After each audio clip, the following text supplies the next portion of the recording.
Well, good evening, everyone, and welcome to the Monday, October 14, 2013 meeting of the Edina City Council and the Edina Housing and Redevelopment Authority. If you got an agenda in front of you, you may notice it said Tuesday. That's our normal meeting day, the first and third Tuesday, but we have religious celebrations that we recognize across our community, and we are meeting on a Monday night to avoid a conflict with a Islamic holiday entitled Eid al-Adha, and it is the Feast of the Sacrifice, which is being held tomorrow. So October 15th, again, Eid al-Adha is the celebration. So Jane, roll call, please. Member Bennett? Here. Member Brindle? Here. Member Sprague? Here. Member Swenson? Here. Mayor Hovland? Here. We have a form of meeting agenda. Is there a motion to approve the form of agenda? So moved. Second. We got a motion and a second to approve the form of meeting agenda. Discussion. All those in favor say aye. Aye. Aye. Opposed say nay. Carried. And then we have a consent agenda portion of the agenda to deal with, the overall agenda. Items A through I. Is there anyone on the council that wishes to remove an item from the consent agenda? All right. Hearing nothing, is there a motion to approve the consent agenda? Second. Got a motion and second to approve the consent agenda. Discussion? All those in favor say aye. Aye. Aye. Opposed say nay. Carried. And then we're going to move right on to the special recognitions and presentations portion of the agenda. And we have one proclamation this evening before we go into the public hearing portion of the agenda. And that is proclamation for Extra Mile Day 2013. And that proclamation reads as follows. Whereas Edina, Minnesota is a community which acknowledges that a special vibrancy exists within the entire community when its individual citizens collectively go the extra mile in personal effort, volunteerism, and service. And whereas Edina, Minnesota is a community which encourages its citizens to maximize their personal contribution to the community by giving of themselves wholeheartedly and with total effort, commitment, and conviction to their individual ambitions, family, friends, and community. And whereas Edina, Minnesota is a community which chooses to shine a light on and celebrate individuals and organizations within its community who go the extra mile in order to make a difference and lift up fellow members of their community. And whereas Edina, Minnesota acknowledges the mission of Extra Mile America to create 400 extra mile cities in America and is proud to support Extra Mile Day on November 1st, 2013. Is there a motion to adopt that proclamation? So moved. Second. We got a motion and a second to adopt the Extra Mile Day proclamation designating November 1, 2013 as Extra Mile Day in Edina. Discussion. All those in favor say aye. Aye. Aye. Opposed say nay. Carried. Now we have this evening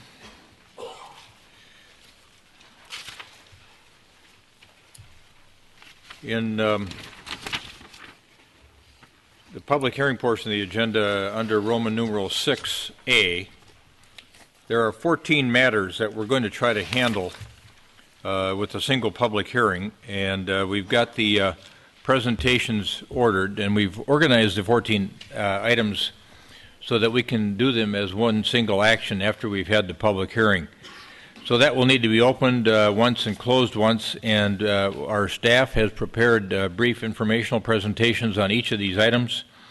And I think Ross Bintner, where's Ross? It's actually going to be Laura Is it going to be Laura? Laura Adler. Laura's going to do the first one? Okay. So then we've got a variety of staff handling these various hearings. So I think what we'd like you to do as council members is if you have questions about any particular item, the best thing to do would be to ask them while that person is handling that particular presentation. And then when that presentation is done, we move on to the next one. And then for all of our residents here, that when we're done with these 14 presentations, then we will open up the public hearing and they will be able to speak on any one of the 14 matters, correct? Right. Correct. And we'll have the staff here available to answer any follow-up questions if there are any. Good. All right. Laura. My name is Laura Adler. I'm the Water Resources Coordinator. I'm sorry. Oh, I'm sorry.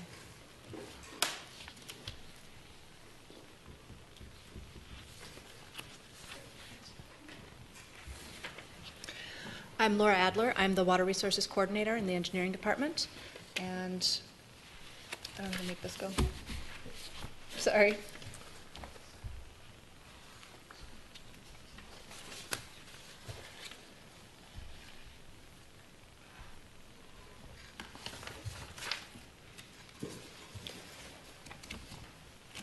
I'm sorry. Great. Thank you.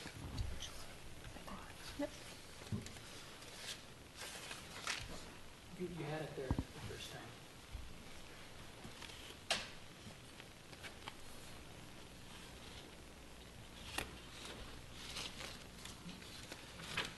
You say there's nine public hearing, 9 matters. There's 14.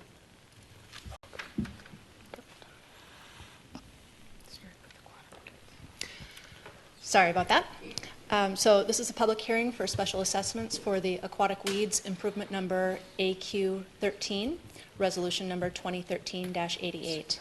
This is a city-administered weed control service. This is a service that's requested by homeowners that could be administered by homeowners association. The service is not required by the city or the DNR. The first lake that we'll talk about that has the aquatic weed control is Arrowhead Lake. There are 36 accessible units on this lake. The total cost for Arrowhead Lake weed assessment this year was $8,230.71. That's $228.63 per home. As you can see, the 2013 assessment is significantly lower than 2010 through 2012. There's a 40% reduction from 2012 because we went through a competitive bid process. Could you hold your microphone a little bit closer, please? Sorry, Think is that it would be better? helpful to folks in the audience. That would be My better. apologies. Thank you. Indian Head Lake is the second lake that we're going to talk about. It has 33 accessible units. In 2013, the total for the aquatic weed treatment was $5,783.84, which divided by the 33 accessible units is $175.27 per home. Again, as you can see, this is significantly lower from the 2010 through 2012 years. It's a 56% reduction from 2012, and this is because, again, we went through a competitive quote process. Mill Pond is the last one, and it has 63 accessible units. The total cost for weed harvesting on the Mill Pond was $7,609.86, which works out to $120.79 per home. This is comparable to prior years. The Mill Pond is variable because sometimes you do one or more cuttings. So staff recommendation is to adopt this resolution with the below listed assessments and for a one-year assessment. Question? Member Swenson. Was the work on Arrowhead Lake and Indian Head Lake comparable? Even we had better bids, obviously, because we went for but was the amount of work and the outcome comparable to the other years? Yes, it was. Thank you. Other questions for Laura?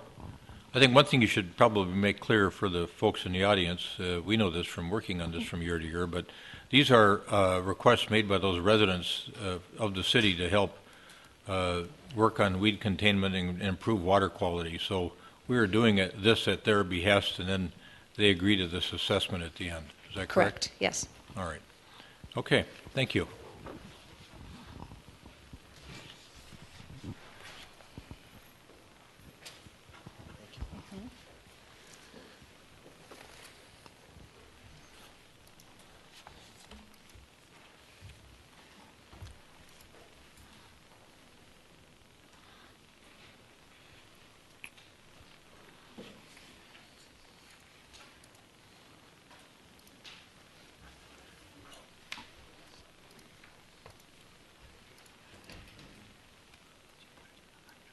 It's in council presentations.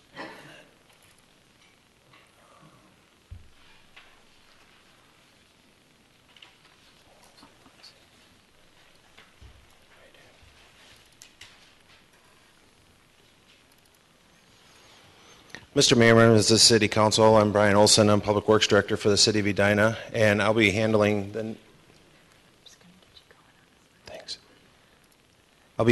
next 4 public hearings. And the first one is for tree removal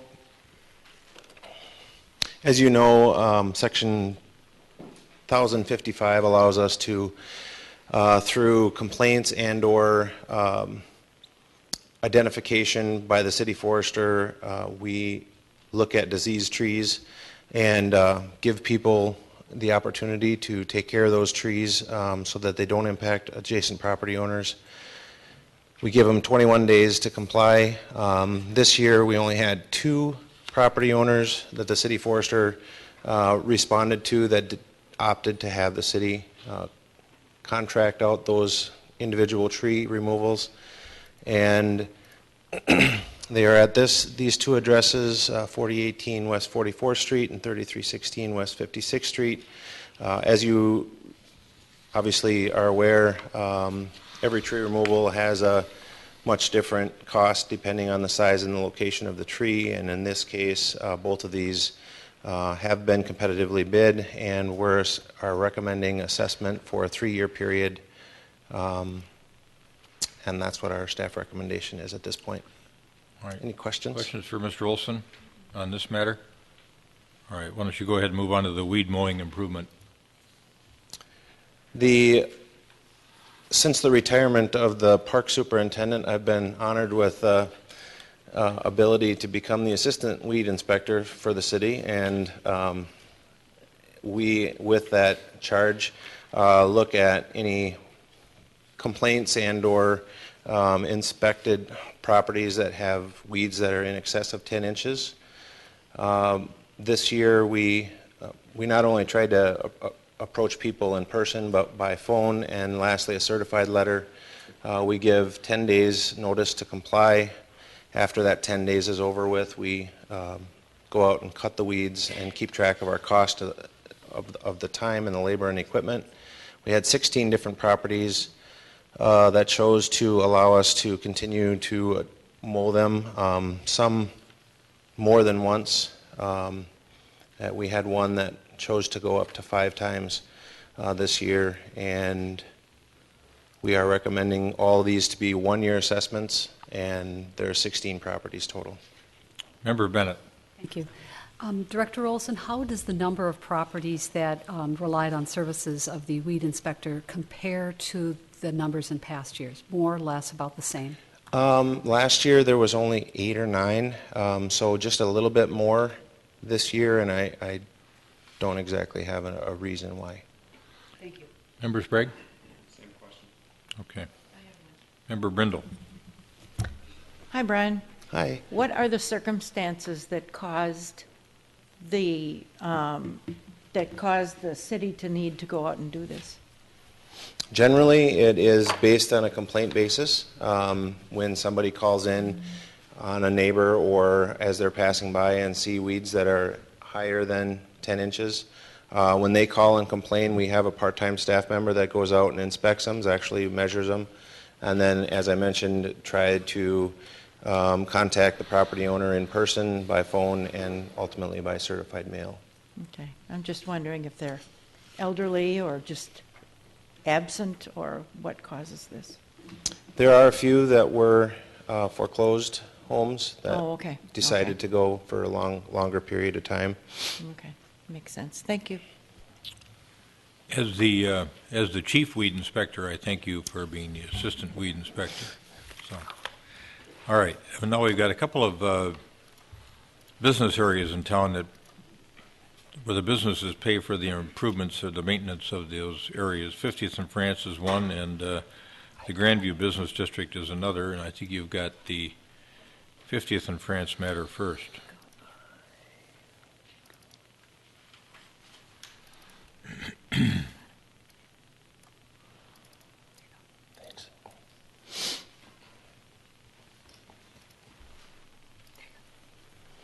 And the first one before you this evening is for the 50th and France Business District, Maintenance Improvement District M-13. Before you see the area for which it serves, including the 3 parking ramps, generally located west of France and north of 51st and south of 49th. There is 355,953 square feet of commercial square footage. We came up with a total of $243,000 in assessable cost, which amounts to 68.48 cents per square foot. This generally is, as you know, there's a full-time staff member that handles the day-to-day service requests from that maintenance district, as well as a significant amount of paver replacements. There was a paver replacement project this year. Contracts for cleaning services, irrigation repairs, etc., parking ramp maintenance, including snow removal. We mailed 23 mailed notices on September 26th to 23 different properties. Indicated that there was not much of a significant increase. This is the past 10 years of assessment history for this district, and as you can see, it's actually slightly lower this year than it was last year. We'll remind you that 2013 is for services rendered in all of 2012. So this is 1 year delayed. And the recommendation, by the way, we haven't had any comments, concerns, or questions relative to this at this point with the mailed notice to 23 property owners. All right. Questions for Director Olson on this matter? Member Swenson? Do we work through the business association as to what extra things might need to be done or things that they're concerned about? I know we have someone working up there all the time, but do we, if there's tree branches or things like that to be trimmed or things like that, does Larry get a list of what they're concerned about? He does meet with the association pretty much daily. He is available he seems like he's available 24 hours a day. He does a great job up there. But we do meet monthly with the 50th and France Association, and we hear comments about, we provide services like, you'll see things like decorations that go up on the light poles. That's something that we do for them at their request. We work very closely with them and the business owners. Okay. So it doesn't necessarily come through Larry. It may come directly through their business association to you. Correct. Okay.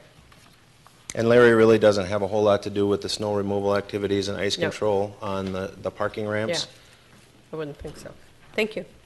And with respect to the parking ramps, I understand there was a meeting recently where you discussed doing some further improvements on those parking ramps, or making some further improvements. Yeah, with the help of Kimley Horn and Associates, as well as Bill Neuendorf, our new economic development coordinator. We are working to try to improve the aesthetics over at those parking ramps. And there's a longer-term study that's underway that would provide for additional capacity and some redevelopment, potentially. Folks might be interested in knowing what some of those short-term improvements are going to be. And as I understand it, they're going to be done before the holiday season starts. Yeah, it's a very aggressive schedule at this point. We are going to do some painting of the stairwells. We're doing some pressure washing of the stairwells to clean things up. We're also pressure washing the first and second levels of each of the ramps, providing some additional lighting and some structural enhancements.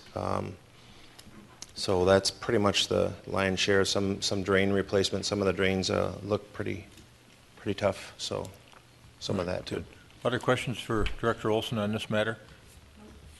All right, let's go on then to the Grandview Business District proposed assessment.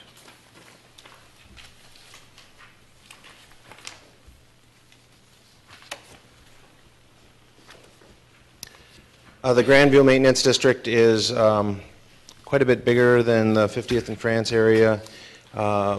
It's shown in the picture there, generally west of Highway 100 and south of 50th. There are a few areas north of 50th, but there's 465,000 square feet, just over 465,000 square feet of commercial retail area.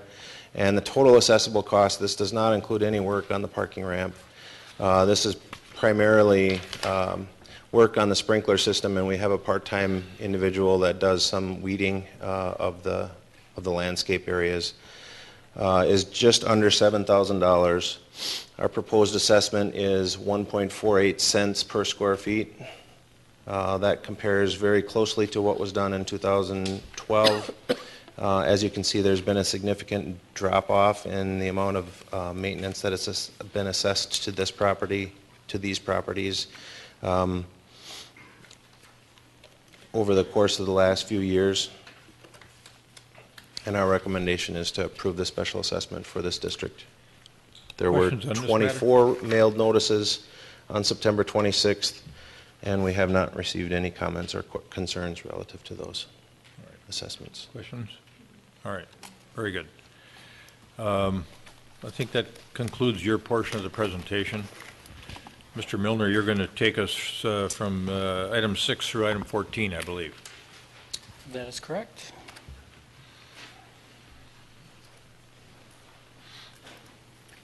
Chad Milner, Assistant City Engineer. Spring of this year, we surveyed all of our 2012 street reconstruction projects. You'll find the results of that in your packet, so we thought we'd just quickly go through and share the results of that here. These were the neighborhoods that we did survey this spring. The question 1, how effective was the communication you received prior to construction? So this breaks it down by the different types of communications that we did with the residents, and you can see very effective or somewhat effective, and we're running in the 60 to 70% range on all those types of communications with our street reconstruction projects. Second question was, how effective was the communication you received during construction? Same types of correspondence we have here. Please note, city meetings and open houses, we don't have those during construction, so that's why those results are lower. But again, we're running 60 to 70%, about that 2/3 mark for effective or somewhat effective. Question 3, the project was funded between city utility funds and special assessments. Were these project costs explained to you in a manner that you could understand? 42% said yes. We had about a quarter of the people didn't attend the open house, so there again we're running right around that 2/3 mark for yes and no, whether they understand the cost breakdown for a project. Question 4, did you find the open house to be beneficial in answering your questions? There we had a pretty big slice again that did not attend the open houses, and then there was 29% said yes, 23% said no, and 6% were unsure. So again, positive results there. Question 5, how effective were the crews or the workers in working to minimize your level of inconvenience during the project? Very effective or somewhat effective. We were running, or the contractors were running about 76% that they were trying to minimize that level of inconvenience. That's what the residents were telling us with the survey. Question 6, do you know the name of your city representative, if it's whether an actual city representative or one of our consultants out on the project? So about a 50-50 split on whether they knew their actual city inspector out on the project or the project manager.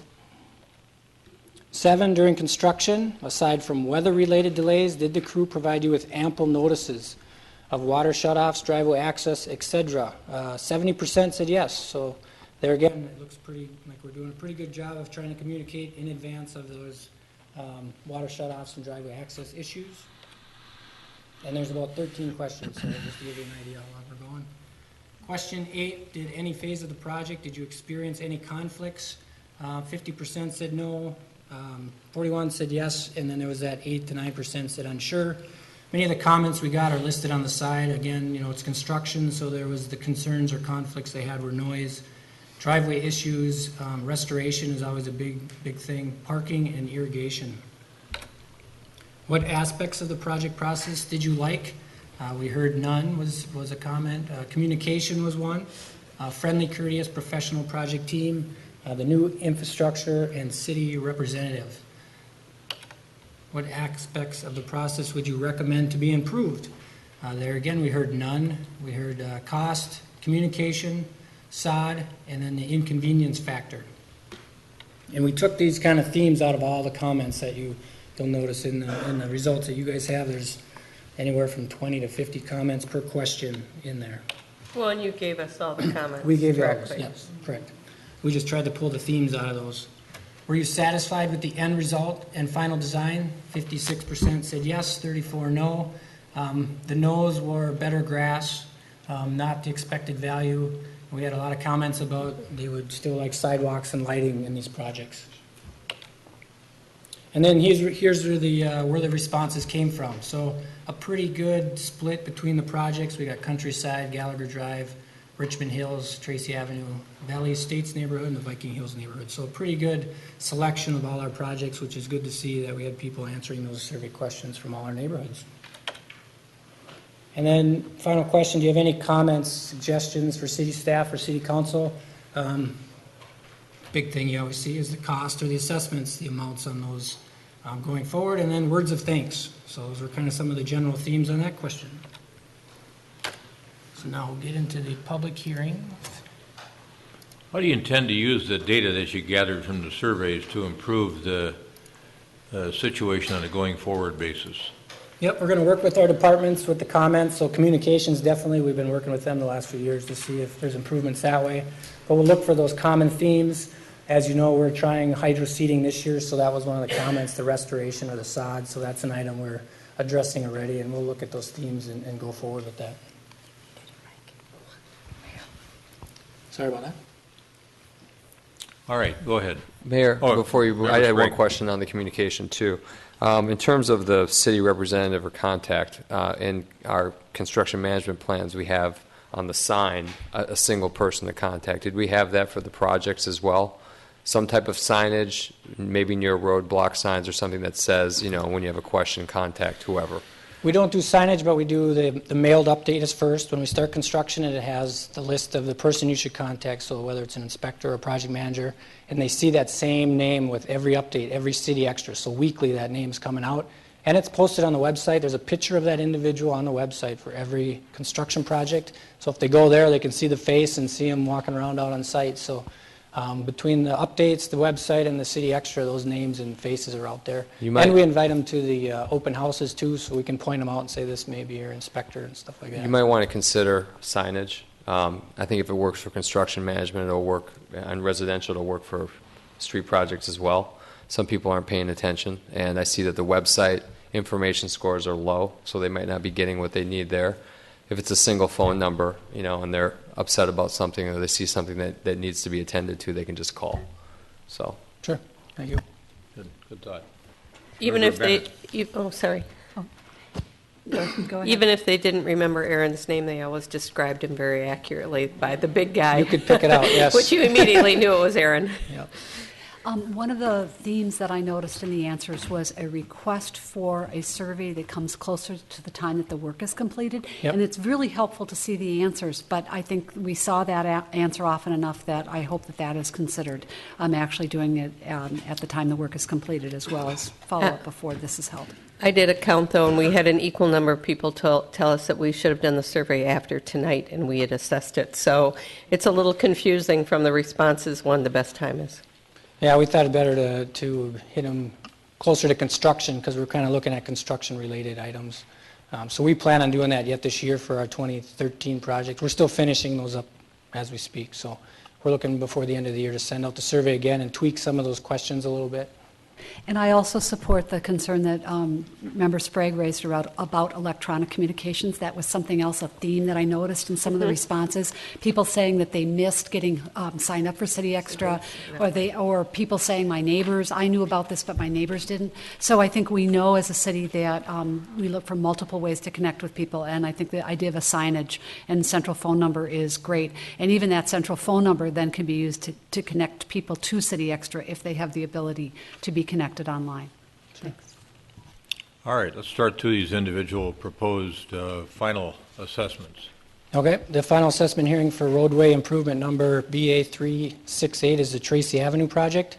It was a municipal state aid project. We had WSB working on this project, and Andy Plowman's here tonight if we need specific questions. But Tracy Avenue, from Vernon Avenue to Benton Avenue. The street costs, it's a 80-20 split between MSA funds and street accessible funds to residents. So the street cost was $141,000. The MSA was $508,000, $509,000. And then the other respective utility fund costs are listed there for a total cost of $1.4 million. The utility costs, we're running about 54% of the project in this case. You might back up a second, please. And for the folks in the audience, why don't you explain what an MSA fund roadway is and why the assessments work the way they do on an MSA roadway, and also what that 54% from the city utility fund represents in terms of everybody's contribution to these street improvement projects in our community. Sure. Municipal state aid roadway, we have certain roadways in town that are designated that municipal state aid, and we get the gas tax money to help fund roadway improvements on those roadways. And it deals with the street, the signals and the lights and landscaping. And it's typically that 80-20 split that I mentioned earlier. The storm sewer, the water fund, and the sanitary sewer fund are utility funds that are generated from user fees. And that's paid out of the city utility funds for each one of those respective different types of utilities. Member Bennett, and then Member Swenson. And again, Mr. Milner, that those state aid funds or gas tax funds are available because those roads that are designated state aid roads usually carry a higher volume of daily traffic than other streets around the city? Yes, correct. Thanks. That was my Member comment, Swenson. thank you. Yep, I live on a thanks. state aid road, so it's usually a road into a school or a more heavily traveled road like Vernon. Member Sprague. And also, there's maintenance funds available as well on those streets, correct? Correct. For new sidewalk maintenance, things like that. Yep. So what we get out of this chart is that what's under the road, 54, that represented 54% of the overall cost of the project, and that's borne by everybody in the community through the contributions we make to the utility fund. Correct. And then the rest of it is being borne between the state aid fund and the neighbors that live on the street. Correct. All right. So the total assessable cost, that 20% comes to just over $141,000, and that equates to a $4,283 assessment per residential equivalent unit, or the REU, based on our city code. The estimated assessment was right there, so it was a 0% reduction in this assessment amount. Staff is recommending that you approve special assessment for improvement number BA368 tonight. I'll take any questions. I thought it was pretty astounding that this is the first time I've ever seen it, that the actual assessment, proposed final assessment, was within $1 of the preliminary assessment that was done probably 2 years ago. Yep, very close. So, anyway, Member Sprague. Just one comment on the value we're delivering on that street, as there was questions about sod in the corridor on the hydroseed, and I just want to let the homeowners know on that street that we will be evaluating that in the spring, and there might be a need for some additional follow-up work, whether Yes. it's weed control or restorative seeding or whatever. All these projects, I forgot to mention, still have a 2-year warranty period, so they all have an extra year of warranty coming up yet. So any issues that residents may see concerning, well, the sod's a little different issue, but any concrete or bituminous or any issues like that, there's still a 1-year warranty on all the projects we're going to go through here in the next 6 or 8 items here. All right. Go ahead and go to the next project. The final, final assessment hearing for BA 385 is a countryside neighborhood. It is bordered on the west by Tracy. It's just south of Benton, just north of 62, and just west of the railroad tracks. We did receive 6 objection letters to this assessment prior to tonight's meeting, and you have a copy of all those letters. So again, we'll go down through the costs. This one, the street or the accessible portion of the project is $1.3 million. The associated utility funds, we had stormwater was $522,000. The water fund was $410,000. Sanitary sewer, $263,000 for a total cost of $2.5 million. The utility funds accounted for 48% of the project in this case. So using those accessible costs of $1.3 million, it comes to an assessment per REU of $11,369.37. That is an 8% reduction from our estimated assessment published during the public improvement hearing last year. Staff is recommending you approve the special assessment for BA 385 per the attached assessment roll. All right. Questions on this matter by the council? All right. Go ahead and proceed to the next matter, which Final is BA assessment 386.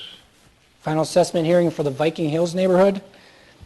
This project was bid out as one project, but there's 5 assessment districts, as shown here on this graphic, and we'll go through each one of these separately for each assessment district. So just to give you an overview of the entire project, as we bid it out, the streets accounted for $680,000. The storm sewer fund was $285,000. The water fund was $37,000. Sanitary sewer was about $55,000. So a project cost of just over $1 million. And the utilities accounted for 36% of those costs. So now if we look at just improvement number BA 386, which is Arctic Way of the Viking Hills neighborhood. That is this area, so it's just south of Vernon and east of, or west of Gleason Road. So the assessable cost associated with just that roadway was $313,000. That comes to an assessment of $6,951.16 per REU, and that's a 9% reduction in what we estimated for this assessment.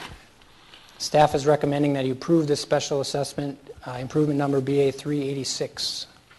All right. Questions? All right, you can proceed to the Viking Hills neighborhood? Or, Glacier Place of the Viking Hills? Yep, so roadway improvement number BA 400, which is Glacier Place of the Viking Hills neighborhood. It is located, it's just a cul-de-sac just off Gleason Avenue. The assessable costs run just over $62,000, which equates to an assessment of $6,251.11 per REU, which is an 11% reduction from our estimated assessment. Staff is recommending you approve this special assessment for BA 400. I'll take any questions on that one. Questions on that one? Okay, go ahead. Roadway What was the improve- percentage of savings on that one? It was 11%? 11% reduction. Thank you. Roadway improvement number BA 401 is for Gleason Court of the Viking Hills neighborhood. Gleason Court is located just off Gleason Road, just north of Highway 62 as shown here. The assessable cost associated with that roadway was just under $141,000, which equates to a $6,294.04 assessment per REU, and that comes to a 19% reduction in the assessment that was estimated at the public hearing. Member Bennett has a question. Mr. Milner, do we know why the reduction in this instance was significantly more than on the other parts of the project? Yeah, we opened up the roadway on this one and we had 14 inches of virgin limestone underneath. We didn't have to do any corrections to the soils. So whoever put that in did us a favor in that case. Thank you. Any other questions on that one? Roadway improvement BA 402, Polar Circle of the Viking Hills neighborhood. Polar Circle is located just off Vernon Avenue. The assessable cost associated with this roadway is just under $56,000, which equates to an assessment of $6,181.38 per REU, which is a 24% reduction from our estimated amount at the public hearing. Staff is recommending you approve the special assessment to BA 402. Any questions by council on BA 402? Member Yes, Bennett? same question. Same answer. We found some pretty good materials along that roadway. Okay, and that was installed by with the construction of the previous roadway? Yes, correct. All right, thank you.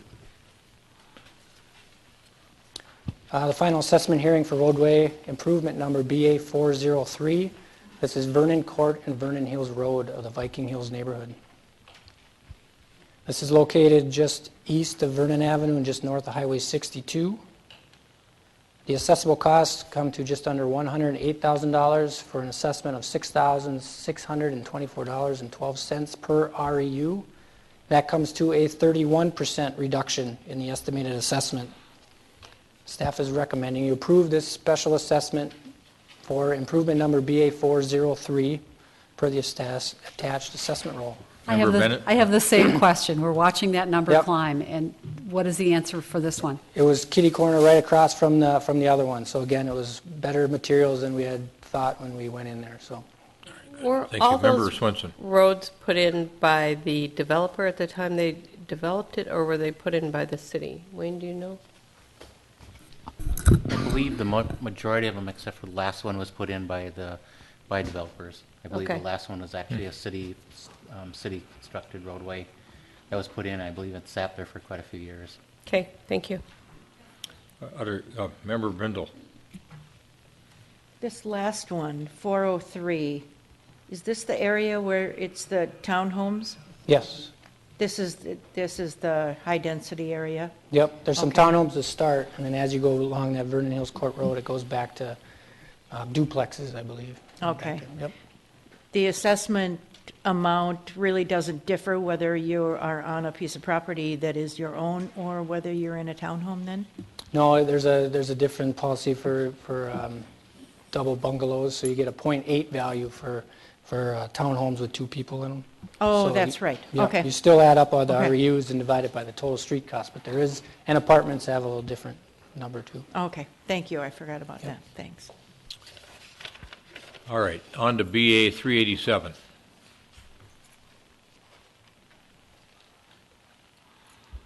BA 387, the Valley Estates neighborhood.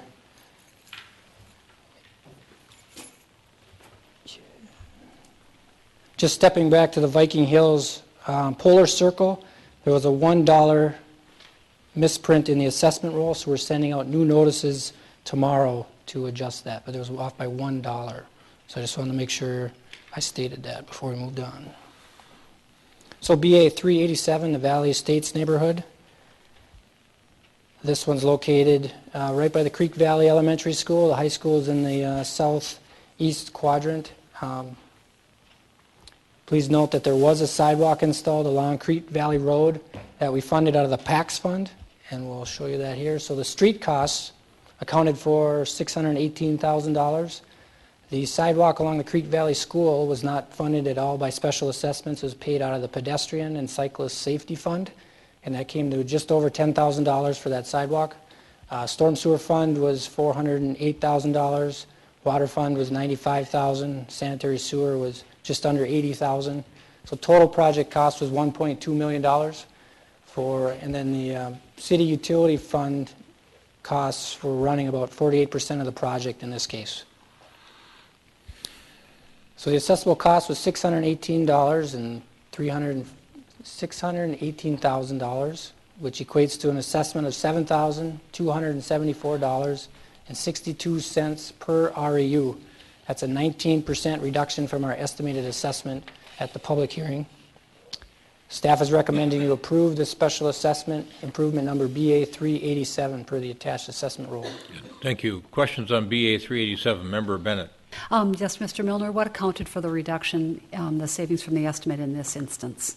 Again, it was some of the soils, but it was also the bidding environment. So we saw that also on the other one too, that we saw bids come in lower than we thought from our original estimates. All right, Member Sprague. I actually have a question for Wayne. It seems to me in previous years the ratio of the utility work to the street was more like 30 to 70 or 25-75. What's the change? One is the ratio on some projects, probably that we did a total rehab of the system in some of those areas. At least one big project here, we're doing a rehab, like Richmond Hills, we did a rehab, Minnehaha Woods, Country Right. Club. So those you're seeing a larger percentage of utilities that are on it. In some cases, it depends on where the subdivision lies. If it's in an area that needs a lot of drain tile, you're seeing a lot of storm sewer costs that are going up, or costs that are part of that project, which drives those numbers up quite a bit. And it depends on how much sanitary sewer work that we're doing on those areas also.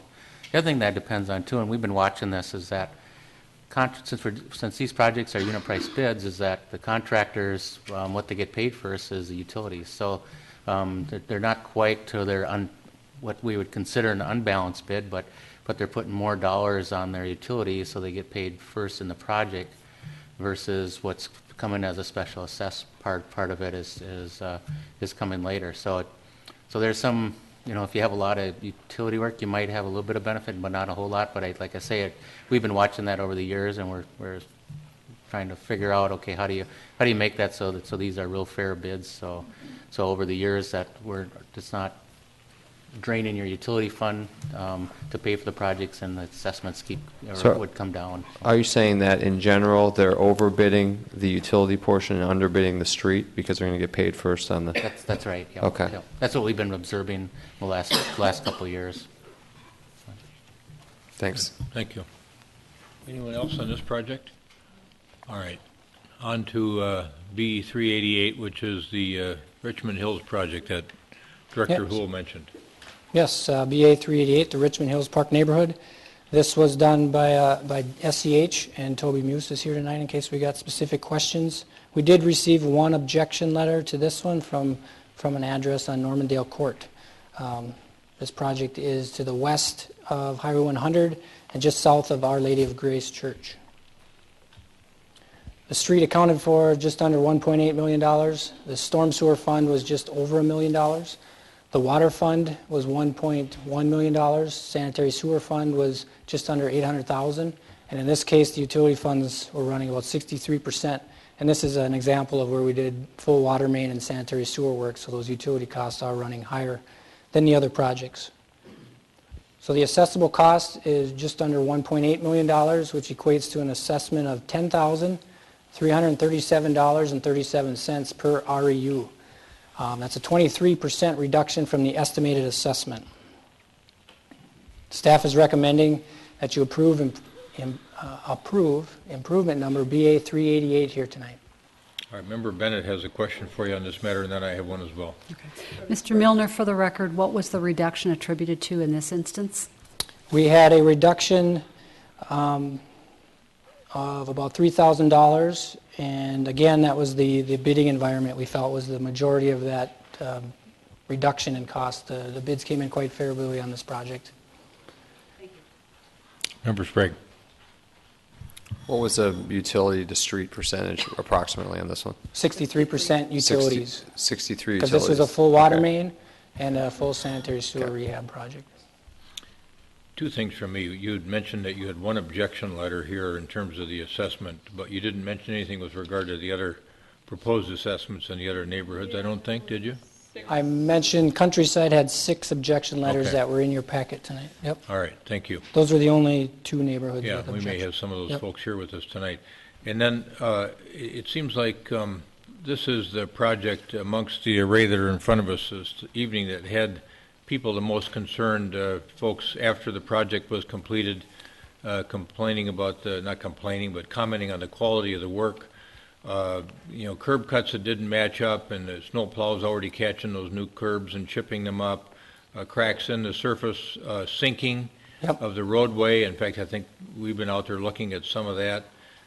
It just seemed like there were some fairly serious issues to me that we don't want to see with a new project like this, where folks stand to be potentially assessed over $10,000 per residential equivalent unit. So again, I guess we've got a 2-year warranty there, but I just want to make sure that we're being as responsive as we can be to the neighbors and making sure that this project is what it was supposed to be. So why don't you comment on that? Some of Yeah. these challenges that we're facing over there. Yep, this spring when we went out to review the project, we did notice probably 8 to 10, 12 of those sinking patches in the street. And we brought in the contractor, said, you're going to have to fix these, what's going on here? And he felt the soils were too dry last year because of the drought conditions, that you get some settlements based on that, but also because of the utility trenches. So he agreed to wait to the end of the summer and see how they moved around, and he's patched many of those. If you go out there, you could see those patches. He's patching them saw cut to saw cut, curb line to curb line to make sure they're a full patch. He's also agreed to continue to monitor. As I said, we got a 1-year warranty on that, but he also has agreed to continue to monitor those at least a couple more years out, just to, because he's got pride in his work and he wants to make sure that's a good product that the city of Edina wants to stand behind on that. So it seems like promising to continue to monitor is different from a legal obligation to fix the street if we have subsequent sinking over there. I mean, it was a challenging area to work in, as I recall. So is that the only hook that we have, is a promise to? Well, we have the 1-year warranty. That's a contract item, and then we're going to draft up another agreement with him to get that extended warranty, I guess is what you can call it. Okay, well, let's get something in writing on that. Yep. Member Sprague. Another thing in the correspondence was the quality of the fill used. I think someone actually, well, anyway, and that came up in Lake Edina as well. I remember that in some correspondence. So can you comment a little bit on that? The quality, well, Of the fill going, the dirt fill going in the side. Oh, for restoration items? Yes. Yes. Our spec right now is a MnDOT-based topsoil. We have Braun come out and test it. It meets all the MnDOT specifications.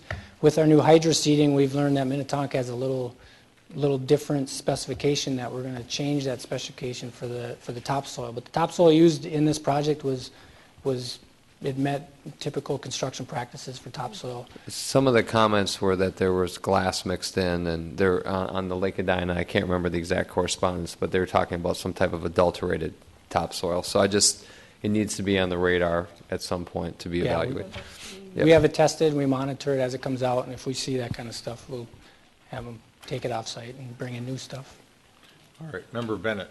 There was at least one instance in which a property owner reports that they reported what appeared to be contaminated soil, and it was removed very promptly. But I think that is certainly something that we want to monitor very closely.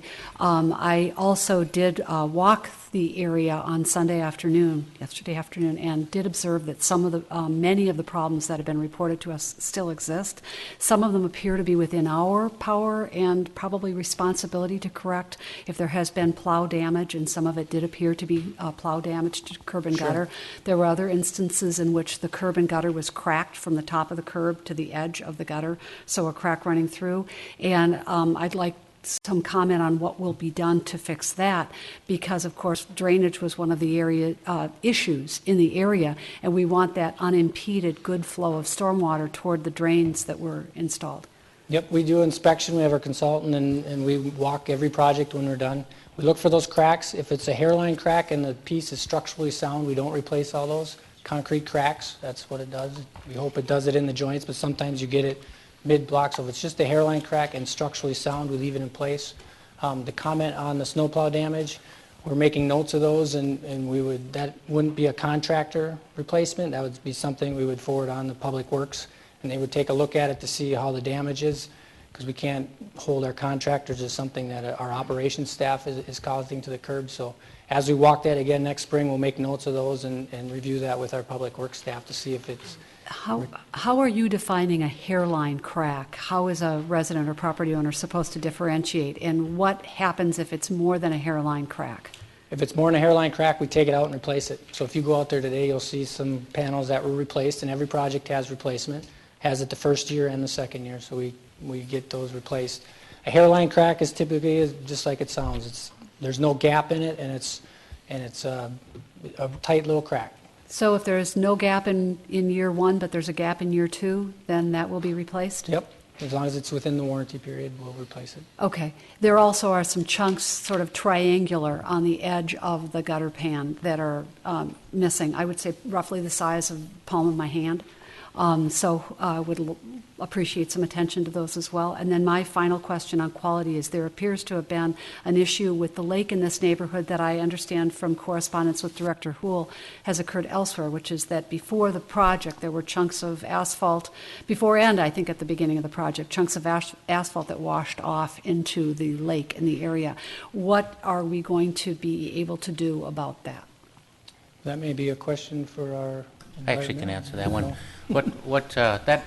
What occurs, because I saw a lot of eyebrows go up on that one, is that occurs on virtually all your streets. As they deteriorate, the asphalt chunks breaks down, and if you get big rainstorms, it's going to wash it into the ponds and lakes. We ran into that when we dredged the swimming pool pond, and it actually costed us probably about, I think, $100,000 extra to dispose of that material that had asphalt chunks in it.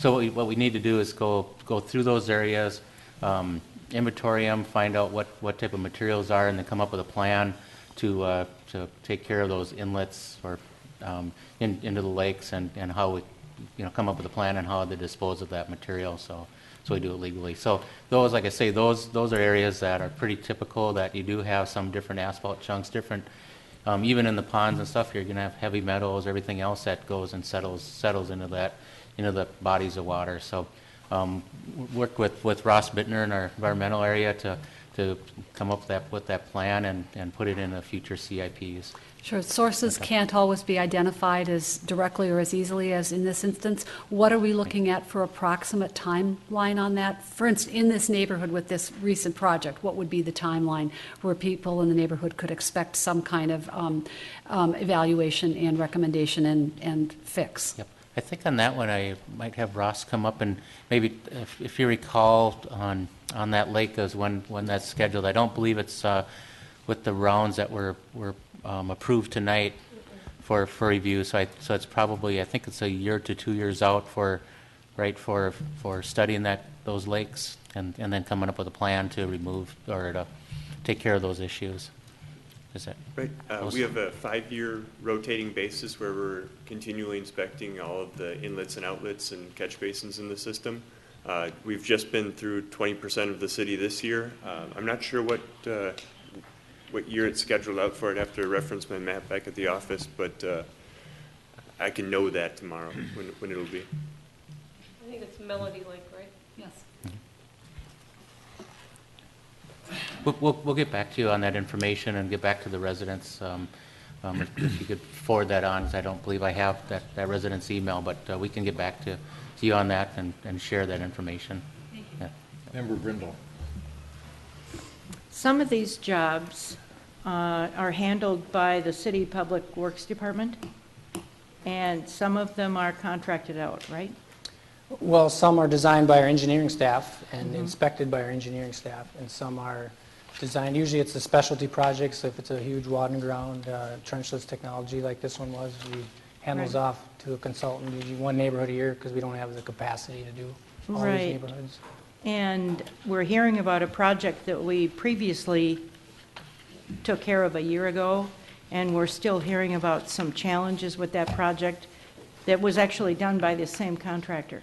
So I guess I would be looking for ways to anticipate what are we going to see, where are we going to see some of the same challenges, that some are unique to each neighborhood, but some aren't. So I think maybe we can try to see going forward how to eliminate some of these problems. Because if they repeat, it causes me to think about whether that's the right contractor. So, and I know we have a project that we're going to be looking at, and we're going to use a contractor for it. So I would highly encourage whoever would be in the position to do so to take a longer look at where some of that settling can occur, where the cracked curbs can occur, and why it is that one curb isn't lining up with another. So I think we've gotten enough experience to now make a list of what we don't want to see and how to prevent it. Thank you. Member Swenson. Manager Neal, Thanks, Member Brindle.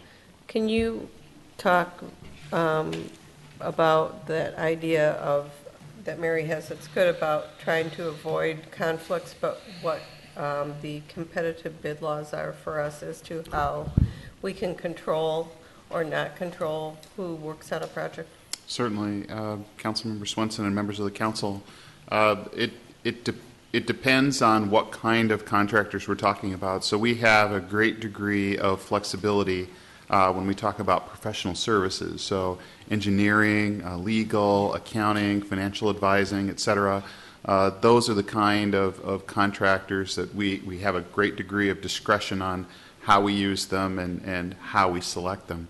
When it comes to construction contractors, however, we have much less discretion, and we have to abide by the state's public bidding laws, which normally require us to award contracts to the lowest responsible bidder, and the word responsible is in there for a reason, but there is a high threshold to declare a contractor not responsible. So that doesn't happen very often. It's happened a couple of times in my career that I've been involved with, but there has to be some pretty strong findings of fact to reach that kind of conclusion.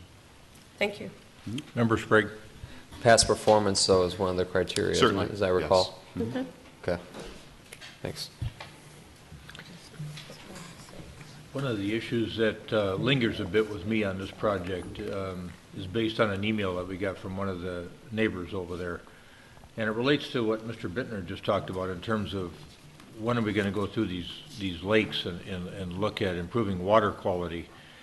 Her assertion was that there were not booms or silt fence in place at the time this construction project started, and there was a big storm, and lake ended up being the same color as the dirt for the project. I mean, that her assertion being that a lot of things drained into the lake, and so if that's true, and I'd like your observation or your comment on whether or not there was silt fencing in place for these booms, as she describes them, to prevent something like that from happening, and if that didn't happen, or regardless, I guess, whether it did or didn't, why wouldn't we get at that lake quicker if it suffered damage as a result of this particular project work? And what covers restoration of a lake's water quality in a circumstance where it's damaged as a result of a street reconstruction project? Well, I can answer the first part of your question on, we have records that the contractor had those inlet protections. That's what you're talking about. They're in the storm sewer structures, but if you get a big gully washer, they're going to overtop, otherwise we're going to flood basements. So they're there to protect most storms, but if we get those really big ones, it's not going to protect all of that sediment that comes through. But they're required to monitor that, and down in the lake where they have a flotation silt curtain. So they have to monitor both those, and they have inspection logs of all those after every rain event. So we do monitor that, and as they pull that silt curtain out, they're supposed to clean out any silt that did occur during construction, and we have records of those in the protections being taken out and cleaned after every rain event. So what did we discover? What did we discover about those readings after that? Well, they're all major full. storm If you event? get a big storm event, they're all plump full, and that's what they're supposed to do. But if you get more than those things can handle, it's going to bypass. Otherwise, we're going to start flooding basements and stuff like that. So I'm going to bring Mr. Bittner back up here, because I want to know from you whether you think it's okay to wait and deal with Melody Lake on the schedule you're proposing, as opposed to addressing some of the issues over there on a more expedited basis, based on the fact that we were just in there doing a street reconstruction project. That's a decision for policy, what you want to do with utility management. I'd say there's already a prioritized list for meeting water quality requirements. And generally they're based off of total maximum daily loads and the watershed district's priorities. So where this relates in the scheme of priorities, it starts to compete with those other projects. When it comes to the actual, whether the contractor did the right thing, the construction site stormwater permit requires performance, as Chad described. You have to have a certain amount of protection in place, but that doesn't necessarily equate to environmental performance, because we know that when a site is exposed, it has a lot greater risk of those type of runoff events. So even when you have a situation where it's an obvious problem, where there was sediment running into the lake, that's the construction site permit has started to address that gap. That's a known potential risk of opening up a site. I've never seen that affect the prioritization of a water quality project, but if you wanted to start linking the two, I think it happens through the TMDL process and stricter standards on the construction site than the performance standards in the construction site. Okay. All right, I'm going to go to Manager Neal, but I want you to stand by her because I have one more question for you. Your Honor, we can, from a staff standpoint, the engineering staff and I can take a look at what we know about the lake right now. We can assess what the records tell us from the construction project, and we can we can come back and give you a recommendation about how we want to handle that. Because we do. Expediting it is easy to say, but remember, that puts somebody else's project back in line a little bit, and they have an expectation of what we've been telling them as well for the project queue. So we want to take a look at it, and we'll let you know what we recommend. I think as long as we know that you're looking at all the indicia of water quality on a comparative basis, we're going to be comfortable with you coming up with a recommendation on where Melody Lake ought to fall in the hierarchy of dealing with water quality. Whether it ought to move or not based on what's just happened to it with this Correct. project. Right. That would be my thought anyway. Okay. I think the council feels the same way. All right. Thanks, Mr. Bittner. Anything else for us, Mr. Milner, at this point in time? Nope, that was the last one. All right. Go ahead and stand by, and we'll go back to folks in the audience. Now, I'm just going to read through the list again, if you can't remember all 14 hearings we just had, or just presentations we had. We're going to open it up for public hearing momentarily. So we've got the aquatic weeds improvement, the tree removal potential assessment, the weed mowing assessment, 50th and France maintenance improvement, Grandview Business District maintenance improvement, and then all the roadway projects that have taken place over the past few years. Tracy Avenue roadway improvement, Countryside neighborhood improvement, Arctic Way, Glacier Place, Gleason Court, Polar Circle, Vernon Court and Vernon Hills Court, Valley Estates, and then Richmond Hills Park neighborhood roadway. So if anyone wants to come forward and testify or comment with regard to any of these matters, feel free to come forward, give us your name and address. As you recall from the beginning of the council meeting, you'll have 3 minutes. You'll get a green light when you start to speak, and then when you've got 30 seconds left, you'll see a yellow light come on, and then please wrap up your comments. And we want to stay right on schedule there at the 3-minute mark so that we treat everybody the same.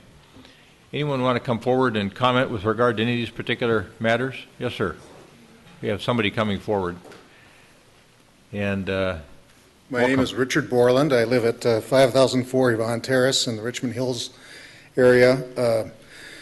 I'd like to publicly commend Councilwoman Bennett for coming out yesterday and walking our neighborhood and discovering all our little things. I have seven separate copies of approximately 30 issues in our area. You give it to the system manager. Yeah, you could tender them to the clerk here, Mr. Borland, and she'll put them into the record for us. Most of what you said I don't want to repeat because the concerns are fairly obvious.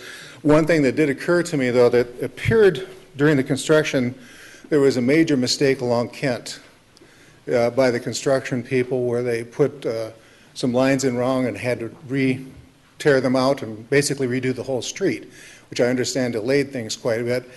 And my question is, the costs associated with that, redoing that, if in fact that's what happened, are they borne by the city, by the taxpayers, or by the construction company? All right, thank you. Thank We'll you. take that up when we get to the end here. Yes, ma'am. Welcome. I'm Karen Roach. I live at 5048 Richmond Drive, so I'm over in the Richmond Hills. I think still kind of pondering with my husband and myself is the differences in all the letters we had gotten with the cost, from the get-go, starting out with 8 to 12,000, then it was 6 to 9,000. Then we had a 16.8, then back to 8 to 12. And then one of the final letters says then there was a 38% reduction, so we were back to the 13,000. So being all over the board like that, and I guess my husband still doesn't understand why when you pay taxes for 52 years in a house that it can cost this much, with everything else you've got going on. As I was listening to the different things, I guess I was kind of curious, and I don't know that much about this, but with that Vikings Hills construction that was done, breaking that up into different quadrants like that, I'm sure there was a reason. Ours was done basically in two, big sections. And the reason I'm thinking about it is, because there was extra work that was done because some of the initial that was put in back in the 50s or whatever with drainage to Melody Lake, which they tried to fix, was a big part of this project so that drains properly and better drainage and all that. But if we did this in sections like this other area, would some of that be borne more by the people that are living right around Melody Lake, that are getting the the benefit of the lake and the benefit of higher home values? So that was a question that came up. And another thing, which is kind of unusual and haven't asked anybody, is with the when it was finally done, it appears as if our streets are actually smaller. And I don't know if that was a plan. I'm sure I would have paid more but if you've got a car parked, 2 cars can't go down the street like they used to be able to. So still hoping that, we could get some sort of some more money off on it. It's just a very big piece to bite off. So thank you. Okay, thank you. We'll try to get some of those questions answered. Yes, ma'am. Welcome. Good evening. My name is Jean Wyckoff, and I live at 6305 Hillside Road in the Countryside neighborhood. And I, too, am concerned about the final assessment on our property. We, too, heard costs that ranged anywhere from $8,000 to $12,000, and then we were assessed at $11,300. We were told that the value of the assessment must increase the value of the property by an equal value. This assessment is excessive and does not increase the value of our property exponentially. I also want to comment too, and it has been brought up tonight, about the damage depreciation of the road that we are already seeing not even a year out from the construction. Obviously, the snow plow driver topped the crown of the road, and it's seen throughout countryside. I even drove on the way over here to the Richmond Hills Park neighborhood, and I see the same thing has happened there as well. It was also brought up tonight that the asphalt was saw cut and sealed, and the sealant was not sealed properly. The sealant is already pulling out. I'm very concerned about future freeze and thaw cycles, and how is this asphalt going to hold up in our winters when the water fills up these gaps and it's going to break and have problems. I was surprised tonight to learn that the Richmond Hills Park area had water and sewer parts done to their roadways. We did not have this in countryside, and yet we are paying the highest assessments of any of these road projects of the summer of 2012. So as a member of the countryside neighborhood, I just wanted to voice my concern with the excessive amounts of the assessments to our neighborhood. They talked about 6 letters that we received. I didn't see our letter in the booklet or on the email, but we did receive notification from Deborah Mangan that she did receive receipt of our email and our letter. So if you haven't received that, I'd like to submit another letter. Sure, you can add that to the record by handing it to Jane Tim right here, or you hand it to our Assistant City Manager there, Karen Kurt. Thank you. All right, thanks, Ms. Wyckoff. Hi, I'm a resident at 5009 Normandale Court. My name is Jordan Maurer. I have a couple of things. I have to hand in a letter for a neighbor who was unable to attend tonight. That registered party or a homeowner is Dale and Marcy Lorgy at 5012 Normandale Court. The major concern that I have as a homeowner is related to the laws that directly affect increase in property value. And it seems to me that you go through a competitive bid process. I understand that. I appreciate that. To get us the lowest possible cost. Then you divide the cost by residential units. I appreciate that you try to do that equitably for the homeowners. However, the law states that the value of the property should go up in accordance to the amount that you're assessed. In fact, I had my property assessed in January of 2012, and my property value was $175,000. And again, in January 2013, I had my property assessed, and my property value was $171,000. So in fact, I had a decrease in property value. So I would assume that if the city would follow the laws, both that are provided to us under the Constitution of the United States, as well as under Minnesota Statute 429, that you would reduce the assessment to zero. There's been no discussion of that. There's in fact been no discussion of the law related to value, and I would appreciate that kind of candor from a city government representing its people. Thank you very much. Thank you, Mr. Maurer. We can certainly do that, and we will. My name's Dave Osland. I live at 6309 Hillside Road. My subject is actually kind of following up on that as far as before and after values. For an assessment to be valid and constitutional, it has to demonstrate an increase in value of the amount of the special assessment or greater. When we have tried in the past to find an appraisal to demonstrate this, we were provided with one from 2005, which obviously is not considered current due to the recent real estate market fluctuations. Based on this, I have seen no evidence or no before and after appraisal showing that our property values have increased due to this, the work that's been done. So I guess my issue is, is there any study or appraisal the city has done to demonstrate these value increases? And if not, why? All right, thanks, Thank Mr. Auckland.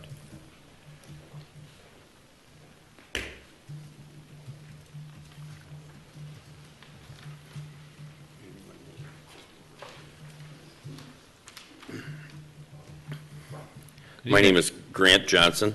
I live at 5004 Normandale Court.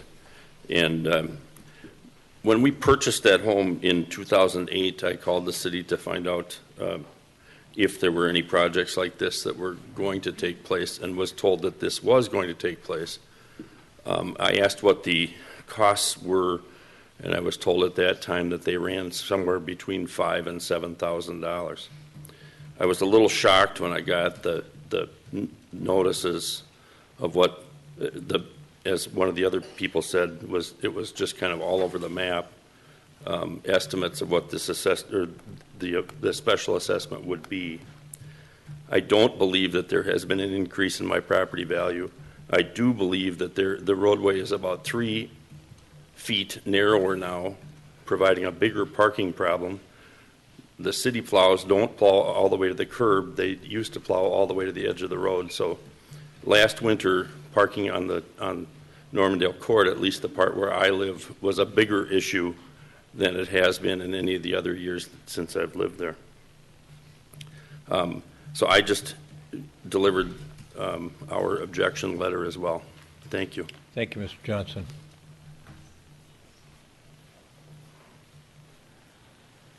Anyone else wish to come forward, comment, or inquire?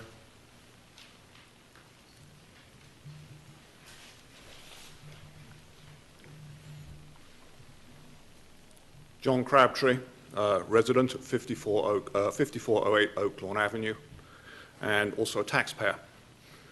I actually went over to the Richmond Hills neighborhood this afternoon and walked around a couple of streets. And some of the things that I saw on the streets, I'd seen on a previous project in the neighborhood in which I live, which is Minnehaha Woods, which was constructed, street reconstruction was done 1 year before. And then I sort of started thinking about, really, there's an awful lot of similarities between these two projects. We've got projects, with similar environments, particularly with a certain amount of clay soils, which are quite difficult to, need to be handled well. Both projects suffered delays for various reasons. But then the other thing which really sort of came to my attention was that the same engineering consultants were used on both projects. They had the same project management team on both projects, had the same site engineer on both projects. They had the same contractor on both projects. And lo and behold, we get similar outcomes in both projects.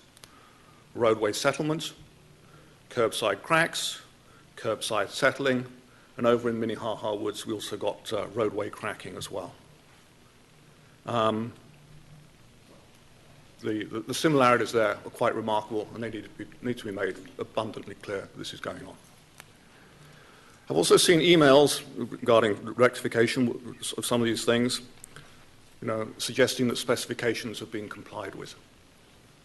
I don't know if the construction specifications have been complied with, but either to me, one of two things have happened. Either things have not been built properly, which is why we're seeing things like road settlement, or the specifications were incorrect. It's either one or the other or both. I'm not asking you, you can't do it tonight to determine which. When we did moving on to my third point, when we did street reconstruction in Minnehaha Woods, we were talking about a 40-year street life. I'm now wondering whether significant repairs are going to be necessary after 40 months, not 40 years. Particularly when you've got settling of roads, particularly if they're on clay beds. My understanding is that once the warranties are expired on this project, 2 years after the date of construction, basically, the cost of future repairs will have to be borne by the city and ultimately me as a taxpayer. I'm not very happy about that at all. I want the roads built properly, and I want them built properly now.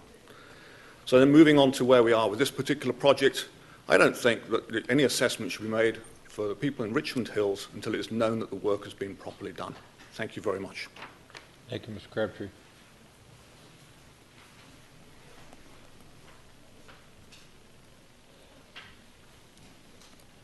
Anyone else? I'll make a motion to close the public hearing. Second. Got a motion and a second to close the public hearing. Discussion? All those in favor of closing the public hearing, say aye. Aye. Aye. Opposed, say nay. Carried. I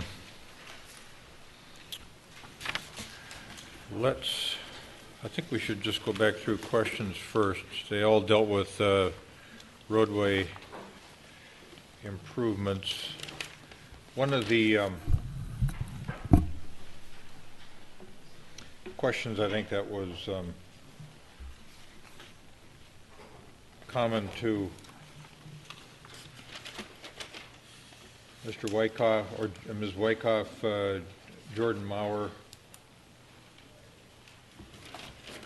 Actually, Jordan Maurer, Mr. Auckland, and Grant Johnson was under state law, under Chapter 429, are we seeing that the cost of the special assessment enhances the value of the property in a proportional amount, which is something that we looked at back in 2005 when we made an adjustment on how we build out these projects or assess the projects. And I don't know, maybe Wayne, you want to comment first of all, and Roger, you may want to comment as well. Wayne? When the special assessment policy was kind of finalized or gone through in 2005, is that the city had a company called the Valuation Group look at doing a study of our assessments and to see if number one is if we can assess 100% of the street costs through those properties in Edina, and they came back and said yes, compared to other cities that they compared us to, is that yes, it would sustain that, and at that time the city attorney's office at that time concurred with that. So essentially that's what we're based that special assessment policy, and then we actually reviewed the special assessment policy about a year ago, I believe, 2 years ago. 2 years ago. 2 years ago, and still concurred with that same analysis.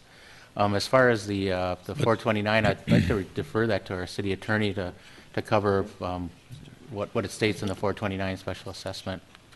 You may have mentioned this. I was looking at some of my notes, but part of the 2005 work involved an adjustment in how we did specially assess. That we took over actually from a city standpoint doing the curb and gutter, which was about 25% of the cost, because we wanted to make sure that the cost of the roadway improvement correlated to a parallel increase in the value of the property of the house. So we did take over at that point in time curb and gutter at 25% of the cost. So now you'll roughly see that everything under the street gets paid for by everybody in town, regardless of the neighborhood, and then the curb and gutter, leaving the balance of the project to be paid for by the residents on the street on a residential equivalent unit basis. So, Roger, I don't know if you want to comment on the 429 aspects of it, that there has to be that correlation between the special assessment and the parallel increase in the value of the property being assessed.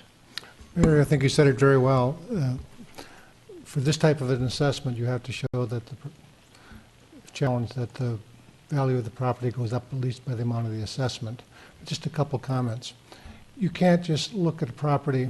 I mean, there was a number of years when the valuations of almost all properties everywhere were falling for maybe 4 or 5 years. If you did an assessment then, the total value of the property may have fallen, but the improvement caused it to fall less.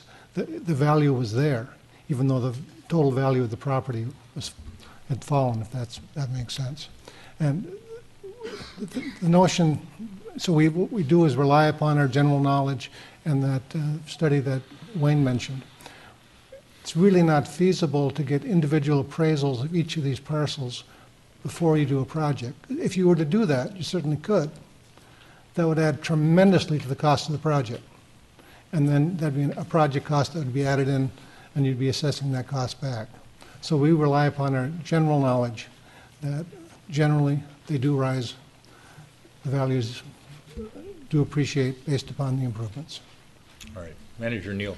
I just have a short question for the city attorney, because I'm not sure I've heard the answer to this before, but does one party or the other have a burden of proof when it comes to proving up the valuation? Does the city need to demonstrate that that we have met that burden, or does the property owner have to demonstrate that we haven't? There's a presumption under the law that when you adopt an assessment rule, it is correct. The presumption is, at that point, that the benefit is there. You know, in 2005, when we were looking at this, when we took over Curb and Gutter, and it was more not, we weren't getting complaints because of valuation, we were getting complaints because it was so expensive to do these projects, and we were trying to figure out a different way to take some of the burden off, really. But as part of that, we did a evaluation study of homes that had sold previously, and then we had come in and done a road reconstruction, and we had it professionally done to prove that we did have the increase in evaluation. So it was kind of a two-part project that we worked on in 2005, and it wasn't necessarily that we took over Curb and Gutter because of the evaluation. It was really, we took over Curb and Gutter because the cost of doing these projects was going up exponentially every year because of the cost, increase in the cost of materials at that time.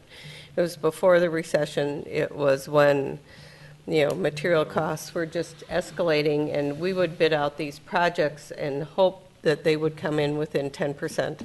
And we were never seeing reductions the way we do today. And I would guess that in the next year or two, we won't see reductions the way we saw tonight. But that was why we took on Curb and Gutter. Member Bennett. I was not on the council in 2005, did not come on until 2007. But as I recall, having attended the meetings at which the decisions were made, it was also a policy decision because there was objection to Curb and Gutter both on aesthetics and on issue of cost. And in terms of stormwater management, pavement maintenance, and longevity, it was decided that Curb and Gutter was desirable throughout the city, and this was one way to move the policy and adoption in that direction. That too. All right. Another question that was, I think, inherent in some of the comments that folks made was, why do we do this by special assessment? Why isn't this just built into our normal property tax base? And Manager Neal, do you want to comment on that? Sure, Your Honor, I can take a crack at that. You know, there are many valid ways for cities to pay for these kind of capital improvements, and some of our neighbors do it differently than we do. All of our neighbors have higher tax rates than the city of Edina. Our tax rate as a city is actually in some cases substantially lower than some of our neighbors.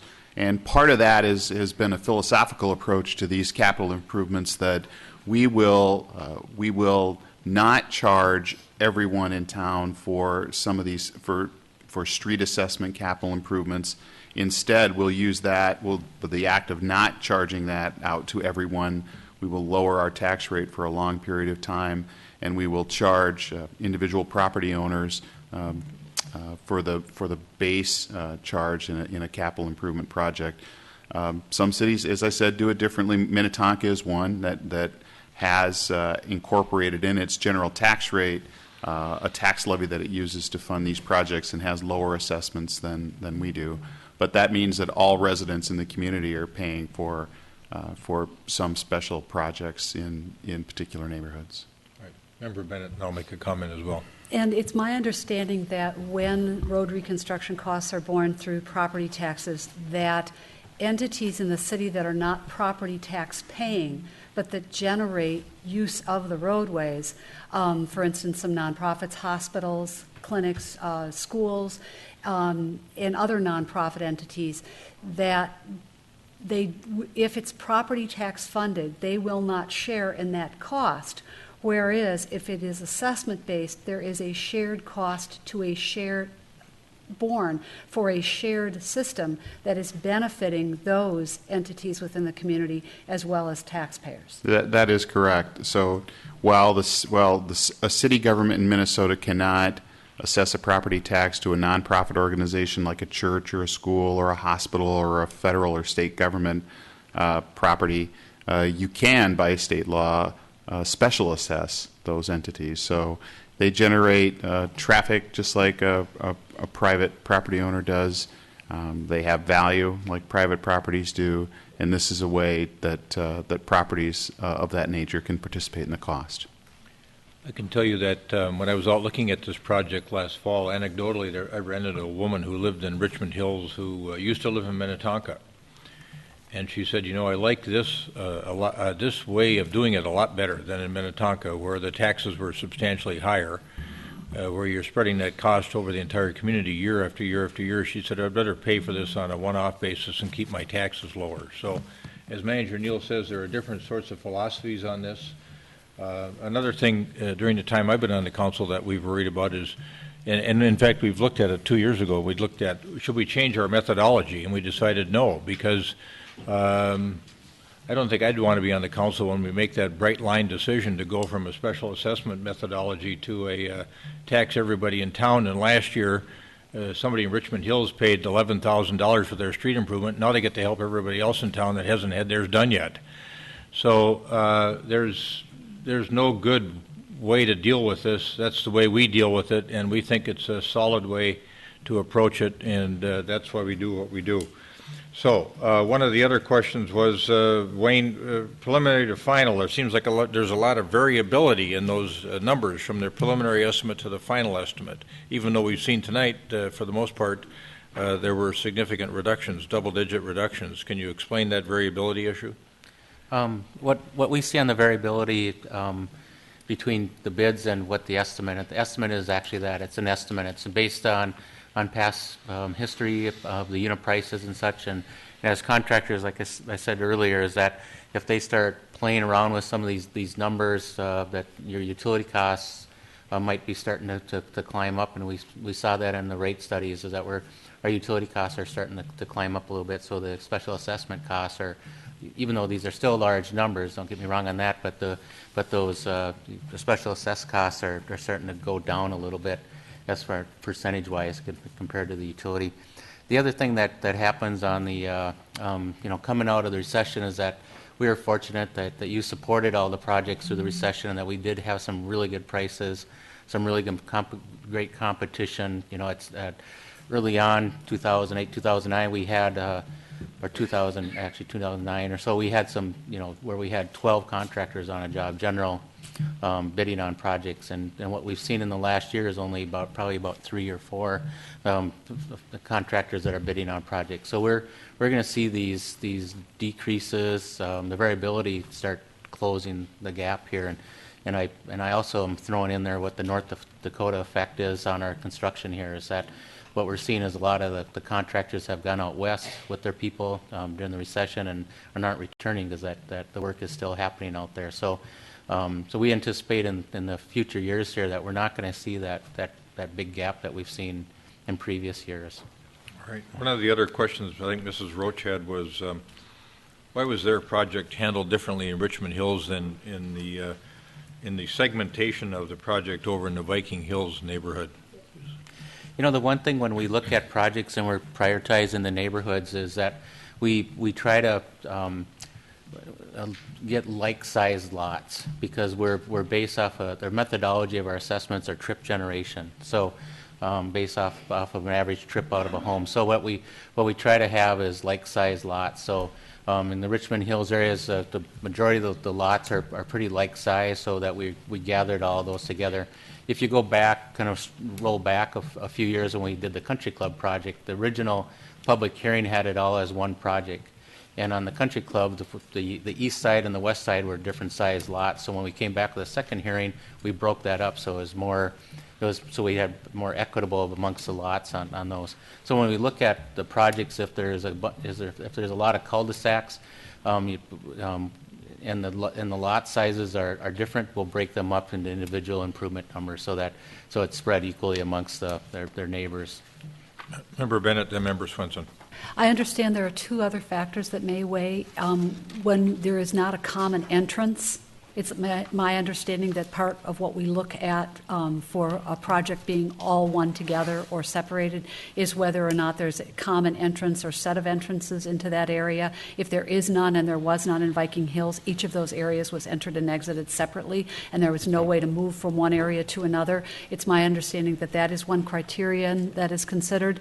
And another consideration, I think, is that often there is in fact an economy of scale where it is in fact desirable to aggregate things together, and again where things are separated that's not been possible. That's been my understanding. That's correct, yes.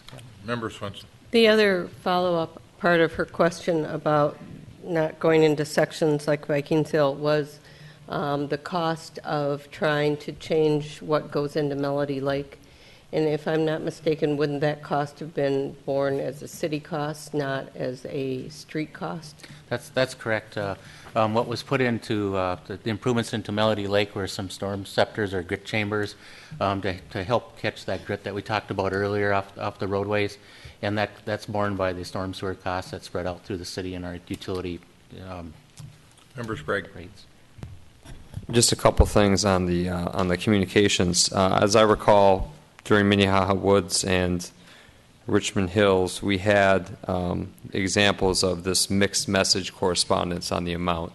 And we asked that the communications profile was reviewed. So I think that project or those projects may have been on the tail end of a mixed message.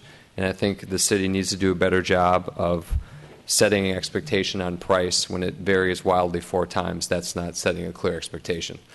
But that did come up, and I believe that has been addressed in future projects, and we will continue to work on that because that's very important to the person who's paying the bill. Same thing on the quality of the work. It comes back to expectation. It's a big amount for most people, and I think if we evaluate the project not the year it's done, but at the end of the warranty period, we should deliver to you the quality, the high standard of quality that we expect. As well. So I would ask for patience getting through the warranty period and correcting these things, and let's look at the final project as well. We all have the same concern. We want the best quality for the people paying the bill. Councilmember Sprague, Council, can I? And then Member Swenson. Wayne wants to comment. Oh, okay. You know, you bring up a good point as what Assistant City Engineer Milner brought up at the beginning of the presentations was a survey that we do. And it's not really, just to survey people just to get their, input on it, but we take those surveys really seriously, and we incorporate that into future projects. So we're continually learning, how to deliver the projects, how to communicate with the residents, and even being out in the field is how do we make sure that our staff is identified, and branded so that they know who to go to. So like I say, we're continually learning on these, and it's a lot different than what it was back in 2004 when we first started out our neighborhood reconstruction projects. Member Brindle, then Member Swenson. One question that was asked that we haven't talked about, Mr. Borland brought up the fact that Kent Avenue needed to be delayed and redone, and who bears the cost of that additional work that had to be redone? I'm going to ask either Chad or an SEH representative to speak to that. We're not sure what that individual was talking about. There was no mistakes or redos that we knew of on Kent Avenue. But in the case that there would be a mistake by a contractor, if they had to redo the work, we would not pay them for that additional work. So the consultant's unclear too on what that individual was asking about on Kent Avenue. We don't know of any mistakes that occurred over there. That was a point where stage 1 started and stage 2. So there was some initial work that was done. Then we finished stage 1. Now we start stage 2 from the north. Maybe they figured that was a redo in there, but it actually was just a dividing line for the stages. It wasn't a change order that was charged back. No, okay. No. We're unaware of any of I that. remember that issue. Member Swenson. Also a question about the snowplow taking off the tops of in Countryside and I think the crown of the road. Is that a problem that we've had with what you're seeing out in those projects is we put typically a lot of the streets now don't have much of a crown, so we get the stormwater doesn't drain off real well, so we put a 2.5% crown on that roadway. So when the plows do go through, they take off just on the center line. You can see just some scrape marks. They're not taking away any of the bituminous. It's just the oils off the top of those rocks. It's nothing structural or anything. If you go out there and look at that, you'll see that scrape a little bit along the center line, but it's nothing that's affecting the life of the pavement.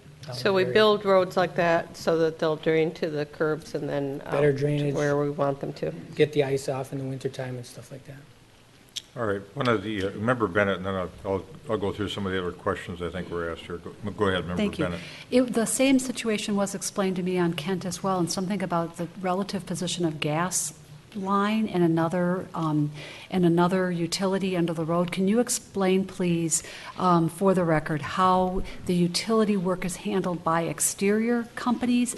And Sure. was there the addition of another utility on Kent that was not there previously? For instance, a stormwater pipe that might have changed relative position of what was under the road. You did jog my memory on Kent. We did have CenterPoint Energy. We alert them to all of our projects. We had an issue with getting them in they wanted to redo their welds, I believe, on those joints. And we had a lot of trouble getting those folks in to do the work. So they did delay the project about a week and a half in that range because we just could not get them to come in and make those repairs. So we notify them a year in advance. They get ready, here we come, and we coordinate with them as through construction. But when we get to the point we want them to come, we don't have a lot of, we make the pull as much as we can to get them in when we need to, but we always can't do that. Sure, and when there's that kind of advance notice and that kind of delay, and then that delay sort of trickles out through the project, and you maybe have something else being hastening, who ends up bearing the responsibility for that, financial or otherwise? Well, the CenterPoint takes care of their own issues, but the contractor was able to work on a different part of the neighborhood and keep going. So we didn't feel there was a delay in the project that generated more costs to anybody involved. So there was more areas of the project they could work on and keep the project moving forward at that time. And was there pavement that had been laid down that was removed to accommodate CenterPoint? Not in my recollection, no. Okay. We also, in our specifications is that the contractor is responsible for coordinating the work of the private utilities. So we don't pay, if an Excel or somebody comes in and delays the contractor, we don't pay them premium time to wait around on a project. We fought tooth and nail on the 70th Street project because Excel on that project delayed that contractor quite a few weeks, and we did not pay a dime extra for that extra work on the project. So the risk of the sequencing is on the contractor. That's correct, yep. There were a couple of questions from Mrs. Roach. One of them, I think, was asked by somebody else as well. Her first one was that she was wondering why, somebody that was living over on Melody Lake wouldn't be paying more than somebody living a block away for the assessment because their house is worth more in a nicer setting theoretically. So I think you explained earlier how we do this on an REU basis and what that means based on traffic count. But you might want to explain that again, and then followed by answering the question that a couple folks raised, including Mrs. Roach, about are the streets narrower, and if so, why, and how did that affect their assessment? Yep. Our methodology for assessment on all of our roadway projects is based on a per REU. So each home is essentially assessed the same amount because of the average trips per home are the same. And Edina is usually about 12 to 14 trips per home. Typically in other parts of the Midwest or the United States, they're only about 8 to 10 trips per day, and that's driven by a lot of the uses that we have within the city itself. The width of the roadways is that if they did not have curb and gutter on it, typically they really vary from about 29 feet to 31 feet on a typical residential roadway. Our standard is 27 foot face to face, 28 foot to the back of the curb on a roadway. So essentially, if we were to replace their roadway at a constant 32 feet, you'd have that extra pavement basically that they would be paying extra. And we calculated that out a couple of years ago when we did the Parkwood Knolls projects, and that was almost $1,000 per REU increase on that particular project of increase in the roadway, those extra 3 to 4 feet. So There's a number of reasons why we keep them at that width of the roadway. One is stormwater, is that we have to be treating all the stormwater that's coming off the roadways. So from an environmental point of view, we want to reduce as much pavement as possible. The other reason is future maintenance, is you don't know what the future price of oil is that makes up the asphalt. So if you come out 20 to 40 years later and the city has to replace that asphalt, is what's the sustainability or the costs going out into the future of that itself. And also, from a traffic calming point of view, yes, you're correct. You cannot fit 2 parked cars and 2 cars traveling down those roadways. So it actually helps out calming the traffic throughout the neighborhood. Okay.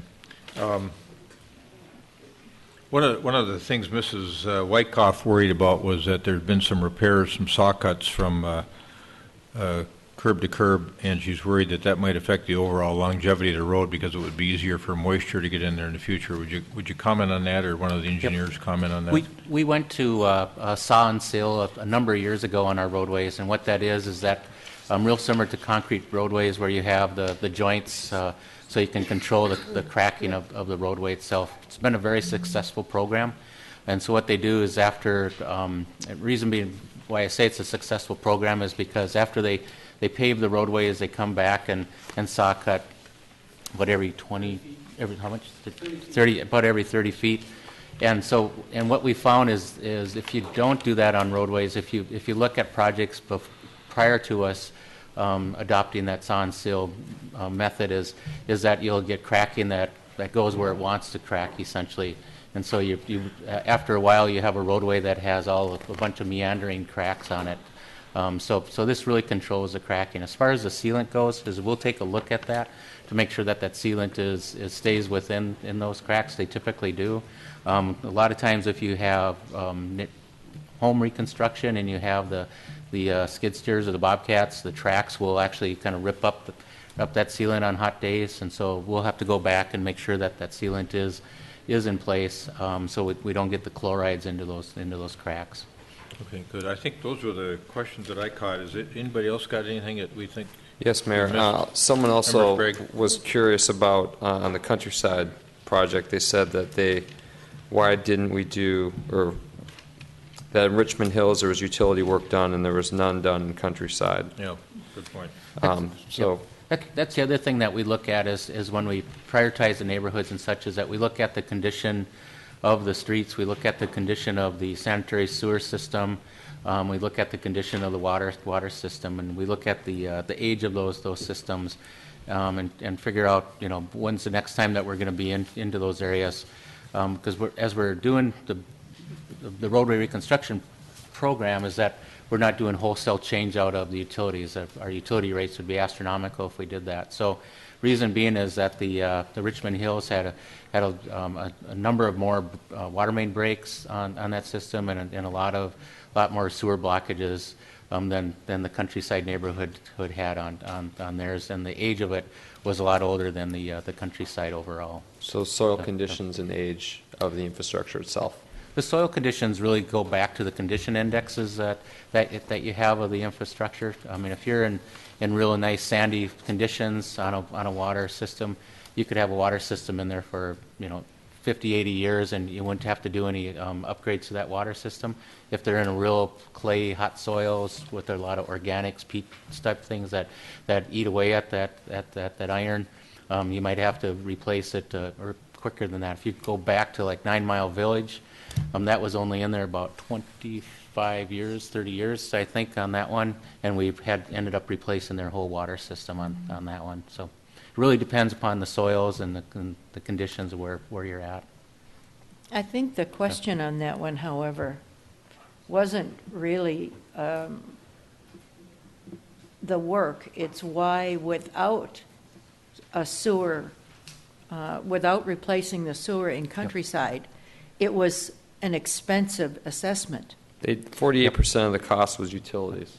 It's underground. Yep, that actually I think is probably was the underlying question is is why did our neighborhood differ from the other? It doesn't have anything to do with utilities. The utilities that comes out of our city utility funds. It deals with the density of the homes per the area and the asphalt that you have to replace. So the Richmond Hills had denser lots, smaller lots compared to the countryside neighborhood that had larger lots and about this. I'm not sure if it was the same amount of pavement, but the lot to pavement ratio was a lot higher than countryside. That's right. Yeah.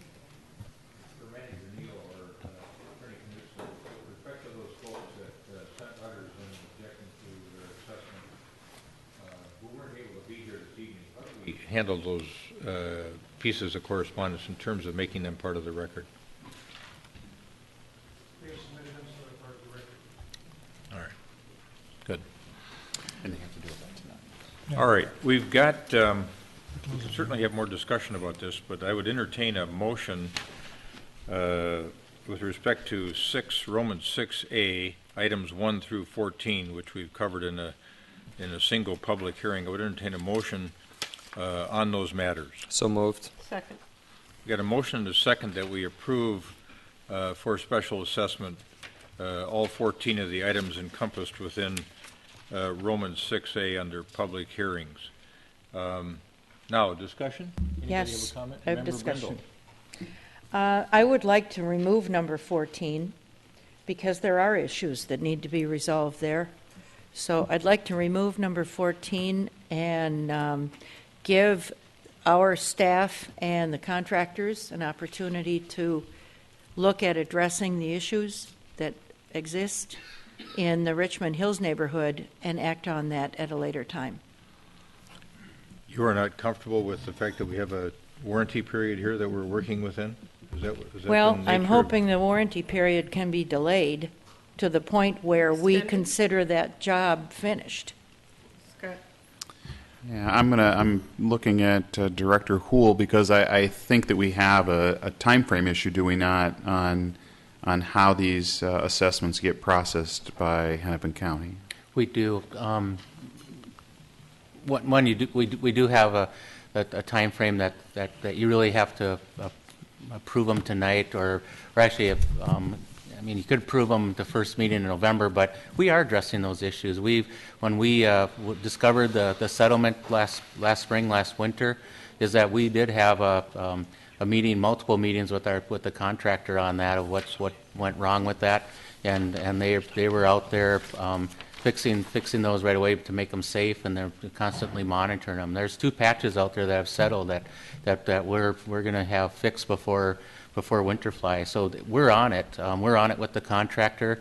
We will get something in writing. He's verbally agreed to extending that warranty. We'll get that in writing from him so that the city does have a legal way to keep him on board with that. This is a contractor that's been around since probably the 1920s, 40s, somewhere in there. It's a St. Paul contractor, family-owned business that's been over there for a long time.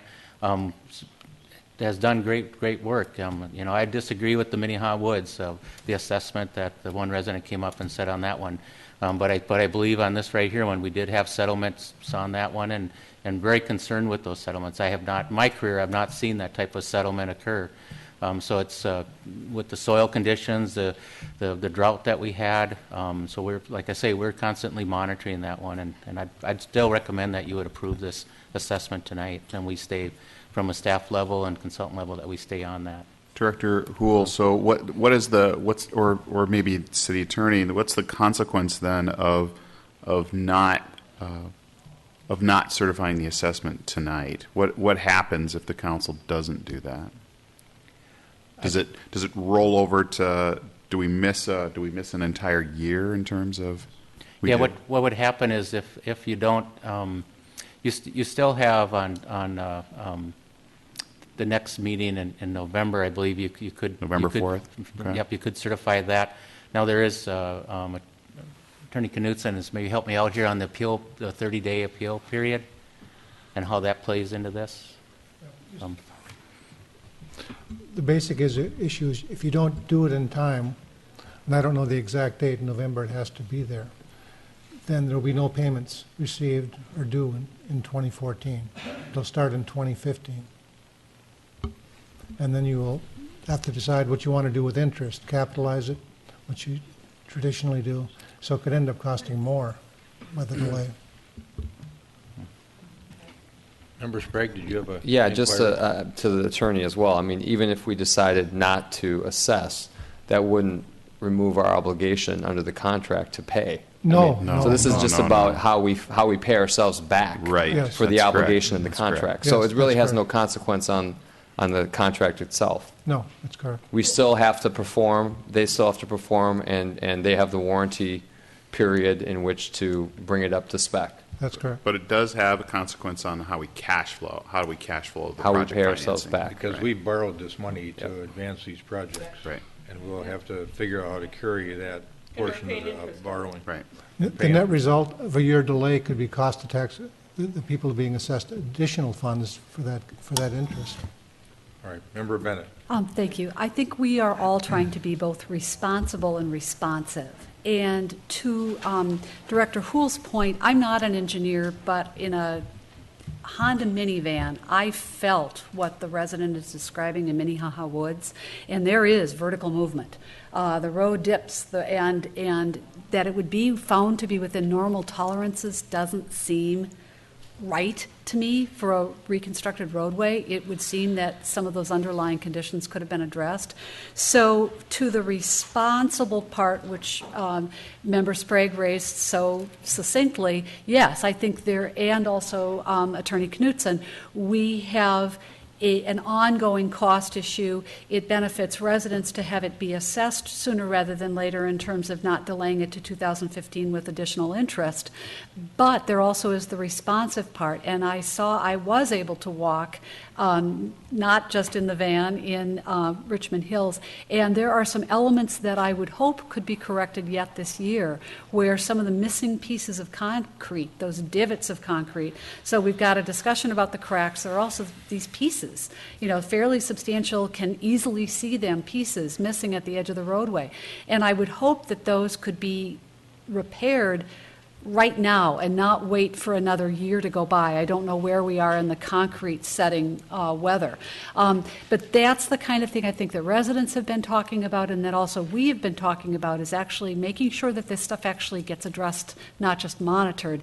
And I don't know if the best way to do that is to delay a decision in this for 2 weeks, or if we make a decision tonight with the direction that everything that can be addressed this year gets addressed, and the monitoring continues to go on for anything that may arise within the rest of the warranty period.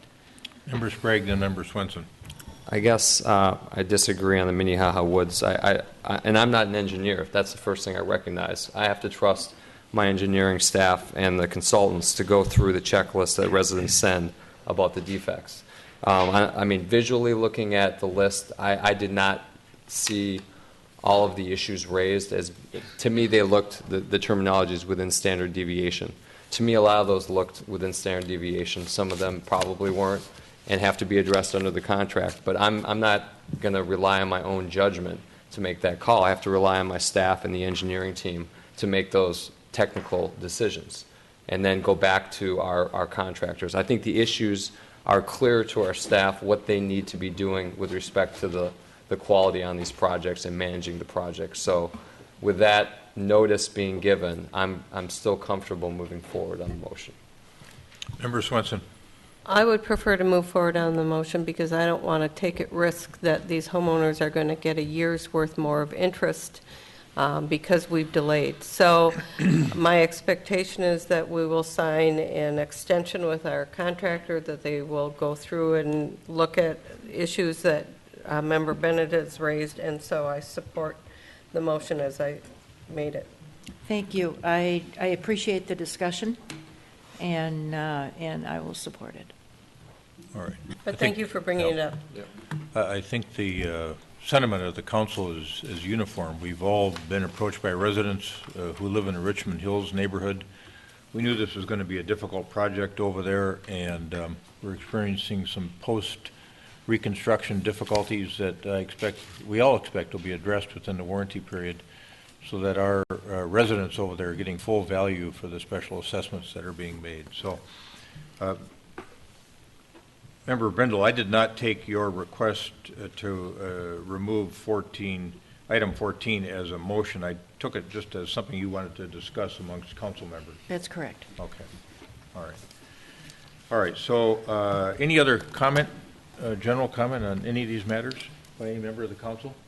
Otherwise, we'll call a roll call vote. Roll call, please. Ms. Tim? Member Brendel? Aye. Member Sprague? Aye. Member Swenson? Aye. Member Bennett? Aye. Mayor Hovland? Aye. All right, folks, thanks for your input. I hope that was helpful in terms of the education piece, and we will now move on to the next public hearing, which is involving the certification of delinquent utilities.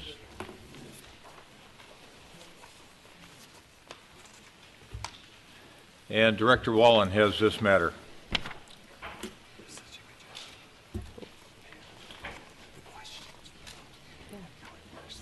He does. Josh said you did a good job.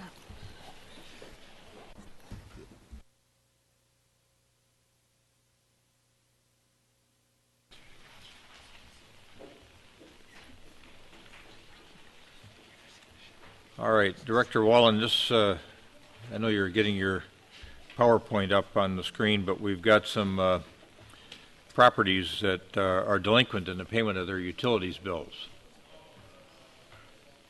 Or their utility bills, I should say. Yes, sir. Tonight is the public hearing on certification of delinquent bills. Under Minnesota Statute 444, it allows cities to charge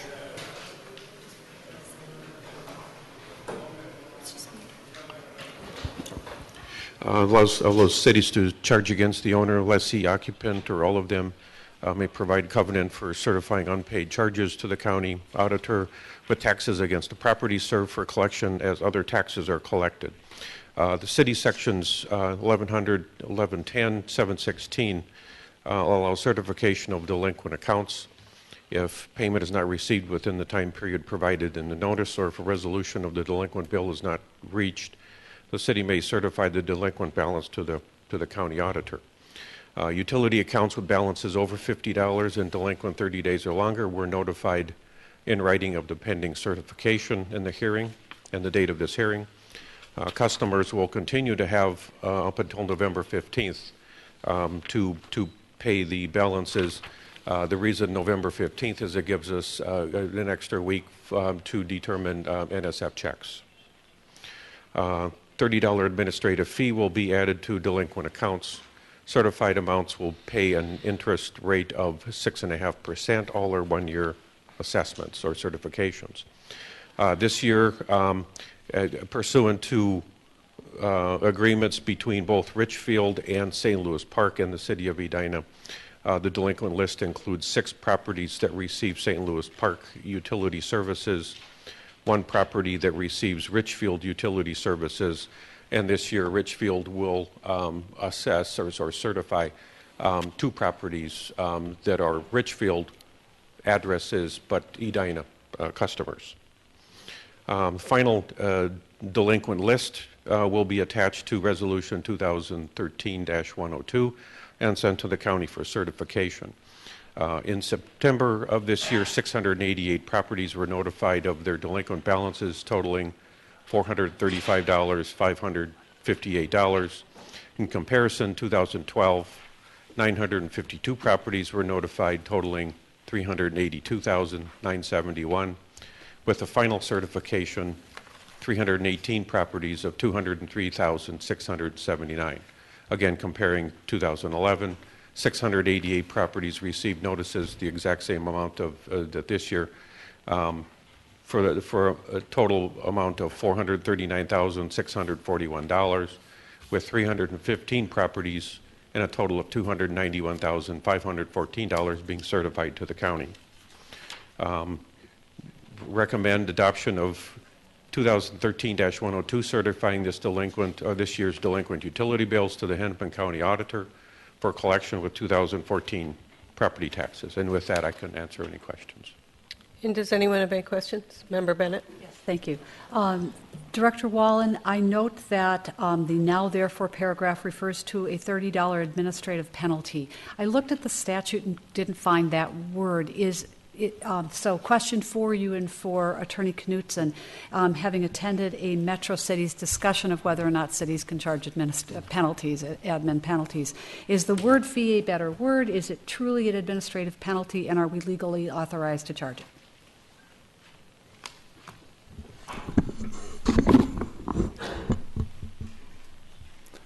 There's a huge issue there about whether the cities can charge administrative penalties for all sorts of things. That's, I think, separate and distinct from this particular attached to a water bill. I haven't looked at it carefully, but it's common practice, and I think you can do it.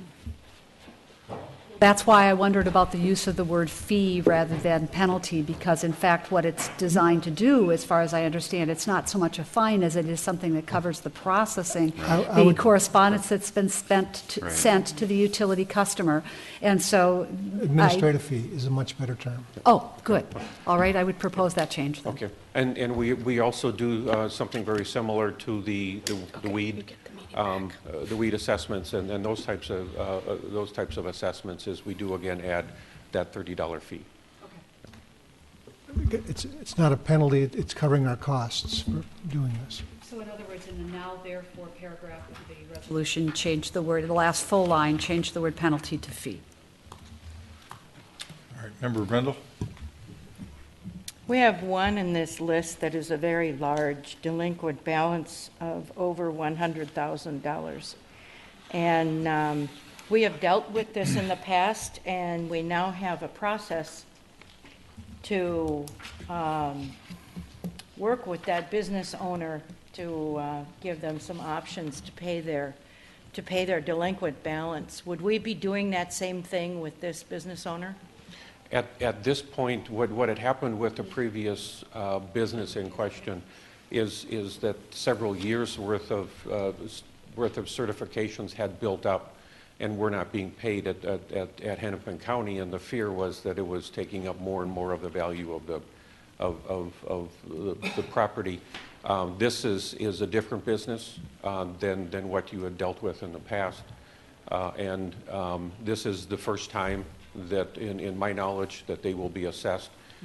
Looking at their Hennepin County tax records, I looked before their second half payment, but they had made their first half payment of their special assessments.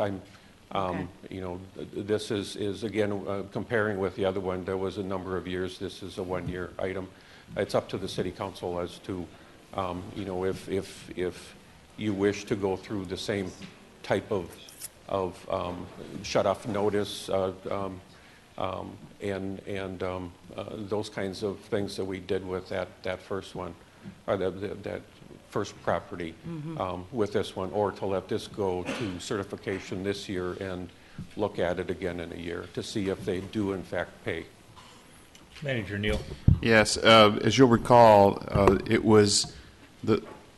it took us a couple of years before we actually made sort of the expedited or the extraordinary, I guess I would call it, effort to work with the previous customer, a similar kind of customer. And we can do that this time. This customer was very much aware of that previous situation, and I think there's a dynamic there to be aware of. But if you proceed with certifying this, we will inform that customer that was our action and that we will take extraordinary measures to collect next time, including disconnection from the system if this persists to a level that we've previously seen with the other customer. Okay. Well, I think the whole idea last time was that we changed our procedure because we had put it on the tax bill, it hadn't gotten paid, and so therefore it wasn't just a special case for that one thing. It was that if this happens at this large amount again, then we have to take those extra steps to make sure it gets paid or turn off the water so that we don't keep incurring costs. So, and as Director Wallen was describing, in the previous situation, we were getting concerned that the total value of the Right. back taxes and the delinquent utility bills Didn't were cover starting the to land. exceed the value of the Right. property, Right. which is problematic. We don't have that same No. situation in this case yet. Okay. All right. Other questions? No. Do we know, Director Wallen, what percentage of these past due amounts fall into the commercial versus residential category? These are predominantly, the vast majority of these are residential properties. All right. Do you know what percentage of them, or do you know what percentage of them fall into the past 90 days due?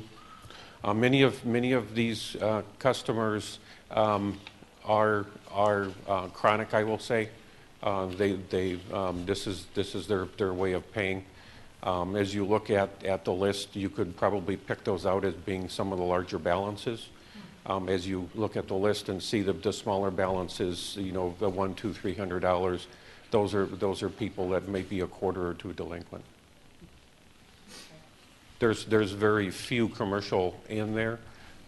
Even some of the large balances, some of the balances into the thousands of dollars are residential properties that use a lot of water. Member Bennett?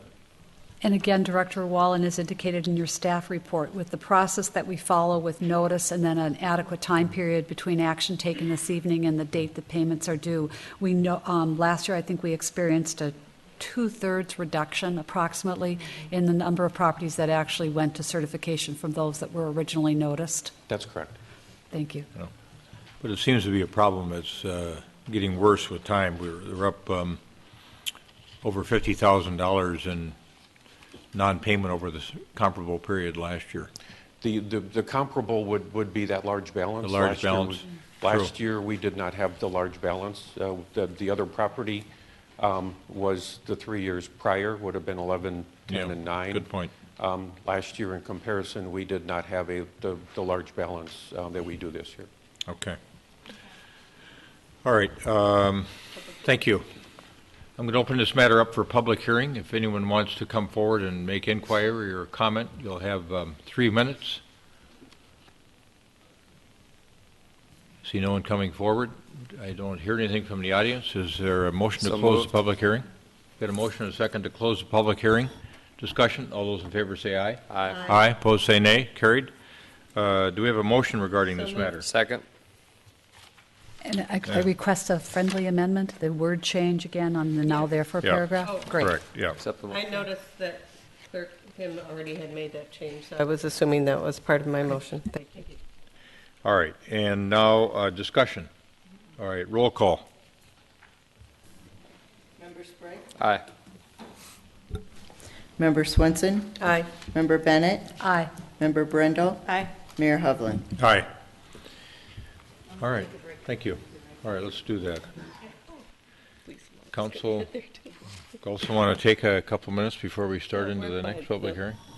You were going to ask a question, correct? This is like being in the first inning, Your Honor. Come on. You've done this Yeah, I before. could. Got a lot of endurance up here. All right. So,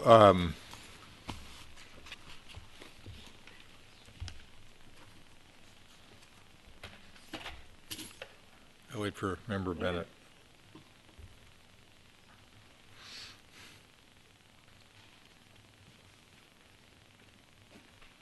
Director Teague is waiting to start here. We've got a matter that's quite similar, Attorney Knudsen, to the matter we had 2 weeks ago involving property in Rolling Green. And you gave us some advice in that matter with respect to the objective standards that are used to determine whether or not a property is available for subdivision. And I think it would be important that we understand or get reminded of that again this evening with respect to this particular request for subdivision. Yeah. Yeah, please remind us. Mayor, I saved my notes from 2 weeks ago, so we're good to go. This is what's called a quasi-judicial decision. That means you are applying the facts to the law and seeing whether they meet the standards of your ordinance. It's not a policy-making decision. It's not a legislative decision. You're acting more or less in the role of a judge here. And if you've determined that the standards in your ordinance are met, the courts say you should approve it. And if the standards in your ordinance are not met, you should not approve it. All right. If they meet the minimum standards, again, you must approve it. And the courts want objective standards that are in your zoning ordinance and in your subdivision ordinance as the basis of your decision. And the courts have reminded us again and again that your zoning ordinance and your subdivision ordinance are construed, frankly, strictly against the city and for what the property owner wants to do with the property. Your ordinances are read in the least restrictive way, reasonable way. Pretty well sums it. All right, there are elements of our subdivision ordinance that are more subjective in nature, and those were some of the elements that the Planning Commission was concerned about, and I think anybody would be concerned about. So what role do those subjective elements play with respect to what you just described as trying to be as objective as possible in circumstances such as this? Again, you must be the judge of whether they are objective or subjective, but they should be objective standards, not just, I don't think it fits, or I think it fits, or it doesn't fit. You need to have as concrete a reason for approving or denying something as you possibly can. All right, so would you give us an example of minimal objective standards as you described them? Well, one, for example, would be in your ordinance it says the homes must meet the median depth, lot size, and width of homes within 500 feet. I'm simplifying a little bit. Those are objective. You can take out a measurement tool and an adding machine and you can figure out what those answers. Those are very objective. If you go, that's one extreme. The other extreme where it'd be this subjective is we don't think it fits the character of the neighborhood. We don't like it. It doesn't look right to us, and therefore we're going to turn it down. That wouldn't be upheld. All right. Other questions for Attorney Knudsen at this point in time? Member Sprague, before we have Director Teague take this matter on? So with respect to slope and topography, in our ordinance, we refer to the 18% slope rule. That would be an objective criteria. Absolutely. But topography generally would not be.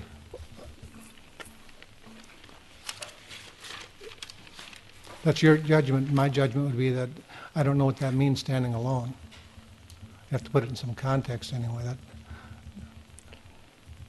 I know what the word means, but it's not a standard. And stormwater management, as related to a final approval and conditions, can we have conditions related to stormwater management on the site? For instance, requiring a certain drainage element, stormwater pond, and so on. You certainly could if you determine it's needed, certainly. Okay. Thank you. All right. Anything else for Attorney Knudsen? Director Teague, do you want to take us through these two matters embodied in two separate resolutions? One is the request for subdivision, one is a request for a variance. Certainly. Thank you, Mayor, members of the council. This property is located in the Indian Hills area at the intersection of Blackfoot Pass and Cheyenne Trail, 6609. The site is a little over an acre in size. There's an existing single-family home, mature trees, and steep slopes on the property. There's an aerial shot of the site. The applicant is proposing to tear that single-family home down and split the lot into two parcels. The existing home is located on the north half of the lot, where a new house is shown on this graphic, and then a new home would be built on the south half. As with all of our large lot subdivisions, any property that's over 9,000 square feet in size or minimum lot size, The minimum lot size is established by the median with the minimum lot size requirement for lot area, lot depth, and lot width is established by the median of all properties within 500 feet. That's the definition of a neighborhood for this zoning purpose. So the applicant has run that calculation, and the requirements are highlighted in red. So the minimum lot area, or the median of all properties within 500 feet, is just over 27,000 square feet. The width is 146 feet, and depth 183 feet. Both of the proposed lots here this evening meet those minimum standards. So these are the two lots, and the area highlighted in red, that is the buildable area that would meet all of our setback requirements. Of note is the front yard setback is established by the homes on either side. So the home for the south lot, the front setback requirement is established by the existing setback of the home to the south. And the same would go for lot number 1 here. The front yard setback is established by the home to the north because this is a corner lot. So the specific request before the council, again, there are 2 requests here. First is the subdivision, the preliminary plat to create the 2 lots out of the 1 existing lot. And then secondly, a front yard setback variance from 100 feet to 45 feet for that southerly lot. So the primary issue that was considered by staff and the Planning Commission is the proposed plat with the variances reasonable for the site. Now in this one, staff is recommending approval. The Planning Commission did review this, and as the mayor mentioned, based its decision on those more subjective standards, character of the neighborhood. So with that, I will go through how staff saw its approval here. The plat itself meets all of our minimum standards, and there is a slope issue here. There are slopes that exceed 18% on the site. So the code requires that they can't build or can't disturb more than 25% of that slope area. The house that's shown here within the buildable area is about at 25%. So if they were to build a home within this lot, they couldn't disturb more than 25% of the 18% slope area. And that includes slopes on the north lot as well. But the applicant, again, is requesting a variance to pull the house away from that slope area. The applicant has located the 2 building pads here, trying to disturb as little as possible on the site. The new home on the north lot would be generally located in the same location of the existing house. They would utilize the existing driveway to access that house. New driveway would be cut in to serve the home to the south, and they're proposing to bring that up to the street to stay away from these steep slopes, and there's also some very mature oak trees in this location here. We'll see a graphic in a minute that shows that a little better.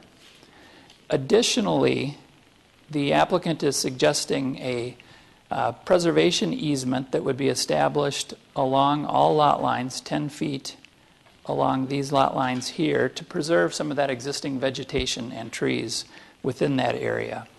Staff was suggesting that they expand that preservation area to include some of the slope area here and those mature trees.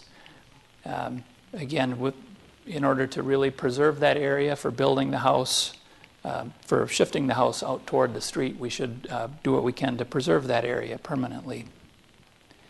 Additionally, the house to the south, you can see it outlined here. In bringing the house on lot 2 out toward the street, it pulls it further away from that existing house. As shown here, the separation between the existing house and the house that's shown within the required setback area is about 60 feet. And the house brought out to the street here, the separation between the two is about 120 feet. So another benefit there. In reviewing the variance criteria, these are the 3 provisions that we consider with all variances. Will the proposal relieve practical difficulties that prevent reasonable use of the property? Are there circumstances that are unique to the property and not common to every property within that zoning district, and that these conditions aren't self-created? And lastly, will the variance alter the essential character of the neighborhood? So staff finds that these criteria are met. The practical difficulty in this case is the steep slopes that run through the site and run right through the middle of the buildable area that's allowed per code. Also, the location of these mature oak trees that are highlighted in orange. Again, the buildable area is right within that oak stand. These are circumstances that obviously not caused by the applicant, and while it's not completely unique to the R1 zoning district, these conditions aren't typical. Another condition that exists is within the right-of-way of Cheyenne Trail here, between the lot line and the curb, there's an extra amount of right-of-way green space. Within this area here, down to the south lot line here, there's about 18 to 20 feet of right-of-way. Typical right-of-way is about 5 to 8 feet. So the actual measurement from the curb line here to any new home, or the proposed setback of 45 feet here, would be about 65 feet. So there's some added separation there because of that extra right-of-way. Staff felt that the proposed 45 feet wouldn't alter the character of the neighborhood. The home at 6621 across the street has a 42-foot setback, and the home at 6624 here has a 45-foot setback. So there's varying setbacks throughout this neighborhood. So the proposed 45 feet is generally in character with this area. The applicant is, and in regard to lot sizes, there are similar lot sizes within the Cheyenne Trail and Blackfoot Pass area. You see across Blackfoot Path, there are 3 lots that are less than 30,000 square feet, so actually smaller than what's proposed here this evening. So the proposed lot sizes are consistent with this block as well. To minimize impacts in pulling the house out to the front, the applicant has also suggested a maximum ridgeline height here of 35 feet where the code would allow 40 feet. That's included in the conditions that are within your resolution before you this evening. So with that, again, there are 2 requests before the City Council: the subdivision, the preliminary plat that meets all of our code requirements, and the front yard setback variance from 100 feet to 45 feet.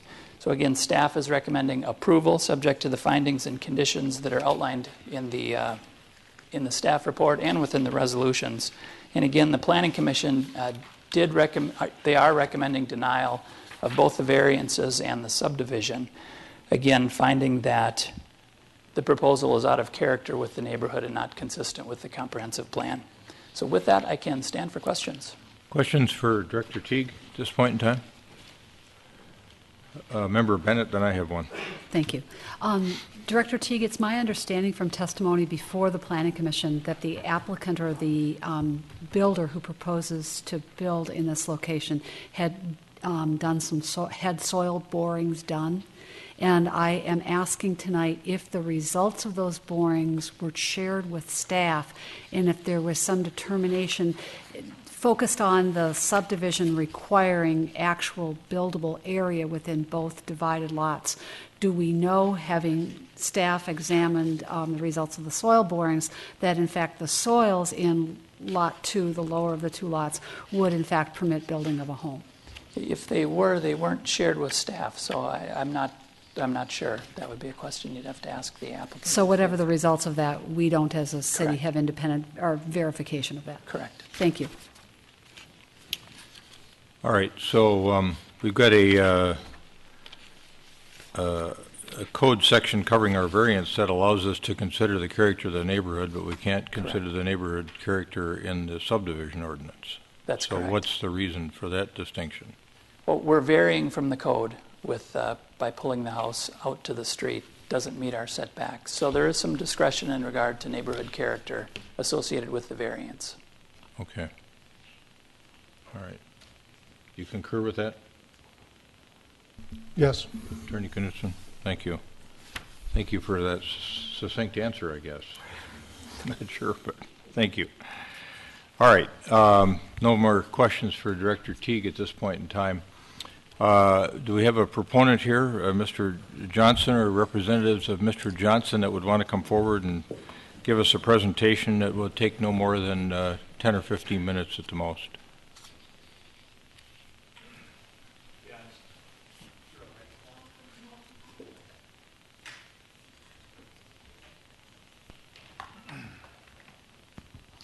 Yeah, Scott Busen with Great Neighborhood Homes, resident of 4615 Wooddale Avenue.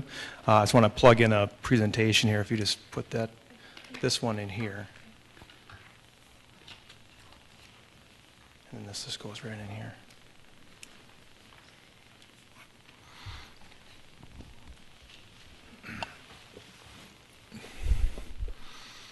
And that should come up over there. Okay. I'm here on behalf of the applicant, Mr. Johnson. I put together the information, the application for the subdivision, and I've got a presentation I can make that I made to the Planning Commission. You may have seen that, but I could go through that All right. again Thanks, as well. Mr. Busen. Go ahead and go through it, please.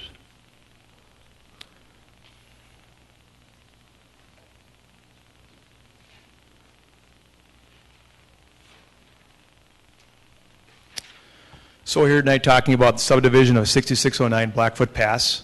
As Carrie pointed out, it's subdividable into 2 lots without a variance. But we're here tonight, and the reason we had the variance request attached to the subdivision is that we believe in seeking a better subdivision through a variance, creating a win-win situation, so to speak. Indian Hills, as everybody knows, and I'm sure you've driven over there, it's an eclectic collection of larger lots in a wooded setting. I mean, it's Edina's most wooded neighborhood by far. As you drive through, you'll notice that some lots are wooded, some have very manicured yards, and there's many sizes of homes. But the one constant about Indian Hills is that there's no 2 lots that are the same. Blackfoot Pass, if you drive up from the school there, you'll notice that Blackfoot Pass is a transitional street between the more manicured suburban feel of Cherokee Trail, Indian Hills Road, and the larger Lake Home properties. You can kind of see it get more wooded as you drive in. And Blackfoot Pass is really a transitional street between the 2 flavors of Indian Hills. It's a mix of wooded lots and open lawns, a mix of smaller and larger homes. So here's looking down Cherokee Trail, and you can see that more suburban look of the, before you get into Blackfoot Pass. And here's one home on Blackfoot Pass, and you can see this one's, while wooded behind it, it's more of a manicured look from the front. Here's another property over on Cheyenne Trail. It's one of those 3 lots that Carrie pointed out on that island location. But again, this is, I would call, more of a mix. I think this property has a lot of wooded property to the north, but you can see the front's a little more mix of wooded and landscaped. Here's a property directly to the north of the subject property. And you see we got some trees and wooded, but again, some grass area there. Here's a property across the street on Cheyenne Trail. You can see it's got a retaining wall, but then pretty wooded. This is the property directly to the south of 6609 Blackfoot Pass. You can see there's some overgrowth in the front along the street, but directly behind that's pretty much a full mowed lawn there. And this is another property across the street on the lake on Cheyenne Trail. So you see it's a mix. I mean, the Blackfoot Pass has a mix of types of properties, but obviously I like the wooded look too, and that's why I'm here to present this variance. The home on 6609 Blackfoot Pass is an older home. It's definitely ready to be torn down. The entire property is overgrown with mature trees, volunteer scrub trees, buckthorn, and other noxious weeds. There are many nice trees on the property. It's also very overgrown and needs to be a little managed to allow the specimen trees to grow to their full potential. And there's an unsafe pool in the back over. It's been fenced off and locked. Here's as you drive up to the existing home, and you can see this is approaching it from the driveway. This is the entrance kind of from the north that you can see here. You can definitely see the overgrowth. Here's a view again from the north side. This is the doorway from the north side. There's a view up where you can see this is the house overlooking the southern portion of the lot. You can see how the trees have really taken over and nature's taken ownership of the property. This is the pool in the back. This is the house. You can see how close the overgrowth is to the home there. And this is looking down into the woods to the south. So you can see there's some mature trees with a lot of undergrowth, buckthorn, and we could definitely be a little better managed. So what are our goals? You know, I talked about creating a win-win. The goals here are to redevelop the property, to bring new families or empty nesters to the neighborhood. I think there's an opportunity here for the neighborhood and for the city to bring new energy with new families to a property that really has gone vacant for quite a while. As I mentioned, we're trying to work with the existing terrain as much as possible. We want to minimize the impact of the forested streetscapes on Blackfoot Pass and Cheyenne.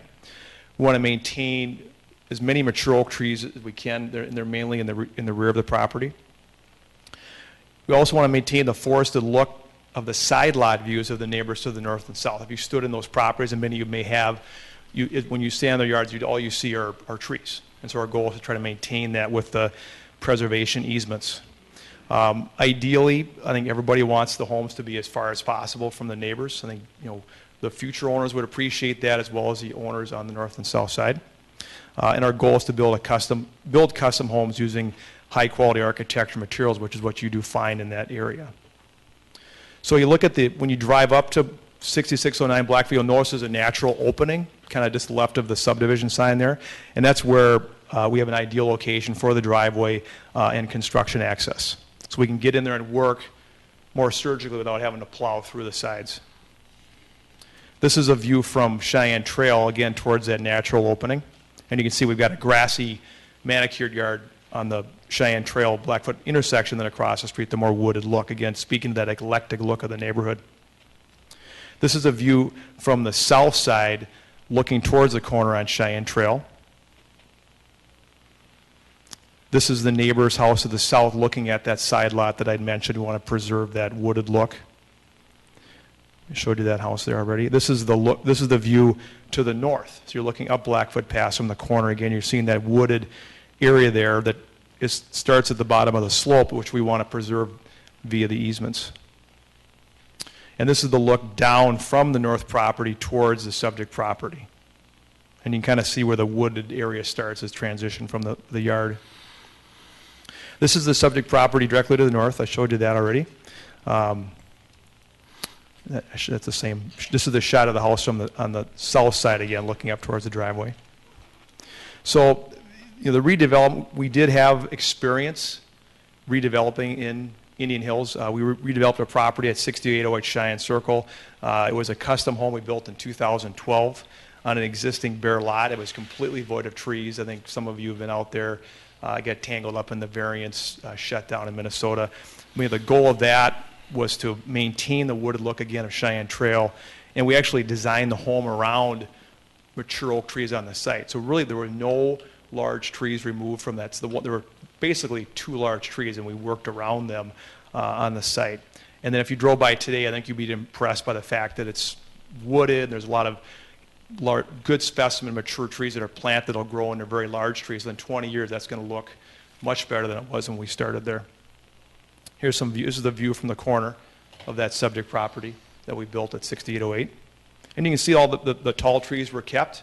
But if you went by there 4 years ago, it was just a mud, flat, weeded over lot. That's the view there again. Here's a close-up view. This is the view from the cul-de-sac. So you can see, this is the same as Blackfoot Pass. This was a barren lot, but just to show you what we could do with a barren lot. View from the corner again. There's the tree, the tall oak tree is the one we worked around, protected, that's right in the corner. Now here in the back, we actually designed the house around the oak tree in the back. So if you drove up, you'd see this oak tree coming over the top of the house, and you can see we designed the house almost like an hourglass to work around this oak tree. And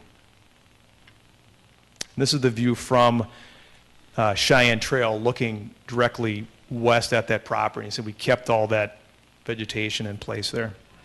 So we did have some neighborhood engagement. We mailed the site plan and letter to all the neighbors within 500 feet. We held a neighbor meeting to walk the adjacent neighbors through the plans. I walked them through the site, showed them their view of where the home would be from their properties. We revised the site plan based on neighbor meeting to add these conservation easements. The big feedback I received was that they really wanted to keep the wooded look. But a lot of time and effort has gone into this and a lot of thought and changes. I am open to any creative ideas. I mean, a goal here is just to create a subdivision that, is a better subdivision than just splitting the lot in half and putting the house where the code directs it to be. And with that, I'll take any questions. Any questions for Mr. Busen at this point in time? Okay, no. I can answer your question on the soil. Thank you. If you'd like. So I do have the soil boring report here. This is the boring test log. So what this is a boring log that shows when they did soil testing. I'll show you where the borings were done on the site here. So if you look here, we did soil borings B3 at the top, if you can see that. That's where the upper home would be. But the ones B1 and B2 were placed, and especially B1 exactly where the proposed southern home would go. So then looking at borings 1 and 2, boring 1 is the more in the middle of the home here. As you can see here, what we do is they do blow counts, and so they want to determine how many blows it takes the hammer to drive it down a foot into the soil. So if you have like a blow count of 1, it's literally like soft, organic peat or dirt, and you can see as you go down these depths here, the first 5 feet was fill, and so the blow count was like 1, and then below that down to 8, got into silty clay, and the blow counts at 8 feet were 7, which is adequate to do a spread footing foundation, doesn't require pilings. And then below 8 feet, you saw we got much more higher blow counts, 12s, 75s, 33s, silty sand with soil, cobble, medium grain, so really no organic, no black dirt, very buildable type of soil in that low. In that B1, if you were there today, that was the location I was the most concerned about because it's low. And that is where the home is proposed to be built if a variance is granted, correct? Correct. So did you do any have soil borings conducted at the site that the home would be built, the building pad, if there were no variance No, I granted? did not. It was just the access was difficult because of the trees. And I just, based on, and I would definitely do it, but based on experience, the higher you go, it's usually, and that's a pretty natural bluff, it's usually the same to better. Just because over time the organics fall to the low part of the lot. It was my understanding, based on testimony and some of the correspondence that we've received, that as you move in on the lot, you're encountering the end of a terminal moraine. And so my question was less, my inquiry about the borings was less about the organic and whether or not it was, in fact, such loose, hard shale material that would not have the stability to be dug into and a foundation established. And I am not an engineer. I can, read and follow information, and I did hear your presentation to Planning Commission, and that was, again, my question about the information that had been shared and at what location. Yeah, it's pretty, if you look at the boring that we did on the top, which is the top of the hill on B3, you can see there, it's sand. So, it's not, there's actually, sand is, you can build on sand, it drains well. But it doesn't have super high blow counts because it's granular. So, that would be one indicator of that top of the hill, what that's like. If it's sand up there, it's likely in between there and the low borings, it's, between sand and silty clay and gravel. But you never know unless you did a boring every foot. But it's the term that you brought up, that would be more of a wide area trend, I would say. Thank you. Yep. Member Brindle.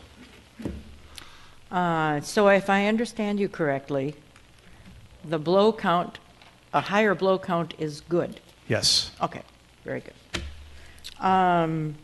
Looking at, let me get this oriented that I'm looking at here. I am looking at the plat of that lot with the home in the proposed location with all of the gradation lines. What kind of a retaining wall is going to be needed to create a building site in Lot 2? So yes, so in Lot 2, there will be some retaining walls on the slope side of the lot to prepare it for creating a build pad. So if you look at the plat, if we built the home back where code would ask to do it, we'd have much more aggressive retaining walls built because we're further into the slope. Okay, so, and it would also be more aggressive as far as they would run around the site and on the side lot as well. Under the proposed house on the forward build pad, the retaining walls would be, there would be less of them and they would be lower. So right now, if you look at that house there with the patio, you can see there's those little, they look like, they got like two long retaining walls with legs or straight.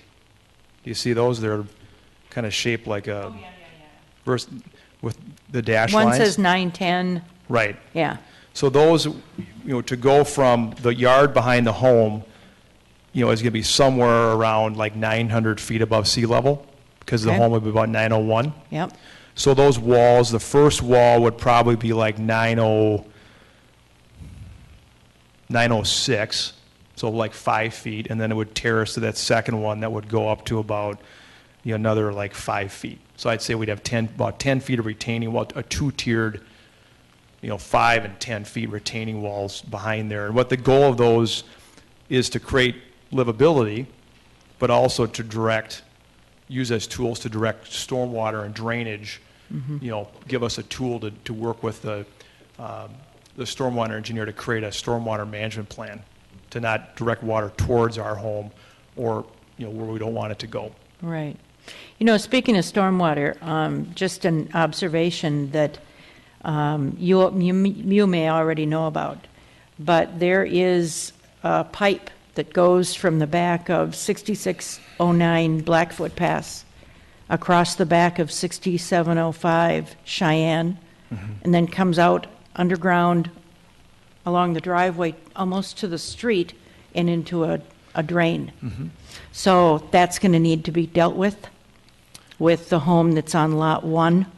Right. If this is subdivided. Yep, I think we can't get a permit now without having a stormwater plan from an engineer. Okay. So they're going to say, using the resources provided by the infrastructure, how are you going to manage stormwater on your sites? I just want you to know that's there. Yeah. So that maybe you can help that homeowner handle that when the goal, time comes. We build about 40 homes in Edina. The two questions are always, how tall is it, and where's the water going to go? It so, is. I have no intent to go through this and then say, I passed it, it's too late, you're stuck with the water. I prefer the homeowners that move in there are welcomed and there's not a problem. And I prefer that neighbors at the end of this project say, they did a great job with the stormwater, they made it better than it was before. Okay. And that's our goal. And I know it's a challenging site, I agree, but I think working with the size of the lot, with engineers and the existing resources, we can come up with a plan for the management of the stormwater. And we also have a watershed district approval on that as well. Right, exactly. Thank you. Thanks, Mr. Busen. Thank you. I think that's all we have for now. Thank you. All right, I'm going to open this matter up for public hearing. If you folks, I think many of you were here earlier, you'll have 3 minutes. Use the side microphones. I think they work better. Give us your name and address. If you have an overhead that you want to use, we'll put it on the front center console there, and we'll get you a handheld microphone. But otherwise, we'll take your name and address and get your comments.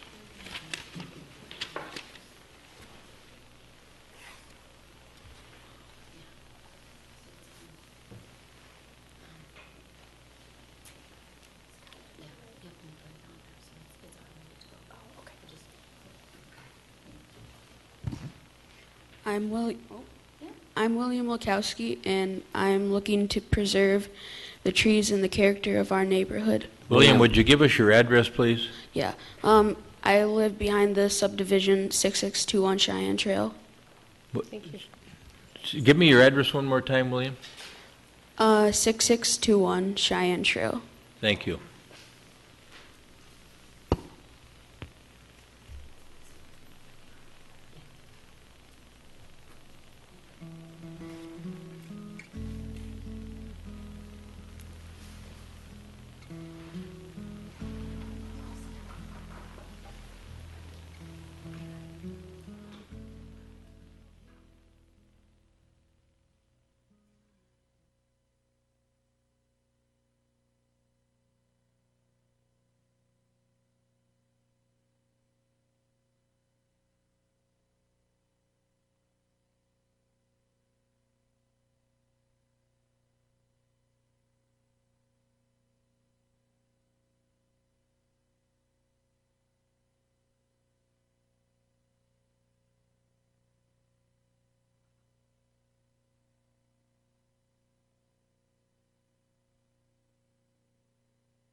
I'm his mom.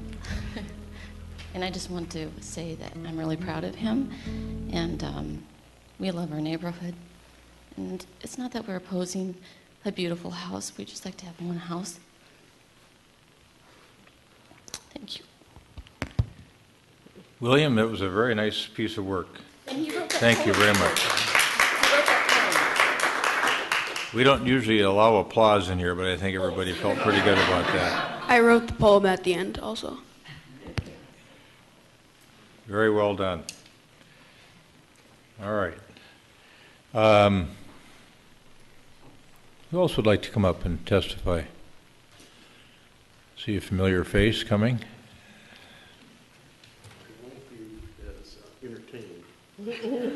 No say. Yeah.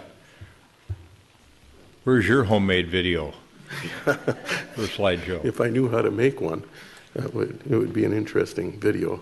Thank you. My name is Dave Frauenschuh. I live at 6401 Indian Hills Road, and I want to congratulate you on your patience.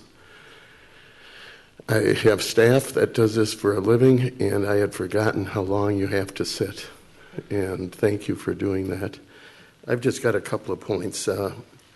First off, again, like our neighbors, we're not against a new home being built there. We just feel that the original developer of the property had an economic interest in doing the best he could to make a profit and keep the neighborhood the way it was. And this is the way the lot was built. And there's room for a house. And I think otherwise it's going to be really, have to be fitted very tightly and really be hard to do. The idea of the lot sizes fitting into the neighborhood, we take that 500-foot distance. That 500-foot distance includes a neighborhood that is not Indian Hills, that was built in the 80s, and is a totally different feel to the neighborhood. If we took, I don't have the numbers, others will do that. So I'm just generalizing here. If we took the numbers of the square footages of the lots within the Indian Hills neighborhood as it has been known since the 50s, we'd get a totally different feel on the size of the lot, that the size of the lot needs to be. The other thing I worry about is as I drive my distance of about 1 mile to work in the morning through the golf course, which is a pretty nice way to go. There are occasions now where I have a very hard time passing down that street because the water fills up the little pond there, rolls across the road, and is hard to get by, I'd say 2 or 3 times a summer. And so I really do think there's a water issue here. We have to remember those homes that are in that not in Indian Hills. Those houses are very high. They slope back towards this property. That's the reason that drainage is behind the home next door, is because the water comes down there dramatically. And I do believe they already have problems with water there at certain times when it really, really rains. So I think the engineering study that you're going to require, which is positive and good, is got to be really well done because A, it floods further down the street, and B, the other homes that are below this high promontory are going to cause trouble. So, all right. Thank you, Mr. Brownfield.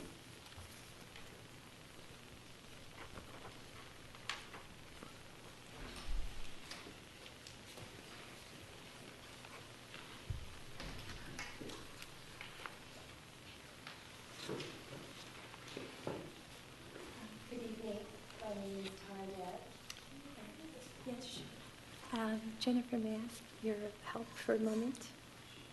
I don't know if I'm able to get these pictures up here. Okay. Thank you. I'll stand over. We're going to get you a handheld microphone here because I don't think any of us heard your name, so we'll wait a second and then you can introduce yourself again.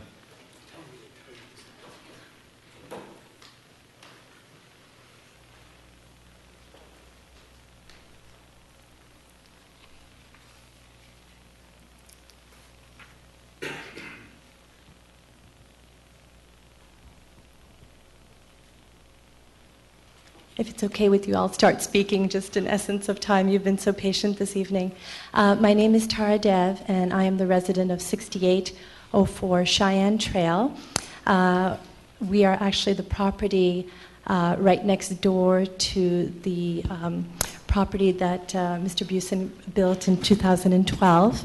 I was here to support his variance at that time for that new home, and have to speak from the heart in that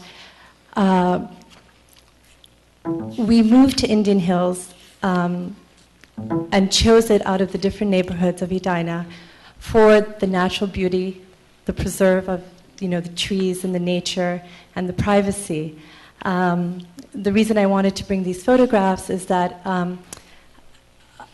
Busen does very nice construction, and as my other neighbors, we are not opposed to having a new home in the neighborhood on this particular lot. However, I wanted to just show you some pictures of our views from our home, just to give you a sense of what has been our experience. This is a view, and we are very privileged to have this view.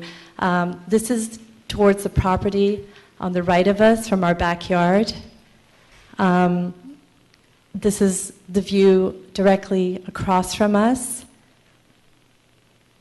and to the right of us. This is today our view now of the house next door to us that was constructed. This is the view not only to the property next to us because of all the trees that were taken down, but to the house on the other side of that house that we now look directly into. And this is now the home that is right on top of us. The trees, the cedar hedge that you see there is a hedge that we put up this year. We could not see into the lot. I agree it was an older lot and trees needed to be cut down and they needed to be cleaned up. But I think to the extent that this was done and to the complete loss of privacy that we have on the major side of our house, the last shot I'll show is actually from inside our 3-season room, where now when you look out, not only do you see the house right next door to us, but you see into the garage of the other house on the other side of it. This is a beautiful, beautiful neighborhood. And I think in the past this has not been an issue because the people who have resided there and people coming into the neighborhood have respected the beauty of the lots and have conformed to it. It's a truly special place. And I think that, yes, there are not only reasons of sentiment to want to preserve this natural beauty, but I do think there are also concrete issues, and I know that others may speak to some of them, but one of the issues I did want to speak to is that, especially aside from the water, is the sharp turn that the new proposed homes are being set upon because of, I apologize. Yeah, I'm sorry, Ms. Just Deb. quickly. Your light's not working in front of you there. I'm There's sorry. a light on over I'll there. just wrap it up quickly, but I think I just wanted to bring your attention that it is a very sharp turn as you go around that corner from Cheyenne Tail to Blackfoot I Pass. suspect we've all been down there and Yes. seen the So the thank you very road much for your time. configurations. Yeah, okay. Thanks very much.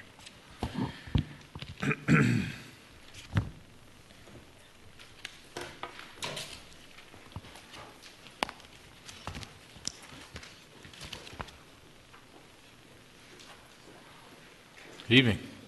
Good evening. It's on red now. Yeah, you'll be okay here. Dean Swanson, 6313 Cheyenne Trail.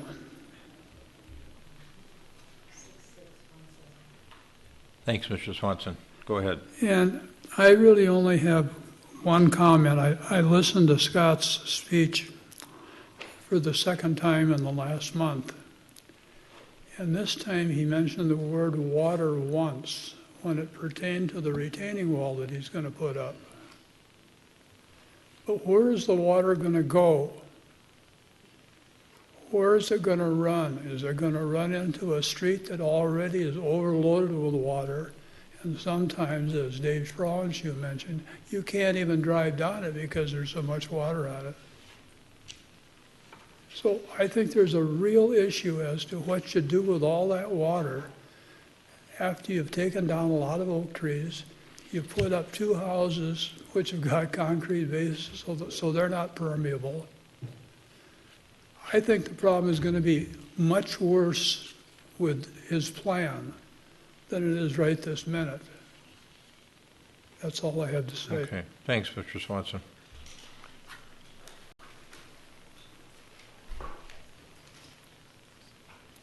Good evening. Hello. Penn Jocelyn, 6718 Indian Hills Road. We're a couple blocks away from this area.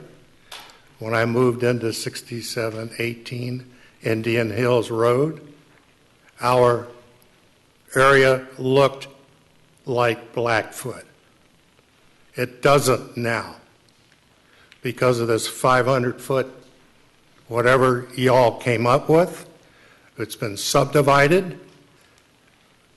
Brendan Glenn was supposed to have a whole lot of trees. 8 years later, it looks like West Bloomington. 6,800 was subdivided. The BB who bought the house said, goodness, she bought the lot next to it, so it's going to be okay.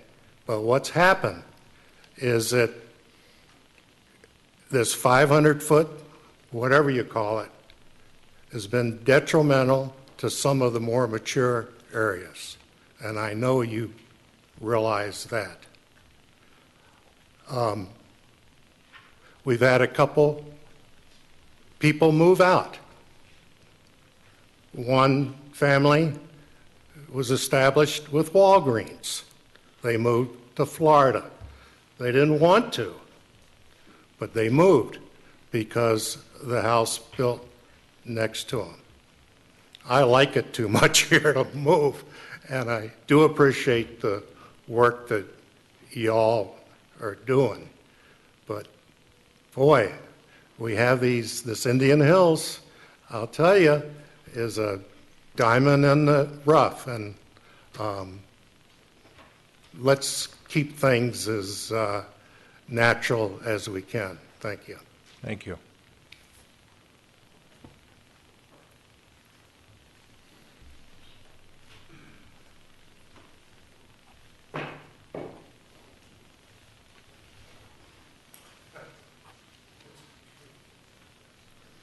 My name's Charlie Letter, and I live at 6709 Cheyenne Trail. I've been an Edina resident since 1959, and I've lived in my Indian Hills home for the last 27 years, just 2 homes to the south of the proposed subdivision site. I was very disheartened to see the subdivision sign go up at 6609 Blackfoot Pass. The mature trees and large wooded lots that characterize the neighborhood would be changed forever if this were allowed to pass. As you consider the proposal, I would reiterate that you recognize the flaws in the manner in which the average lot sizes for this property are calculated. The 500-foot radius includes properties on St. Albans Circle and Gleason Terrace, which are very different in character from the Indian Hills neighborhood. While these are in fact adjacent properties, they represent a paradox where 2 disparate neighborhoods abut one another.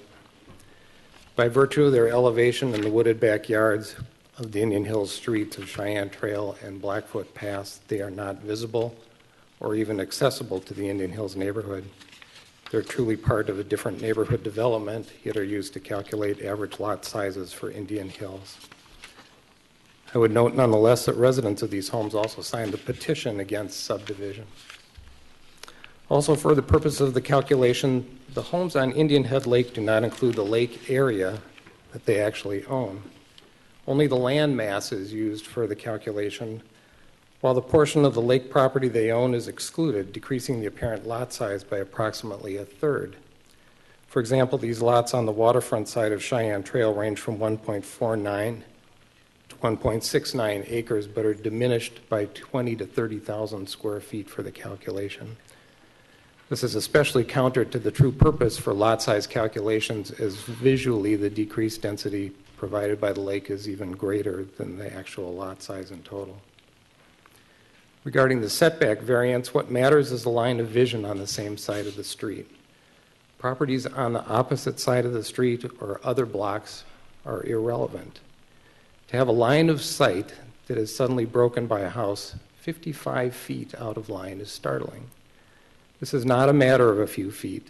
It's 55 feet, and it's further accentuated by the V-shaped promontory of this corner lot. The current size of the property in question is appropriate for the neighborhood, and it maintains its essential character. It is a site suited only for a single home by virtue of its woods and slopes. To subdivide this property would alter our neighborhood forever and continue to lower the bar for average lot size and subdivision, further opening the door to change the neighborhood one property at a time. I'd urge you to consider Commissioner Pott's statement at the Planning Commission meeting when he said, "I think if there were ever a lot that seems like it should have only one house on it, or at least one this size, this is the one." This is the most clear example while I have been here. Thank you. Thank you, Doctor.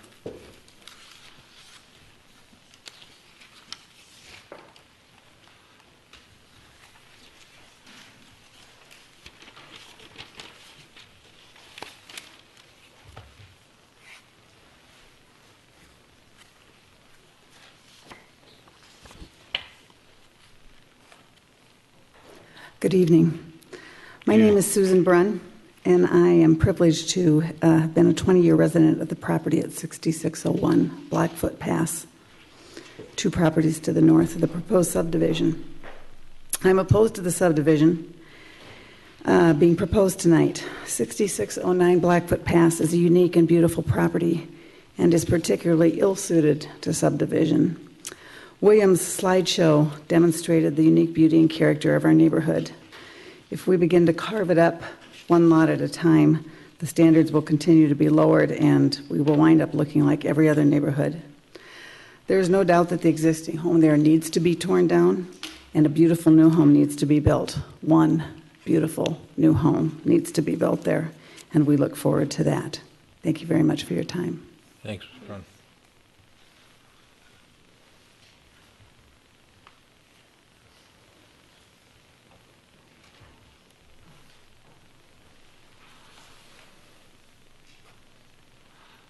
Hi, I'm Mary Swanson, 6617 Cheyenne Trail. And I would like to ask about the number of trees that are be cutting down. Outside of the 10-foot easement, I can look at that and say almost every single one, and nobody's been able to give me a number. The entire lot is going to be stripped of all the trees except for the 10-foot perimeter. I also have a comment about the driveway that's be cut in. It's very, very close to Cheyenne Trail, and I see that being kind of almost like a blind driveway. And people come around there and take shortcuts, and they go pretty fast.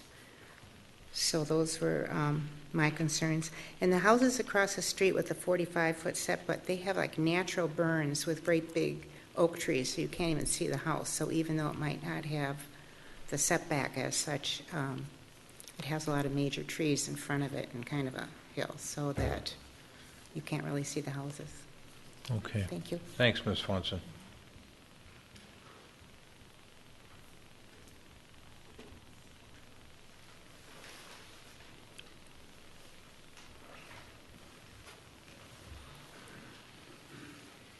Good evening, Mr. Mayor, members.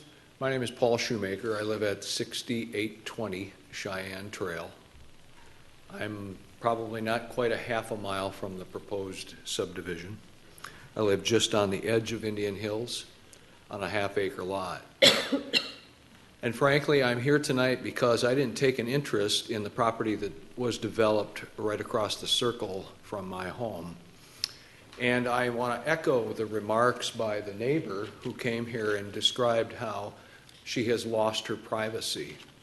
I don't think you could do a better job of stripping your lot so that your privacy is displaced onto your neighbors than the house that was created on 6608 or 6808, just the white mansion. It seems to me that what we have left at this one large lot is a unique opportunity to save a heavily wooded lot, a lot which has trees that go back 100 years. And if the example for that lot is that by the builder down on Cheyenne Circle, then every tree will be taken from that lot except those that sit on the periphery of that lot. Everything else will be scraped, and 2 large homes will be built. Now, they'll be pretty because the one across the circle is very pretty. It's huge, and it's very pretty. I probably won't make many, I won't get invited to Thanksgiving over there, but I would say this, that those neighbors that abut that property are now putting up the privacy that they used to have. They've had, the shift in privacy has gone to the neighbors, whereas the person who built the big white house has all house. And that was a result of a variance. It was wrong to have granted that. It was wrong for me not to have come here and stood in opposition to that. And this time I'm not going to do that. I'm going to express my opposition to the subdivision and to the variance, because I don't want another example showing up just down and into Indian Hills. like I have to look at. Now, don't get me wrong, it's a beautiful house to look at, and I have a blessing from that, but I can tell you my neighbors lost all of their privacy. And that's something this neighborhood does not have. Every other lot has privacy. To strip your neighbor of privacy, in my view, is asking too much. So I'm here to oppose this particular plan. Thank you, sir. Wonder if our lighting system is working, that one. Okay. Okay. All right, we'll be a little bit more observant about which, we'll look around at one of the three options here. All right. Anyone else?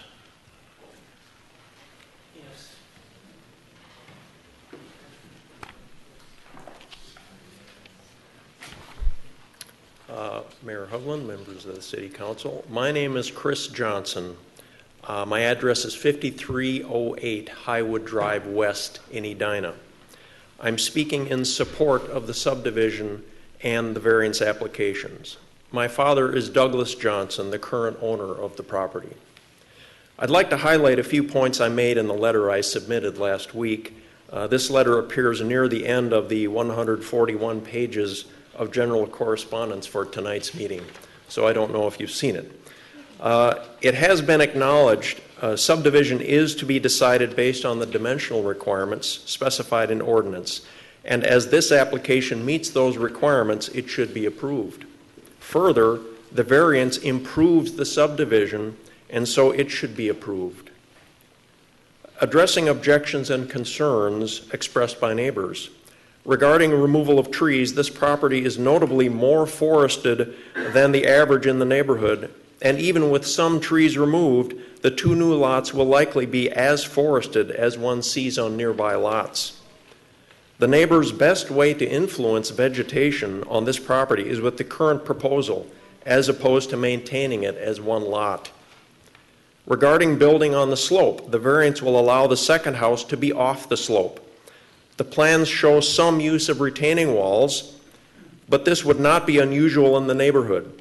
Both 6709 and 6713 Cheyenne Trail are on steep hillside with large retaining walls, and I count at least 10 other lots in the neighborhood with notable retaining walls. Regarding traffic safety, my father and I can state from personal experience there has never been an accident involving a vehicle exiting or entering the existing driveway. That's in 45 years. Notable, as the two new driveways may be likely to ingress and egress approximately the same as the existing driveway. Regarding concern about a tide of subdivisions in the neighborhood after this one, there is only one other lot which would qualify, that being 6601 Blackfoot. Interesting point, it was originally 2 lots.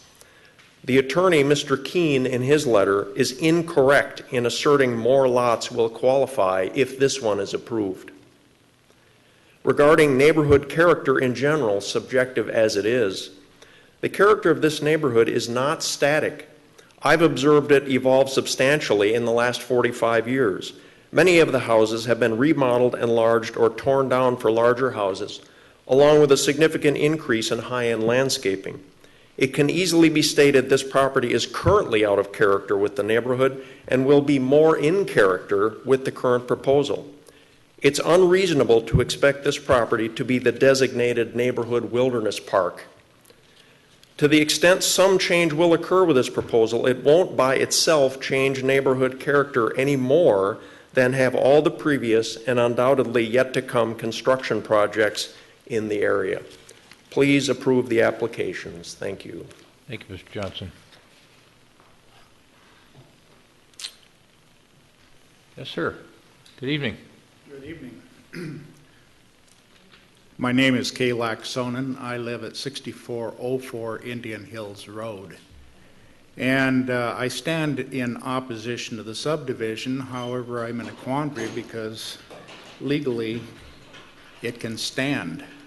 I have no opinion on the variance. If you're going to subdivide, put the house in the best spot, perhaps.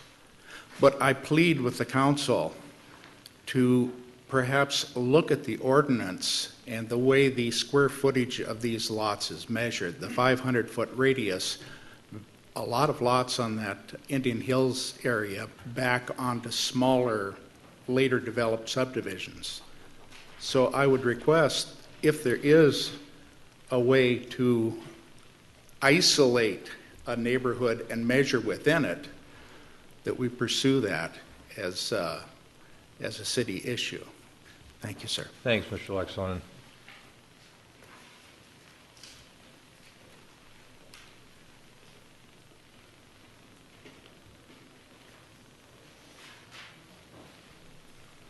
Good evening. I'm Douglas Johnson. I own the property under discussion here. As I noted in my letter to you, I am virtually deaf.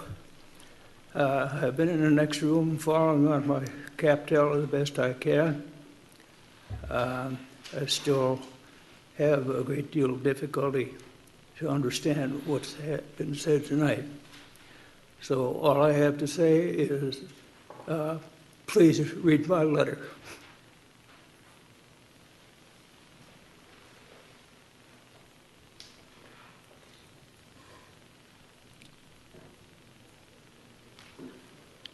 Mr. Keene?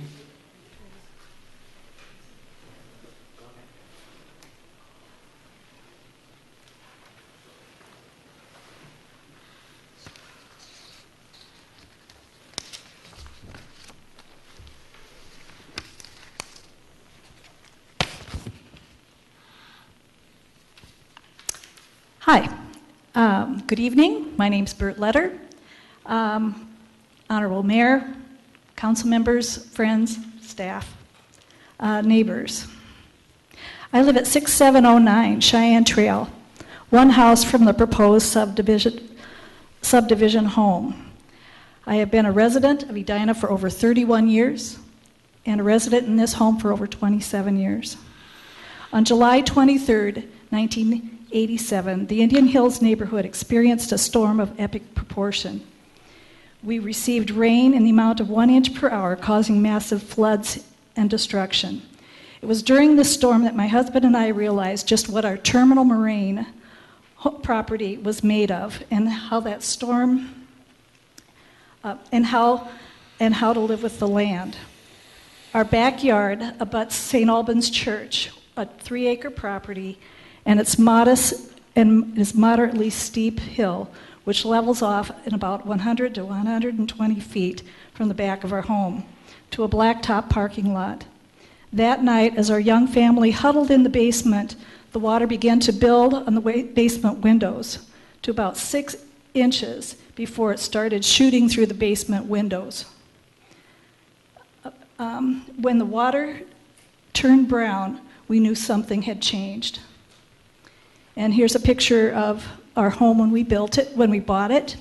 This is the back hill in the backyard, and this is the steep slope, or moderately steep slope, that goes to St. Albans Church. This is what happened that night with 1 inch of rain per hour. The hill collapsed. You can see it's made of small stones and sand. And this is what came into our back of our house. The consistency of the deposits known as Indian Hills, left by glaciers, is geologically known as terminal moraine, and here it's composed of sand and small stone. There are no bedrocks, no soil to hold the ground in place. That night, the first 6 feet of our driveway washed out because of gushing water and was deemed impassable. It was during the storm that the water pooled in the area proposed for building pad 2, and it was completely underwater. On July 24th, 1987, our neighbor at 6705 Cheyenne Trail shared with us that he had navigated his yard to keep the runoff drain, which he had built in the back of his yard, free of debris. This area has only a 4 to 8 foot retaining wall behind it, and is 4 to 6 foot above the ground level of his home. I bring this up as soil composition in our lot, which is about 100 feet from the proposed subdivided lot, is the same. Subdividing the property at 6609 Blackfoot Pass will require a 19-foot retaining wall, and as indicated by the developer on Pad 1, the retaining wall of this magnitude in a terminal moraine made of prefabricated block cannot withhold the powerful force of water and is a disaster waiting to happen. Ms. Lutter, I've let you go over a little bit on the time, I'm so if sorry. you want to make your final point, we'd appreciate it. I'll make this point, I guess.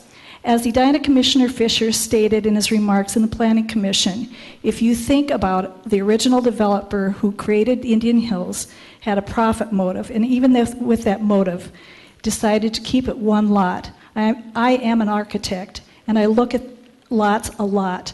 It looks like this is made for one structure. It comes back to character, the character of the neighborhood, and where we are going to alter the character of the neighborhood. I'm sorry, I need to ask you to stop. One at a I'll let time. you go over quite a bit. I'm sorry. Yeah, that's okay. Thank you very much. Thank you.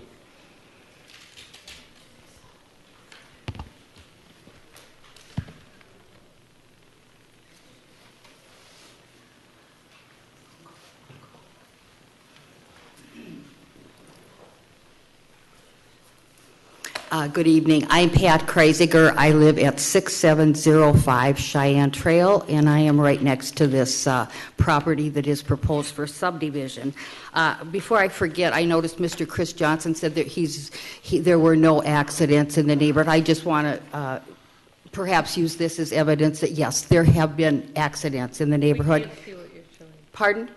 You're showing it to the audience, so we can't. Oh, all right. Well, at any rate, I'll just tell you that this is an accident that happened in 2009, and it was a car that was coming south on Blackfoot Pass, turned the corner onto Cheyenne Trail. It took out the mailbox of Jim Schwender across the street from me. It hit a tree on my yard, and the car could not be even driven. It could not even. It was totaled. And it's lucky that there weren't children out there. It's lucky that there weren't people who walk dogs, ride bikes, and so on. That is a dangerous corner, and there have been many near misses. But if anyone would care to see this, this is a copy from the police department, the Edina Police Department. Ms. Kreisinger, are you to the north or south of the subject property? I'm south. I'm the property that's First house adjacent. south. Yes, Thank you. and I thank those of you who did come out to look at my property. I really appreciate that you took the time to do that. I pretty much concur with all of my neighbors who are against this subdivision. I appreciate the wonderful things that they have said, and I'm talking fast because I know I don't have much time. I have a lot of concerns as being the person right next to this property that might be subdivided. 4 of us neighbors met with Mr. Busen on August 8th at his invitation, and I was already in possession of the plat that he had proposed to the city. He immediately told the 4 of us that his lot dimensions were wrong and that his surveyor makes a lot of mistakes. So instead of lot number 1 being 1.32 acres and lot number 2 being 4.6 acres, they were now 108 acres and 0.72 respectively. Now, I have no idea how this smaller lot suddenly got to be larger to conform to the numbers that he arrived at by doing this 500-foot radius. But it concerns me to have someone building next to me whose surveyor makes mistakes. And obviously from Mrs. Deb's statement tonight, I'm anticipating that I'm going to have problems just as she and her family have had. The idea of huge retaining walls, many of them on a property, are certainly not characteristic with the Indian Hills neighborhood. I think that in addition to this being a dangerous corner, to have 2 driveways there instead of 1 is just going to exacerbate the whole problem. It's already a blind corner, and I think there are going to be more issues. The Wilkowskis, the young man whom you saw earlier present his wonderful poem and his video of the neighborhood, they live right across the street from this property. Their backyard is there, and their playground is there. This is where their children play. Many neighborhood children are playing in this area and walking to and from school and so on in this area. And To me, this is of utmost importance. I think the safety of our residents is an extremely important Okay, good. I concern. need to have you wrap up, Ms. Kreisinger. You're at your 3-minute mark. I have pictures of my drain. Do you want to bring that up, please? And while you're doing that, I'll just mention, I want to Well, say we're that, not going to have time for that because you're at your 3-minute mark. Your testimony is, I'm sorry, but it's, we have to have you wrap up. all right, So, thank you. thank you.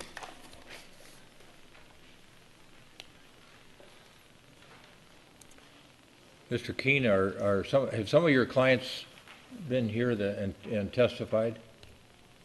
You represent several property owners. I do, Your Honor. Okay, and have some of them already commented? Yes, and some have not. Okay. And I am here speaking on behalf of both those that have addressed the council and those that have not. Okay.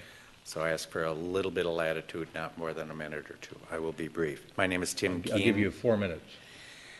With Melchison Gunn Martin, 220 South 6th Street. Thank you for your patience in this long evening. I've been a land use and city attorney for 28 years. And there's a terribly important point that we need to clarify here, and that is the standard of review that this council has in their latitude in making a decision on plat approval.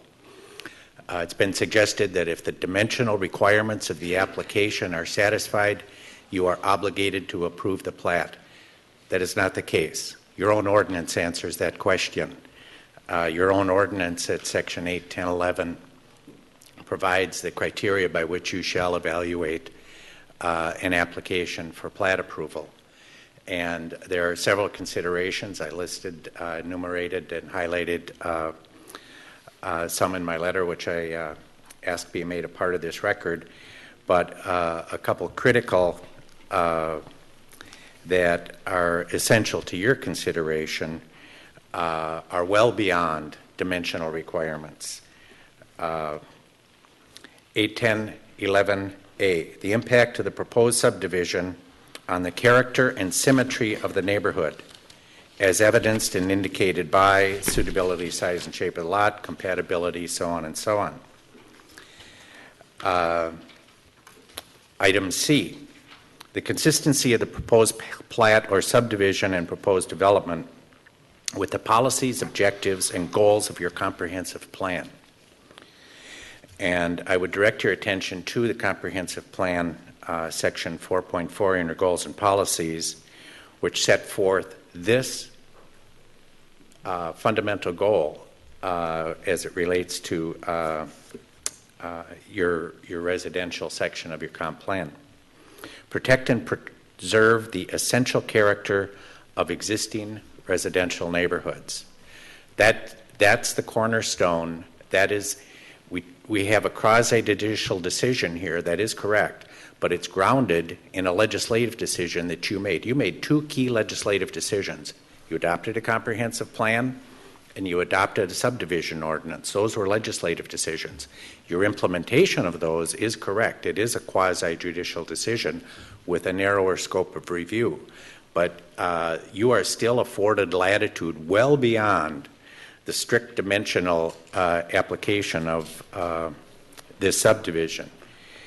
And in that regard, we have this strange circumstance where the measurement of the neighborhood goes beyond what we know as the Indian Hills neighborhood.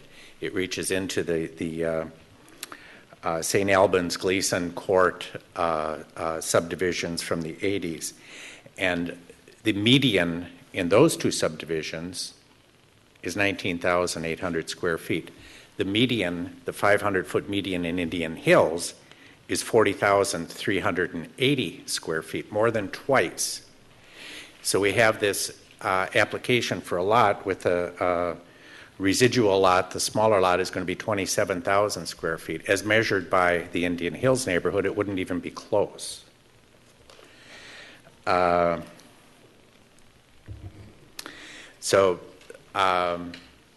I do request that you do consider that the legal standard is measured against the findings in your ordinance, your subdivision regulations, and you're not bound by strict compliance with dimensions and the objective lot requirements. So with that, I respectfully request that this council consider your comprehensive plan, you consider your ordinances, and request that you respectfully consider denial of this request. Thank you. Thanks, Mr. Keene. And I did not address the variance findings since I believe the case has been made that the subdivision should be denied in the first instance. Yeah, I think you covered your arguments on the variance in your correspondence as well. I did indeed. You did. Thank you. Anyone else?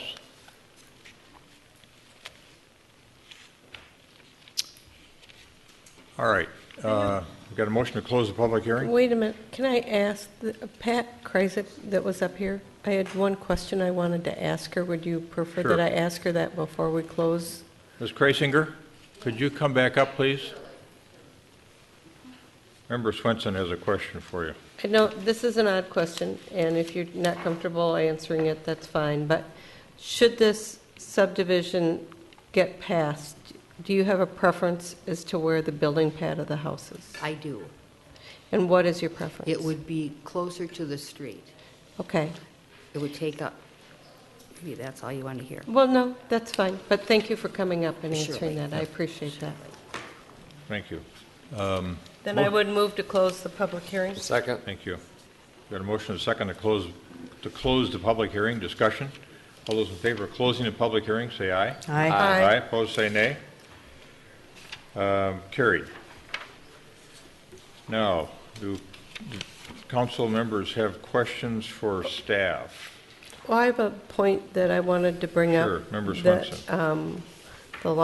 the attorney that just got up to speak, that he referenced the comprehensive plan, and we kind of went through this the last time when we had a Rolling Green subdivision a few weeks ago. Will you cover where our comprehensive plan is as far as how it relates to applying it to this? Yeah, so what's the role of the comprehensive plan? I'm sorry, relative to our Attorney subdivision Knutson. I'm looking at him, I just didn't say his I was name. confused. But I was giving you the look. That's a look you better pay attention to. I do. Well, my dog does, but I think in my family that's the only one that pays attention to it. The comprehensive plan is a guide for drafting your official controls, your zoning ordinance, and your zoning ordinance. Your subdivision ordinance, excuse me. And that's its role. It helps you, it's the guide for drafting those tools, those official controls. And the requirements of that comprehensive plan should find their way into your zoning ordinance and your subdivision ordinance. That's their basis for it. Thank you. Other questions from council or comments? Member Bennett, I've got a couple too, so go ahead. This is possibly a question for Attorney Knutson. So we have a requirement that has numbers attached to it that the slope, the 18 degrees of slope, no more than 25% of those disturbed. And I understand that for purposes of, and with costs, the property owner's prospective builder has done soil test borings in locations not the upper lot and to the lower lot where a house would be built if a variance is granted. My question goes to what needs to be established in terms of the buildability of the lot without any variances. And Director Teague, I believe you, by looking at a map with topographical lines, elevation lines, have indicated that 25% is met, but is there anything about the soil conditions and whether or not, in fact, they would support building that is relevant to this discussion?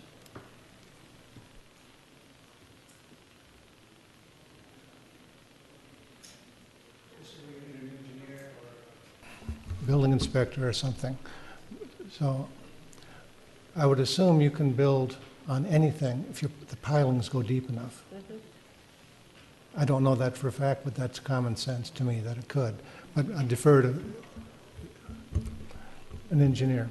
our engineer's gone for the evening. So I think there's the question of what you can build, because I know that people build on peat, for instance, in the Morningside neighborhood. They just put down pilings. But if that building disturbs something because of the type of soil in that area and the slopes, the combination of the soil type with the slopes.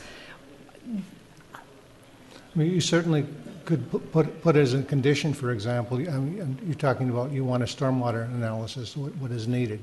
You could ask for more information on the buildability or anything else you want to make sure those are buildable lots. As part of the variance, you mean you could have a condition that it had to be a storm water management plan acceptable to the city engineer, or what? It's part of the plat. Part of the plat? Yeah, my question goes to the divisibility of the subdividability of something, if in fact in the position, the building pad without a variance, you really can build when you consider soil conditions combined with slopes. Okay, slopes we occasionally talk about because we have some subdivisions that have slopes. We have never talked about soil borings. There is nothing that Carrie has ever presented to me in 19 years of planning commission and council that has talked about soil borings before, and is it buildable? So while I understand your concern, and that to me isn't part, that comes to the permit part of it and what their soil borings are, and then what they do for mitigation, which we've discussed in smaller lots where we don't let people now take part of their neighbor's lot to try to build their foundation in a 40-foot wide lot. But so where I understand your concern about is the land stable. I think that seems, but I just don't know that we have a rule that says, ahead of time right now in this instance, that's part of the decision. I mean, we have nothing in our ordinance that I'm aware of that addresses where it can be a issue concern, it's not in the ordinances soil. that I'm familiar with. Right, and I'm just saying that given the slope ordinance and given the types of soils, not unique, I'm sure they exist other places in the world, but they're of a particular type, is there or is there not a building pad in a position that does not involve a variance on Lot 2?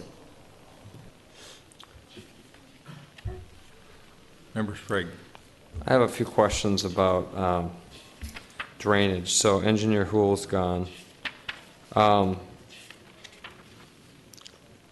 Carrie, are you comfortable speaking to the issue of drainage? Because one of the concerns thematically is where the stormwater will go. If we subdivide it, now we have 2 homes and not 1, and what's going to happen, especially on that southern edge. It sounds like there's some existing issues with drainage on the roadway and in torrential rain events. So what's the plan right now? To me, as I look at the lot right now, it looks as though the southern portion of the lot, there's a low point adjacent to the southern owner's home that kind of is a place of infiltration and storage right now on the site. So how is that managed in if the property is subdivided? I'm not comfortable speaking to exactly how it's going to work, but I am comfortable with putting a condition on here that, and I've in discussions with Director Hoole, he's indicated that through the building permit process or even prior to final plat approval, that they could come up with some kind of a plan to maybe even make the situation better for the homeowner to the south, to channel more drainage that's coming onto that property to the south now, and trying to take some of that away from the property through retaining walls or swales. Again, I don't know the specifics of how that would occur, but in speaking with the engineering department, they're confident that they certainly won't make matters worse for the property owner to the south and potentially could make them better. So is that, as you reference in your draft resolution? Yes. Okay. Grading and drainage plans specific to any proposed home would be reviewed at the time of building permit. Drainage from any new home, garage, or driveway would have to be directed to the street? Correct, yeah. Do we have a pooling issue on this street, though, that we've heard about? Boy, not that I'm aware of, but I wouldn't be aware of it. Oh, okay. Well, I think a number of homeowners tonight talked about it, so I'm going to assume that there is one. And also, in your proposed conditions, it says 4, slope and tree conservation easement must be placed over the large oak trees and slope areas to be preserved by moving the home toward the street. I didn't see that designated on a drawing anywhere. I think it was. Was that because it didn't come from the proponent, and that was our additional condition? Right, that came from staff. It was on that that rendering where I colored the trees orange. The way I would see that working, if the council is of the mind to approve this, it would be preliminary plat approval. And then when they come back for final plat approval, we would have that specific easement area worked out, maybe have that drainage question answered as well.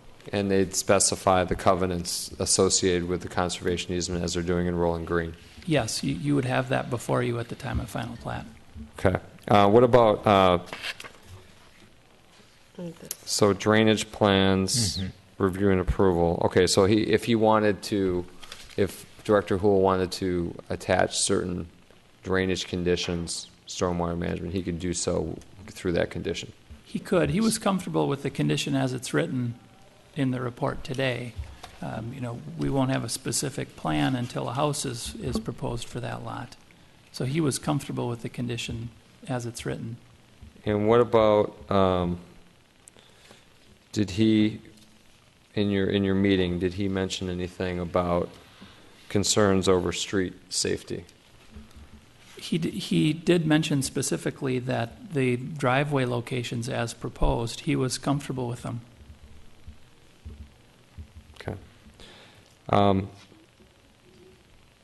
And in terms of the 10-foot conservation easement, how did we arrive at that amount? I mean, 12, 15, 8, how do we get to 10? That was proposed by the applicant.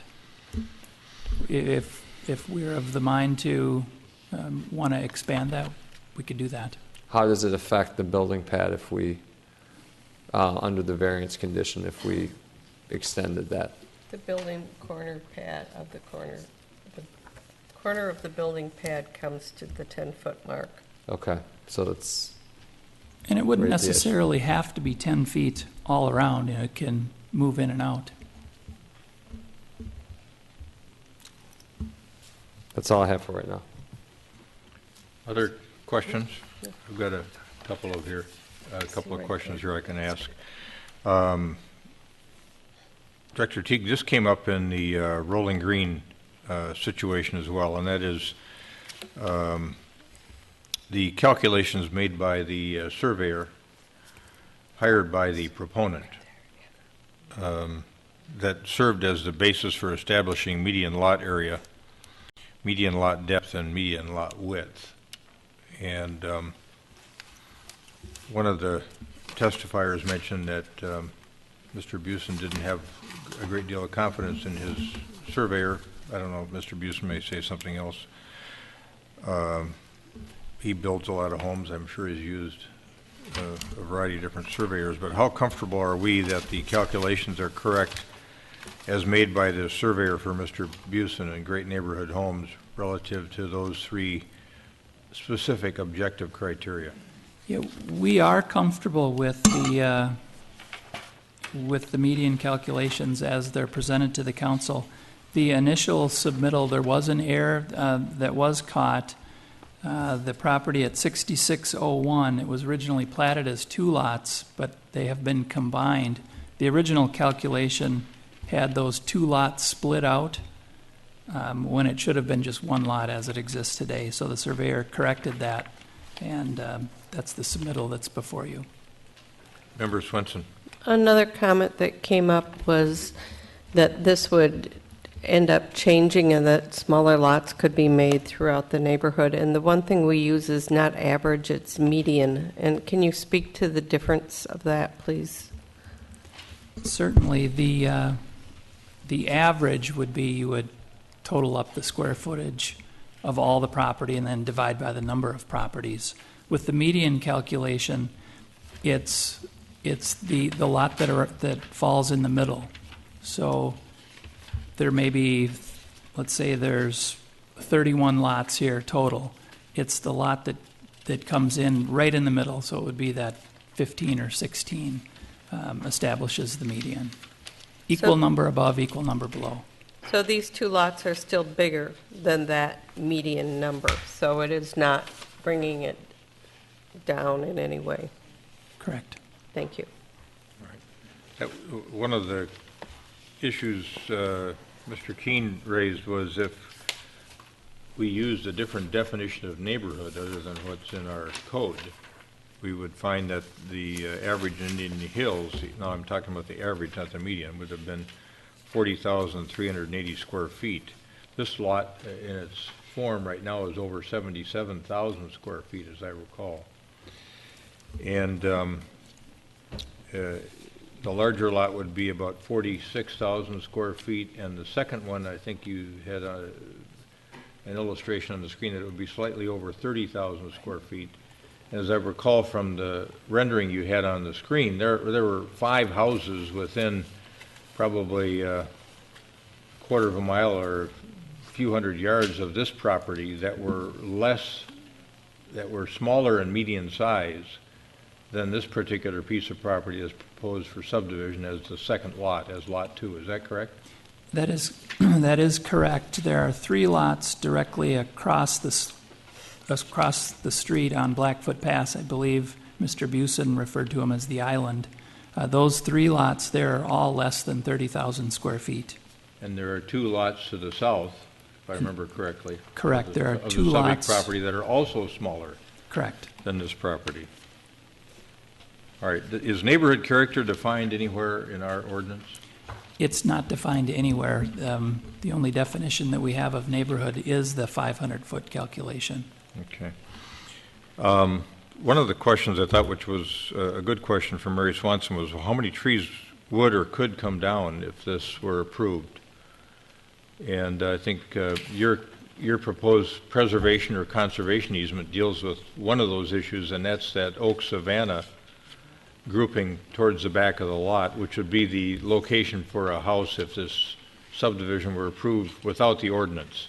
Are there other trees that could be marked and preserved if this were approved that were outside of that oak savanna but wouldn't be could be preserved and would not be in the way of a house on the building plot that would be approved if there were a variance, if it were subject to a variance? Potentially. I would see this working similar to what we did with the Acres Dubois subdivision, where once it got preliminary approval, we walked the site with the landowner and established trees that were worthy of being put into a preservation easement. We could do that with something similar here. Okay. That would be part of the subdivision approval? It could be part of the subdivision approval, correct. All right. Just to verify a couple of things here, if the 2-lot subdivision were approved based on these objective criteria that Attorney Knutson has talked about, and we didn't have a variance for Lot 2, the subject property, if it was built on the building pad that was shown, would be 60 feet from Ms. Kreisinger's property as opposed to 120 feet if the variance were approved. Did I get those numbers right? That's correct. Okay. And then the proposed setback would be approximately 65 feet if the variance were approved for the home on Lot 2? The setback would be 45 feet from the property line and 65 feet back from the paved surface of Cheyenne Trail, because there's that extra right-of-way in that area. All right. And then there were 2 houses across the street that were 42 feet and 45 feet in terms of their setback from Cheyenne Trail? Correct. And this one would be then 65 feet back? This would be 45 feet back. 45 feet, okay.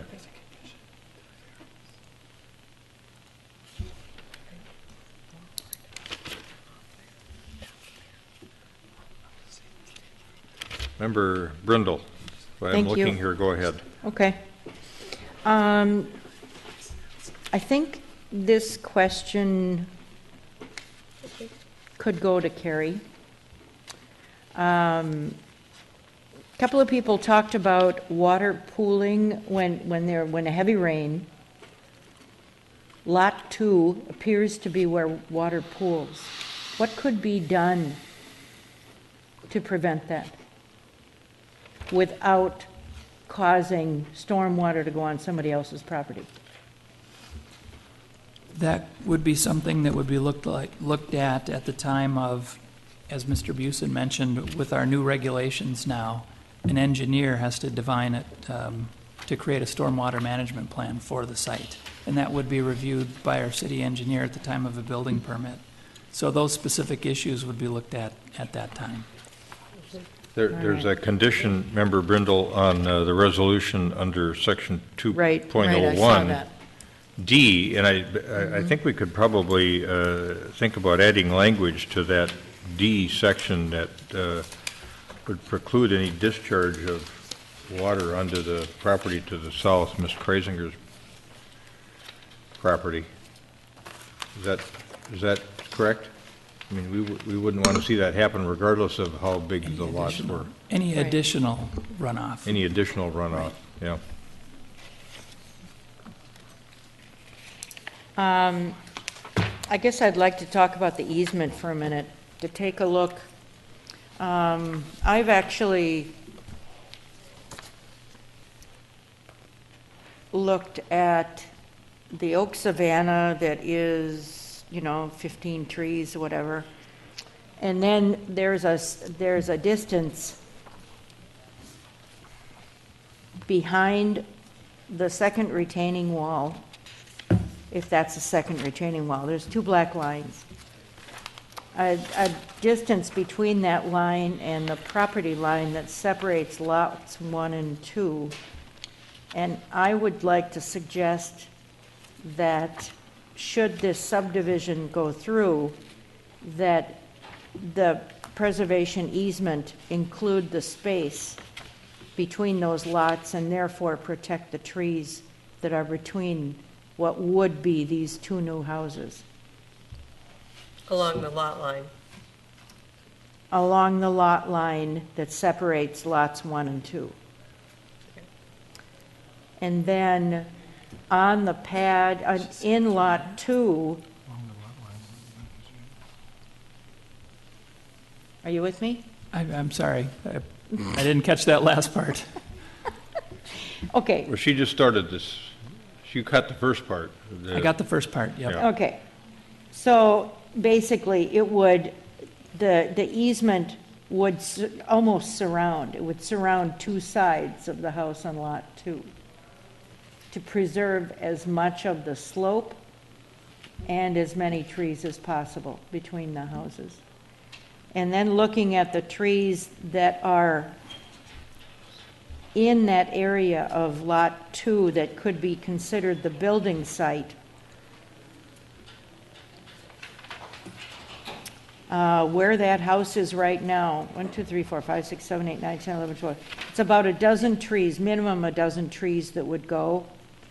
And that alone is going to have a huge effect on stormwater because trees pump an awful lot of water into themselves. They're pumps. And you take that many trees away, and that amount of water is going to have to go somewhere. So I guess I'm having trouble with seeing this as a buildable site, but which is becoming very obvious, I'm sure. But looking at, I would, outside of the absolute requirement, should this subdivision go through, I would want that easement then to surround that house and protect the trees along Blackfoot and Cheyenne, so they don't lose the trees that are literally 100 years old, more than 100. I think if you look at A14, you'll see that Director Teague is not only proposing that 10-foot band of insulation or conservation easement around the property, but he's proposing that the east side of the property, the southeast corner of the property where the oak savanna is, that Right. also be subject to a Right. conservation And what I want to easement. say is, I want that to come in. I want this easement to come in closer to that house and protect some of those trees that are there. So I think what he suggested is that there's a conservation easement around the edges. Potentially, you're suggesting that there be one on the property, going on either side of the property line. Mhm. That the oak savanna be under an easement, and then the front part of the lower buildable pad have designated trees. Yep. Is that what I hear you saying? And then between the two houses. Right, Yep. along the new Yep. property line. Mm-hmm. Yep. If it's going to be subdivided, then make sure that it remains as wooded as possible. Mayor. Yes, Member Sprague, thank you. Carrie, on A14, I see, it looks like most of the trees in the proposed building site with the variance and in front, those are elms. I'm reading the fine print. It's hard to read some of these, but Elms, cottonwoods, and oaks. Yep. okay, but so which one of those are the oaks? It looks like most of those are elms and cottonwoods. So where's the 100-year oak on your drawing? There's just one. in On the this- red band at the bottom, is that? No, there's just one in the building. There's There's an oak. There's one in the building, there's one out by the street. Yeah, in the red band, Uh-huh. and the rest are elm or cottonwoods. Mm-hmm. There's an ash in there, too. So in terms of species preservation, the one at the front is that's really it, correct? Mhm. Okay. What about for a variance condition on the south side of that home? So you've got the 10-foot band, and then just on the side lot, it's a little triangle. Could there be some type of coverage there, landscaping coverage, to address the views to the adjacent home to the south? Some buffering. Do you know where I'm looking? You mean beyond that 10-foot band? Yeah, I'm looking in the triangle. It would be on the proposed home, kind of south. It'd be the lower right of the house. There's a little band. Okay.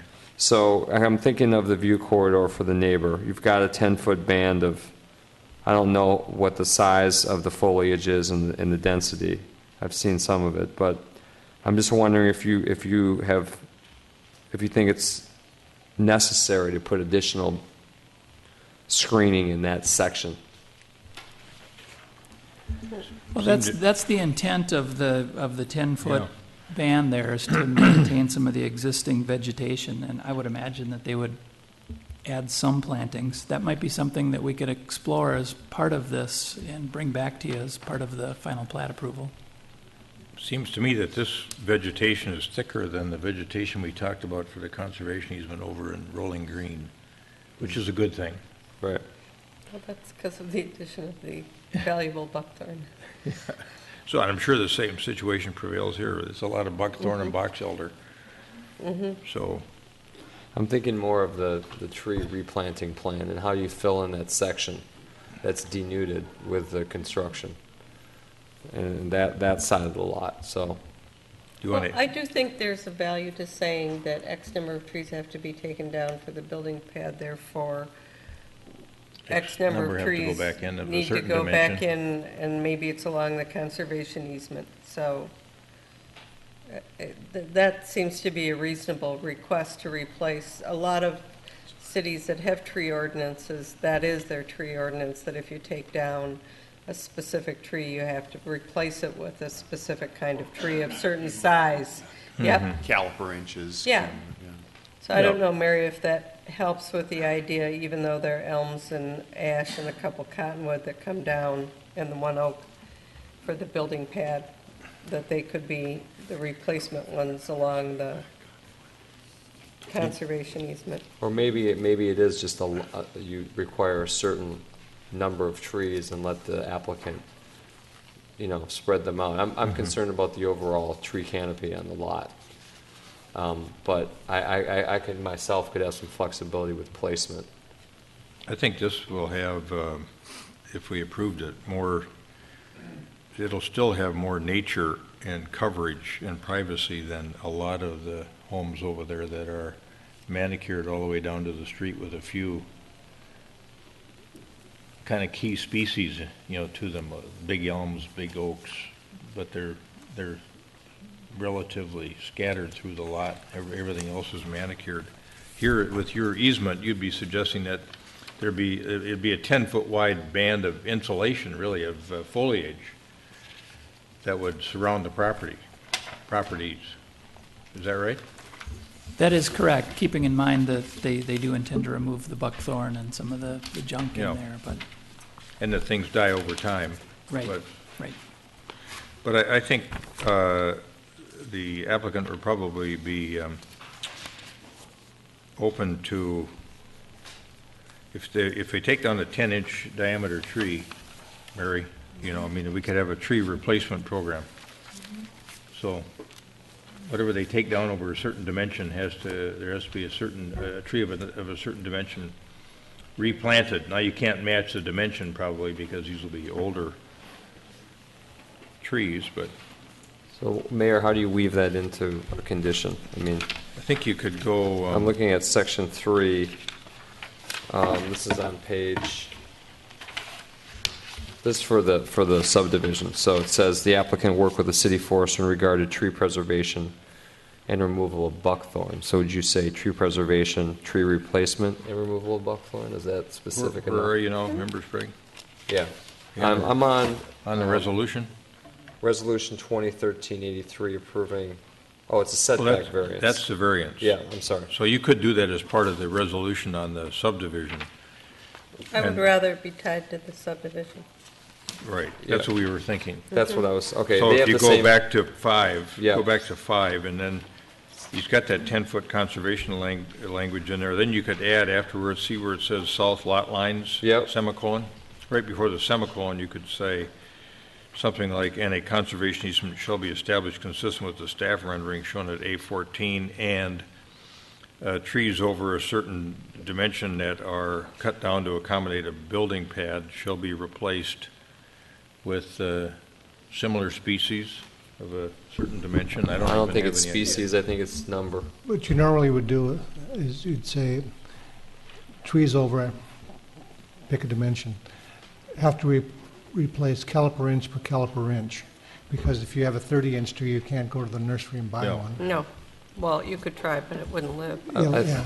It'd be fun to watch it get moved. I like what he's saying about, because again, trying to preserve the feel of the lot, the character and the integrity of the lot. This is just with respect to lot 2 now, lot 1. Well, and yes, exactly. Or, maybe in this circumstances, tree for tree. If you cut one down, you have to plant one. But I wouldn't necessarily want to tie it to the same species. Okay. No, I'm not an expert, but I don't think you can go to a nursery and buy a cottonwood tree. We don't want to buy an elm and put another elm in. Well, ashes, I don't think I'd replace ash right now either. Right. So we don't want something to attract invasive species. What was the first language used? Trees removed for construction of a home on lot 2 shall be replaced in accordance with the landscaping plan that must be provided prior to the final plat.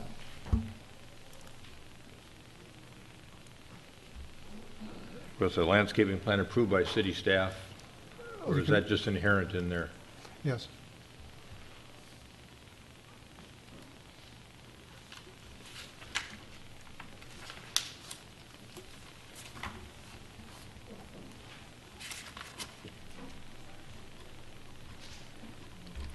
So based on what Member Swenson said about tying as much as we can to a subdivision request,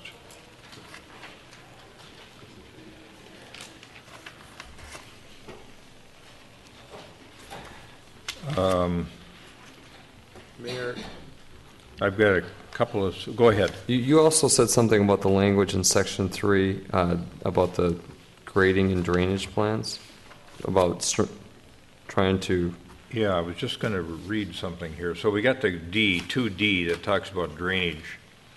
And I was thinking we could add language that's, after it says directed to the street, and shall not allow any additional runoff of water under the property to the south of the subject property, which matches up with what Roger said. So that would be in addition to 2D. And then you could have that addition to 5, which said any conservation easement shall be established consistent with the staff rendering shown on A14. And then you could add a sixth condition, which said trees removed for construction of a home on Lot 2 shall be replaced in accordance with a landscaping plan to be approved by city staff. Yeah. Something like that. That sound reasonable, Roger? Yes. Is that, so that takes care of the runoff onto This Kreisinger. 6705. Yeah. If we have a water pooling issue in the street, that's an engineering issue? I thought that might be covered by. It's an existing issue. It's an existing issue. For drainage plans for individual homes would be subject to review and approval of the city engineer at the time of a building permit approval. Presumably would not create a bad situation for you. He'll look at that. Well, I don't want to add to the, I think it would be unfair to add to what's a bad situation, I guess is what I would say. No question. And I see both Member Brindle and Bennett nodding to that. So does that need to be a separate? So it calls out not adding water, any additional water to 6705. Does it need to be then call out that it can't add any additional street ponding? I mean, how do you, we've never done that before, so that seems really odd to me, but yet. The defects in the street, though. Well, you're raising an interesting point, because on D, he's got the last sentence that says drainage from any new home, garage, or driveway would have to be directed to the street. I know what he said. Then the I street read it. needs to be engineered in a way Right, that can exactly. process it. So then potentially we need a drain. Today and maybe later. I think that's an engineering discussion. I can't tell you whether you need a drain there or not. No, I don't either. Well, no, we don't. Do you need a catch basin? And actually, even if Wayne were here, we couldn't, he probably I couldn't think tell us. the way it's set up is just you need a drainage plan approved by the city engineer. Okay. To make sure that there are no, And if we creating any need problems. additional capacity on the street. And then we Carrie need to- knows that we're calling out two issues. The neighbors draining onto additional water under the neighbor's lot, and what happens with ponding in the street. Okay. Those conditions need to be thoroughly reviewed, because I know for a fact the southerly property owner was given some assurances when the St. Albans Circle subdivision happened, and they had major water issues, and we don't want to replicate that for anybody, for sure. All right, so we've got a resolution that would approve a preliminary plat or the subdivision request with these additional changes at 2D and 5, and then added a condition 6, and I can read them again if you want me to. So 2D would, after the sentence that says drainage from any new home, garage, or driveway would have to be directed to the street, and there shall be no drainage, additional drainage onto the property to the south of the subject property. And then the language in 5, after and south lot lines, it would say, and a conservation easement shall be established consistent with the staff rendering shown at A14. And then 6 would read, trees removed for construction of a home on Lot 2 shall be replaced in accordance with a landscaping plan to be approved by city staff. Does that seem to capture what folks are concerned about? Mayor, just one suggestion. Rather than using the term conservation easement, You'd have more flexibility if you use preservation easement. You will actually have to approve the document when it comes back. Okay. So call it a 10-foot preservation easement? Yes.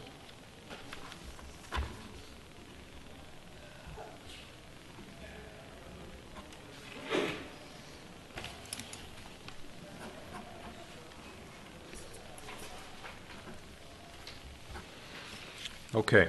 And those other things that we read, that language seems acceptable to you as the city attorney? Yes. Okay. All right, so we've got that resolution. Is there any more conversation on that, or would someone want to make a motion on that resolution? I'll move that motion. I'll second it. We got a motion and a second to adopt Resolution 2013-82 with the changes discussed, and that approves a preliminary plat at 6609 Blackfoot Pass.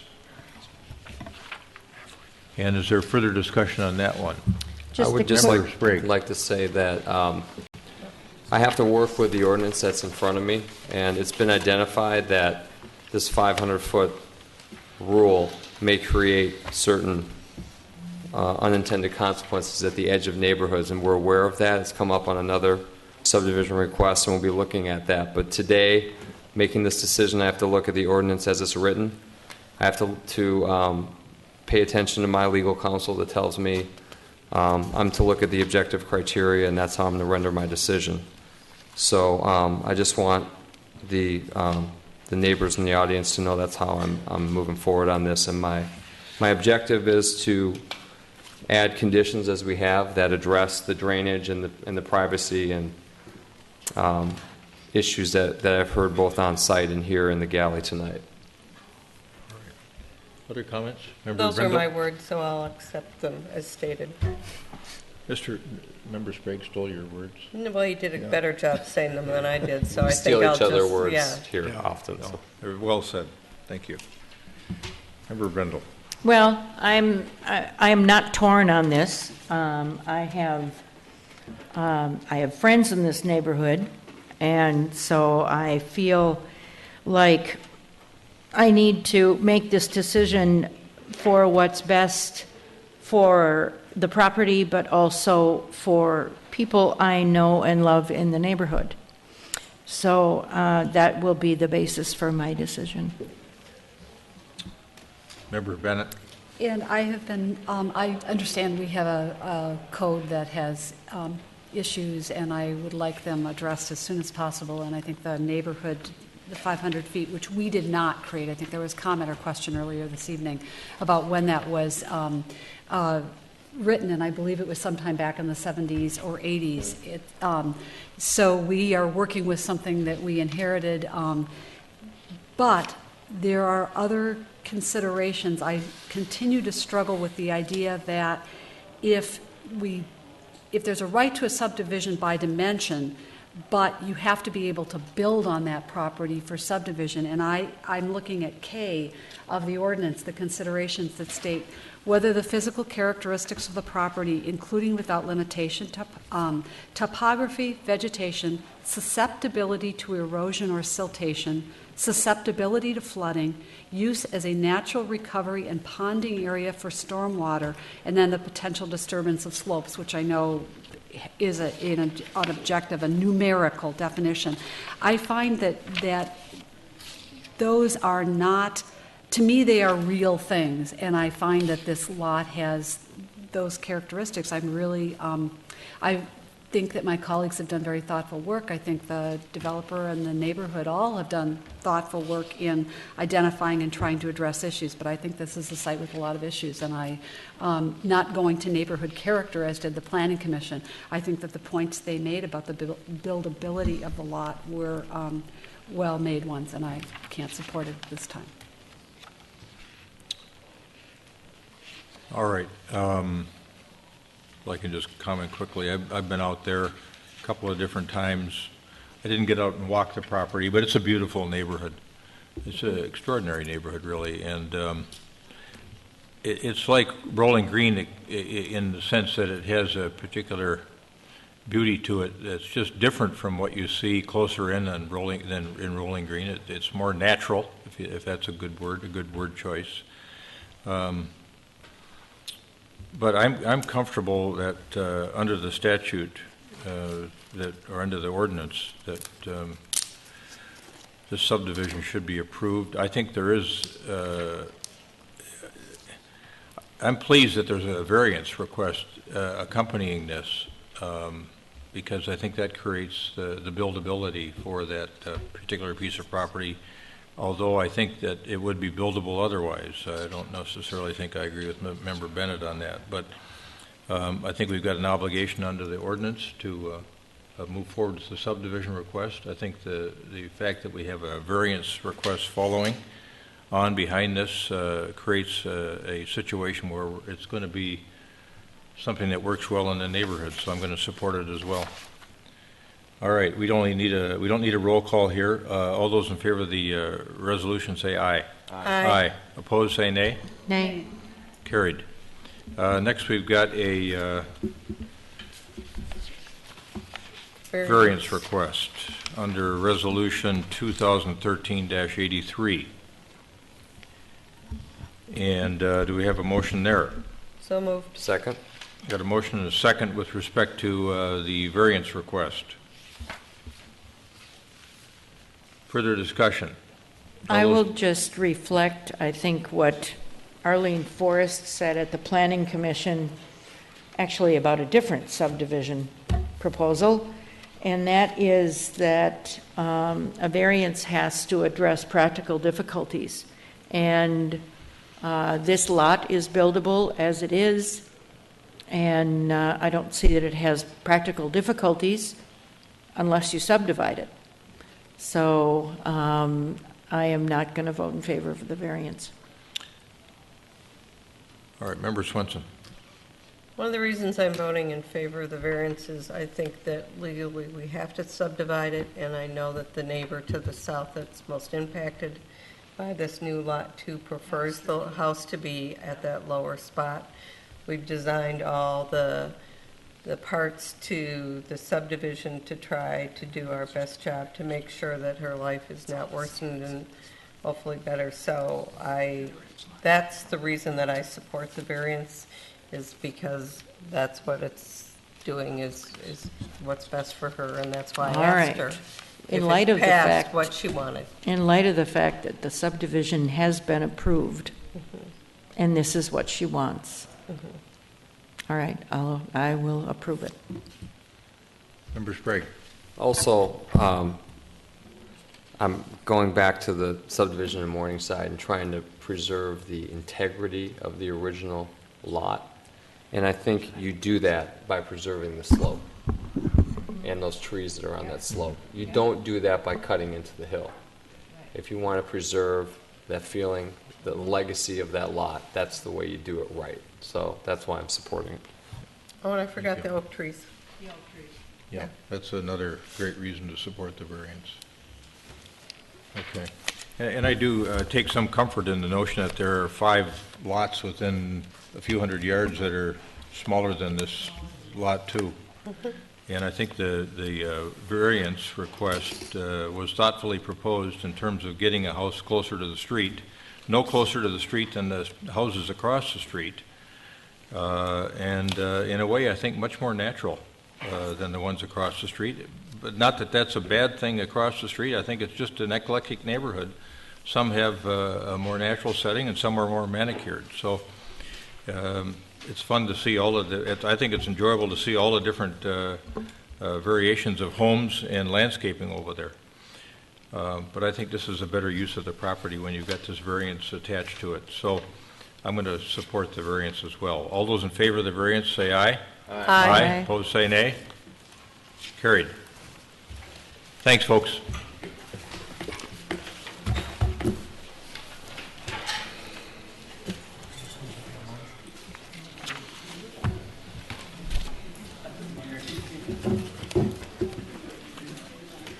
I think you said it.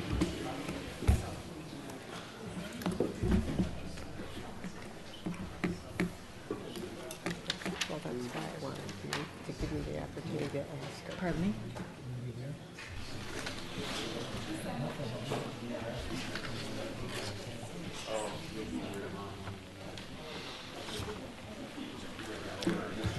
Yeah. I'm not sure. Just like Morningside. Yeah. Mhm. That's why I didn't even address the.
Preliminary plat and variances on a property located at 5820 Brookview Avenue.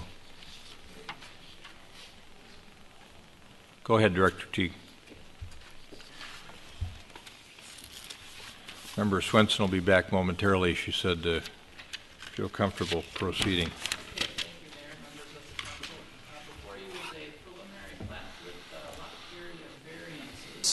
And this property is located on Brookview Avenue. This is the northeast corner of the city, the Pamela Park area, kind of the small lot neighborhood just north of Pamela Park on Brookview Avenue.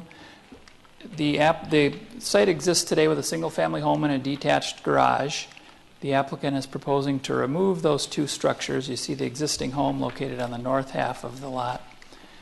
And they are proposing to subdivide the property into two parcels, as shown. So the request before the council is a subdivision or preliminary plat to create two lots out of the one existing lot, and lot width variances from 75 feet to 50 feet for each lot. Lot area variances from 9,000 feet to just over 6,700 feet for each lot.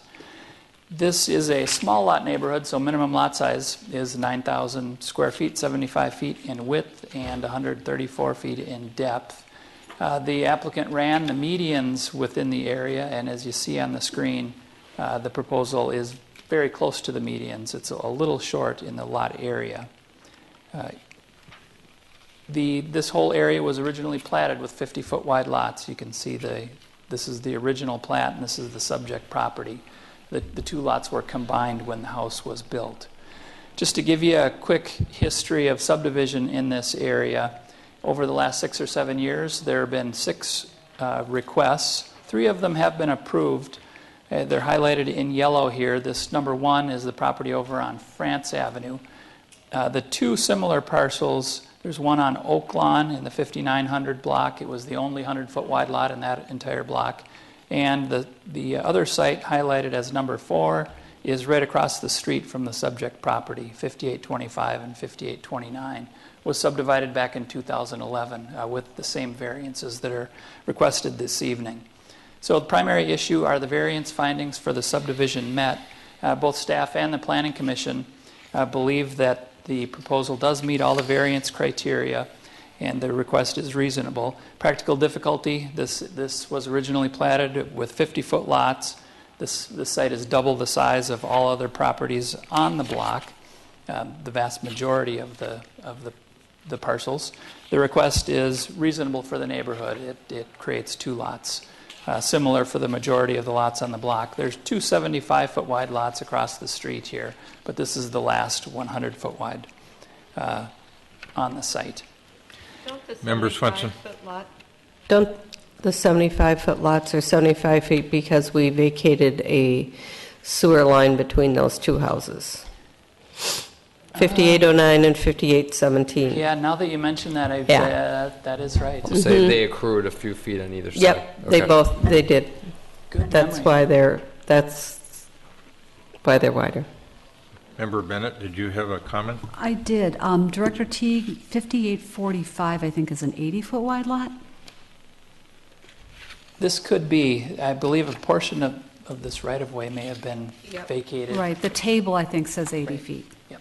And then you mentioned lot median and showed us the table, but the code requires that median is considered or governs when the dimensions in the area are bigger than the lot minimums, correct? Correct. And there is no such requirement that they govern when the medians are lower than the lot minimums. That is correct.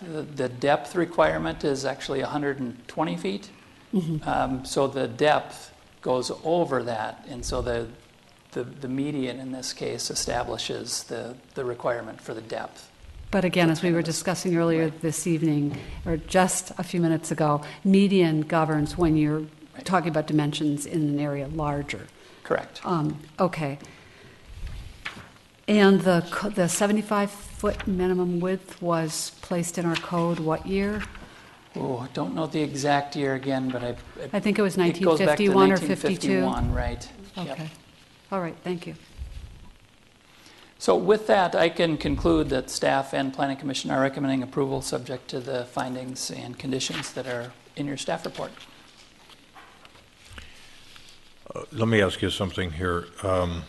If hypothetically, if this were approved, could we, as a condition of the variance, approval of the variance, impose a condition that any properties to be built on the subdivided properties, the two new lots, would be subject to the code changes that we are implementing that would be going into effect the 1st of January, which would lower height and create some other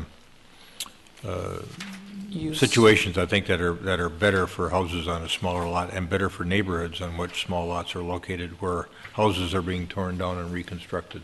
You sure could tie that to the variances that are requested here. That's somewhat similar to what we did on the France Avenue subdivision. Member Sprague. How would the subdivision affect the drainage? What's the topography like on this site? It's a little bit of a hill, slopes upward, so there would likelihood, I believe the plans even show some retaining walls potentially for the driveway as it comes up. So it would be built on top of a hill, a little bit high on this site. Again, that's something that's reviewed when we have a specific house plan. But that certainly would be an issue here. But it's equal along the block. It is. Not that just this lot is higher. The contours tend to follow the block. On that side, it's a of the ridge. street is higher. Thanks. All right. Member Bennett.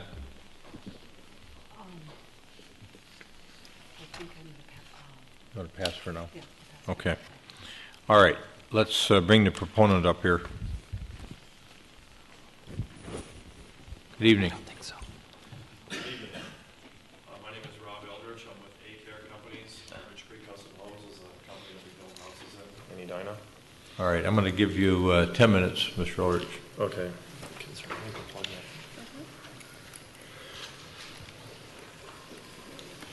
Mr. Teague has done a great job of going through the project here, so I'm not going to spend time going over what he's done. But what I would like to do is just show a few pictures. I've driven around through the Fairfax neighborhood and just snapped a few photos of other projects or other properties in that area of new construction houses on a 50-foot lot. If we can get that up here. And your suggestion on the new building requirements, I'd love that. Did you just do a property on Wooddale? I did. Yes, I did. Okay. Yep, and actually that's on one of the pictures there too, to just kind of show that we don't build to the maximum widths. Again, every house is built to a customer's satisfaction or what their liking is, but our number one objective when we come into a neighborhood is to try to build a property that's going to fit in with the neighborhood. Obviously, when you're building a two-story next to a story and a half, they don't always fit perfectly, but we don't max out our square footages typically. Most of our homes that you find that we're putting up are not maximum density. So I don't know if we're going to get any photos here, but again, it's a late night, so I don't want to keep you guys too late. I appreciate you taking the time to take a look at this at such a late hour. And if we don't get it,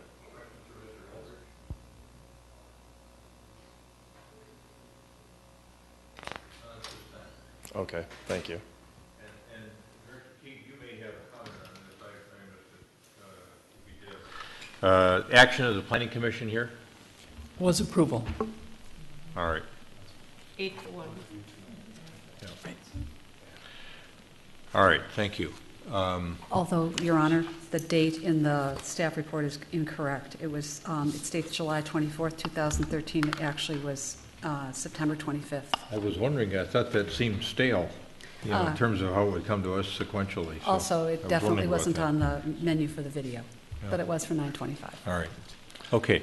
Mr. Eldridge, did you have something you wanted to? Well, they got this hooked up now, so I can if you Go ahead. If you don't mind. Okay.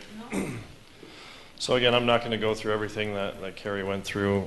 Here's a potential. You had asked what the home would look like with the retaining walls. This is a tuck under property proposal that we have. This is actually the home that we built on Wooddale. This is another possible home that we could put there. And then again, these are examples of other homes on these 50-foot lots in the Fairfax neighborhood that are all going up. There's one on, these are all on Brookview right here. This is all just driving around the neighborhood over there. There's a bunch of new homes on these 50-foot lots. They fit in very nicely. Here's a vacant lot ready for development. Another vacant lot. There's a lot of activity in the Fairfax neighborhood. So again, just trying to show an example. One under construction. And there's the one that we did on Wooddale. So thank you very much. Thanks, Mr. Eldridge. All right, this is a public hearing. I'm going to open this up for public testimony. Is there anyone in the audience that wishes to come forward and testify? And you've been here patiently all evening, so I think you know we need your name and address. Yes, you do. I'm Noah Everest, and I live at 5817 Oakland Avenue. I'm one of the backyard neighbors of the Petersons.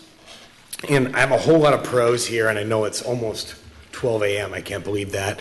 But I wanted to walk you through a couple of points. I have some reservations about the variance on the property. By statute, variances shall only be permitted when they are in harmony with the general purpose and intent of the ordinance and when the variances are consistent with the comprehensive plan. Also consider that there's been considerable attention, as you all know, everybody here probably also knows, that the city of Edina has given a lot of issue to tear downs in 2012 and earlier this year, and it's resulted in the adoption of a new zoning ordinance for January 1st, 2014. In the past 7-year history of the requested subdivision of 100-foot lots into 250-foot lots, noted in the Planning Commission staff report, 2 such variances have been granted and 3 have been denied. I'm asking that you consider granting the variance, but only if the property is developed under the revised setback rules that are technically going to come into effect on January 1st, 2014, as you mentioned. Yep. All right, that's at least one notion. Okay, thanks, Mr. Everett. Thanks for your patience. You better hang around now and see what happens. We got 2 long subjects coming up after this, too, that might be kind of interesting. I'll stay if you say. I'm here. Good evening. I'm John Peterson, mentioned in the proposal. I live at 5820 Brookview Avenue with my wife Sheila. We've lived there for 44 years. We bought the house in 1969. I'm going to tell you 100-foot lots were of no consequence at that time. We didn't even think about it being a big lot.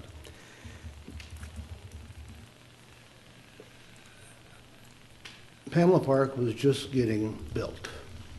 I worked for a construction company that summer. I don't know how many loads of curb and gutter we hauled in there. It's covered up with dirt now. If you dig down a couple of feet, you'll find a lot of cement. It's illegal now, of course, but at that time it wasn't. And you can obviously see that Pamela Park has really evolved as our neighborhood has evolved. And as a matter of fact, we've done our street twice in the time I've been there. The second time, at least we did it right with curb and gutter, but the first time was just a street. The neighborhood has evolved. We've got 3 new homes that Rob showed you, and in those 3 homes, two of which have kids. So we now go back, we're recycling that. When we moved in, there were 8 boys in that block. Now there's more kids and the streets are covered. We've been contemplating a move for some time, and we weren't quite sure what to do. Were we going to sell it as is? Were we going to give it to the kids some way, make it that work, or tear it down? And we hired a building inspector that is used by real estate firms to come in and not pretend he represented somebody, but to go through the house. And from that report, it was 17 pages long. And he gave us ample ideas as to why it might be an impossible thing to remodel or to fix. The house sags in the middle, the basement's cracked, and his comment to me was, "You've covered us up really well," and which we did, all those years. We talked to several developers. We had them in our home. And we reached a decision, and we have accepted Rob as our hopeful developer. We support his plans. Now, do you have any questions for me? Questions for Mr. Peterson? No, we appreciate you being here, too. Okay, thank you. You bear an uncanny resemblance to Warren Spanis. God, I've heard that for so Heard that before? I taught at Minnetonka High School for 34 years. And he had a daughter that went to school there, and I remember people coming in there making that same comment to me. Are you Warren Spanis? Are you Warren Spanis? Well, I'm not unhappy with that, by the way. Yeah, no, it was a compliment. All right, anyone else? Good evening. I'm John Reichert, and I currently live at 5116 Indianola Avenue. So it will come as no surprise to you that I'm very familiar when it comes to teardowns. I grew up in the Edina area at 5816 Brookview Avenue and spent my first 18 years there. It was a wonderful street to live on because there was virtually no traffic. You could play catch in the summer on in the street and not worry about any cars coming by. In the summer, you had Pamela Park to play with with baseball. In fall, you had football, and in the winter, you had ice skating rinks to spend your time with. Brookview Avenue was and is a wonderful place to grow up in as a kid. About 2 years ago, we had 2 lots that were mentioned just before that were subdivided into 2 50-foot lots. Each of the homes that were built there are now existing, and they have significantly improved the look and feel of Brookview Avenue. And along with it have brought new families that are living in their homes now, enjoying the new homes so very close to the park area. Not only do we have a great lot to work with John and Sheila's lot, but we have a great builder as well. Rob Eldridge, I've had a chance to meet and know for the last several months, and he's a true gentleman. But he also happens to build a great house. The home that he built will have great attention to detail, and the open floor spaces are unique as well. I highly support the Rob Eldridge as our builder, and I highly support the division of the lot into 2 50-foot lots, as I feel this is the highest and best use of the lot. Thank you very much. Thank you, Mr. Reichert.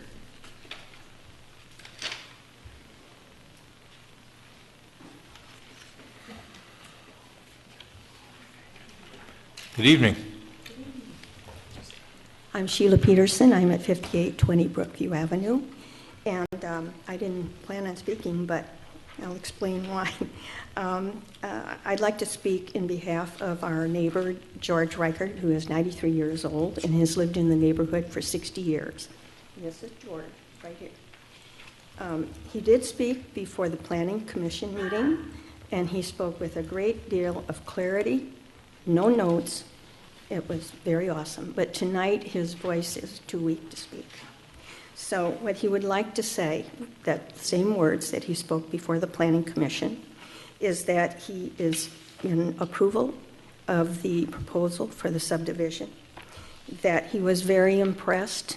We had a meeting, coffee meeting for a lot of the neighbors to meet Rob, and he was so impressed with speaking with Rob, so he's very happy with the developer. And also, he has so much pleasure in seeing the new developments that have come into the neighborhood recently and the children who are coming into the neighborhood. I know he would speak more eloquently than I have for him, but he would like to thank you for giving him the opportunity to speak. Thank you. Thank you, Ms. Peterson. And thank you, George. Thank you, George.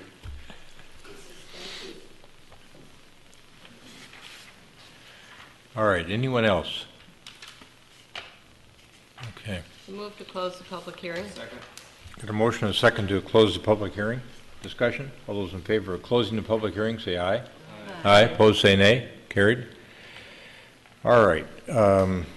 We talked about, before we took testimony, the same thing Mr. Everett brought up, and that was whether or not we could attach to the variance request, assuming this might be moved, the requirements of the building code scheduled to go into effect on January 1, 2014 being applicable to the subject lots. And Roger, this would be an appropriate attachment to the variance if that were the notion of the council? Yes. Okay. All right.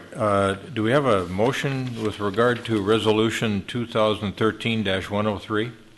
So moved. Second.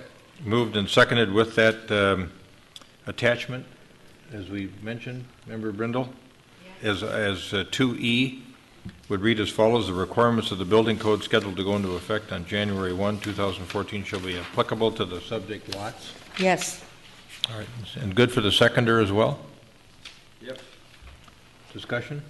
The only discussion I have, I'll jump in here. I don't usually like subdivisions, and we do have a minimum lot size of 75 feet wide and 9,000 square feet. But I am just taken by all the neighbors here who are speaking on behalf of this and how much they're looking forward to it and their faith in the builder. So congratulations on gaining a reputation to that level. So I will support this. Thank you. Member Bennett, you had a comment. Yes, I do. A couple of questions, actually. So the builder mentioned in his presentation that he doesn't build to the max, and I know that there is a clear height change in the code that will take effect on January 1, but really not much change in the building envelope otherwise. So my question is, with respect to the footprint that's possible, and I wish that I had asked when he was testifying what he contemplates for footprint on these lots. Director Teague with 30% coverage, correct, on the lots under 99,000 square feet. So roughly a 2,000 square foot footprint, slightly larger? Yeah, that's about right. Okay, so a 4,000 square foot house is possible. Correct. And with a lot of 50 feet in width, how far back on the property does that go? 5-foot setbacks. How far back on the property does that go? I'd have to run a calculation. I wouldn't know off the top of my head. How difficult is that to do? Take me a few minutes. 40 feet.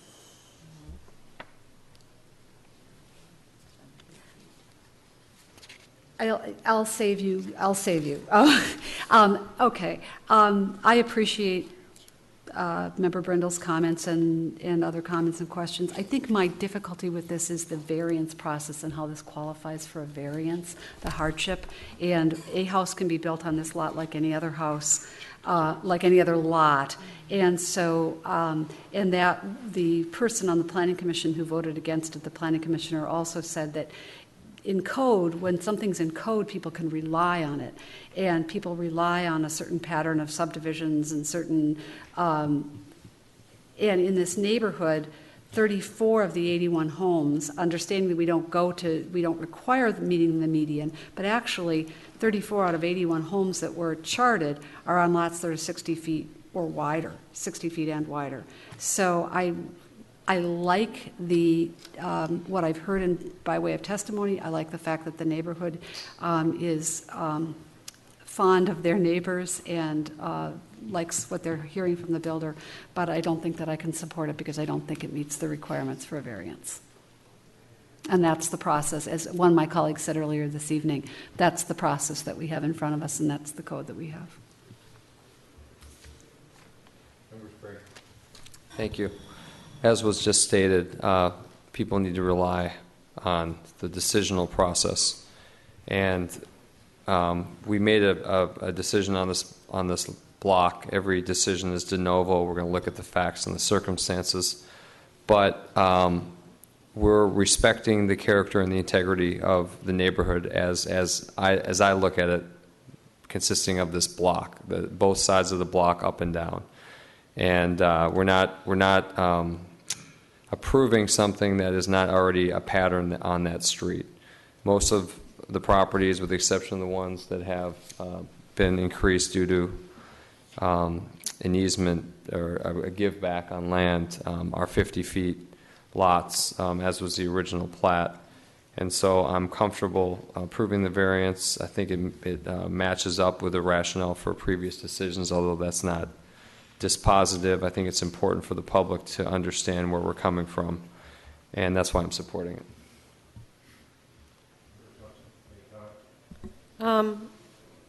I'm supporting it. I supported the lot subdivision across the street from this. I think it is consistent with the neighborhood. I am, though, in favor of putting the restriction on using our new building ordinances. The setbacks will either go to 5 feet if they do a step back second floor, or they will be more than 5 feet if they want to do a straight wall going straight up, and they'll be capped at 30 feet in height. I think that will help the neighbor behind that spoke to that. I can see him nodding right now that makes him feel better. And I think it does fit with this particular block. Support the variance as well. I think the resolution states it well when it says the practical difficulty is the unique size of the property relative to every other lot on the block. It's twice the size of every other lot on the block, and this is caused by the original property owner who combined two lots into one. So they were originally platted to be consistent with the rest of the neighborhood. And I think it'll work well to get the neighborhood in full context here. I also supported the other variance request to subdivide the piece of property across the way, and I think it was a good decision for the neighborhood. It's improved the neighborhood, and we've heard comments to that effect. So I support this matter as well. Any other further comment? Otherwise, we'll vote. All those in favor of the resolution with the additional requirement 2E that the building code set to go into effect on January 1, 2014 be applicable to the subject lots? All right, all those in favor say aye. Aye. Aye. Opposed say nay. Carried. Now, community comment. Anyone in the audience wish to come forward with a comment regarding a matter that was not on the agenda this evening?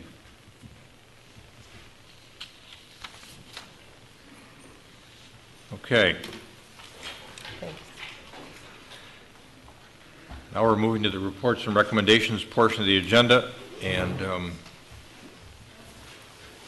first matter on the agenda, that portion of the agenda is a matter that has Director Khatri has had her working hard for quite a while, and it's a very interesting proposal for a sports dome, an outdoor refrigerator rink, and some improvements done at Pamela Park. So, Director Khatri, welcome. Thank you.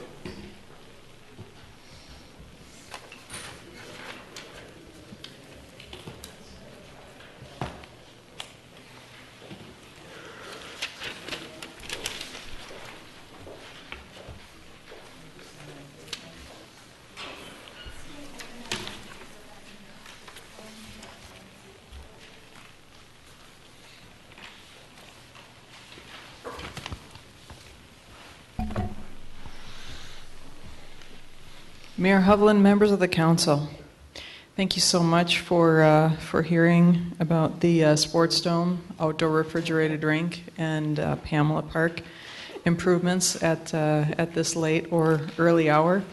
And I want to thank all of my Athletic Association folks for sticking with us until this hour as well. Just want to give you just a real quick history as to how we got where we are this evening.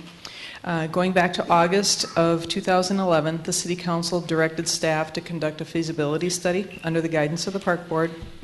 And we hired the Parks and Recreation consultants and the Cunningham Group, and we made a report to the Park Board on February 14th of 2012.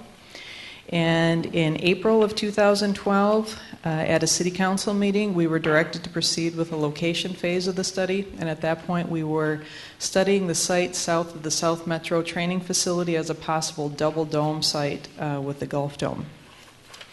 In June, it was determined that that site was not going to be feasible for a double dome site. It was not large enough and it was too expensive. So that was ruled out.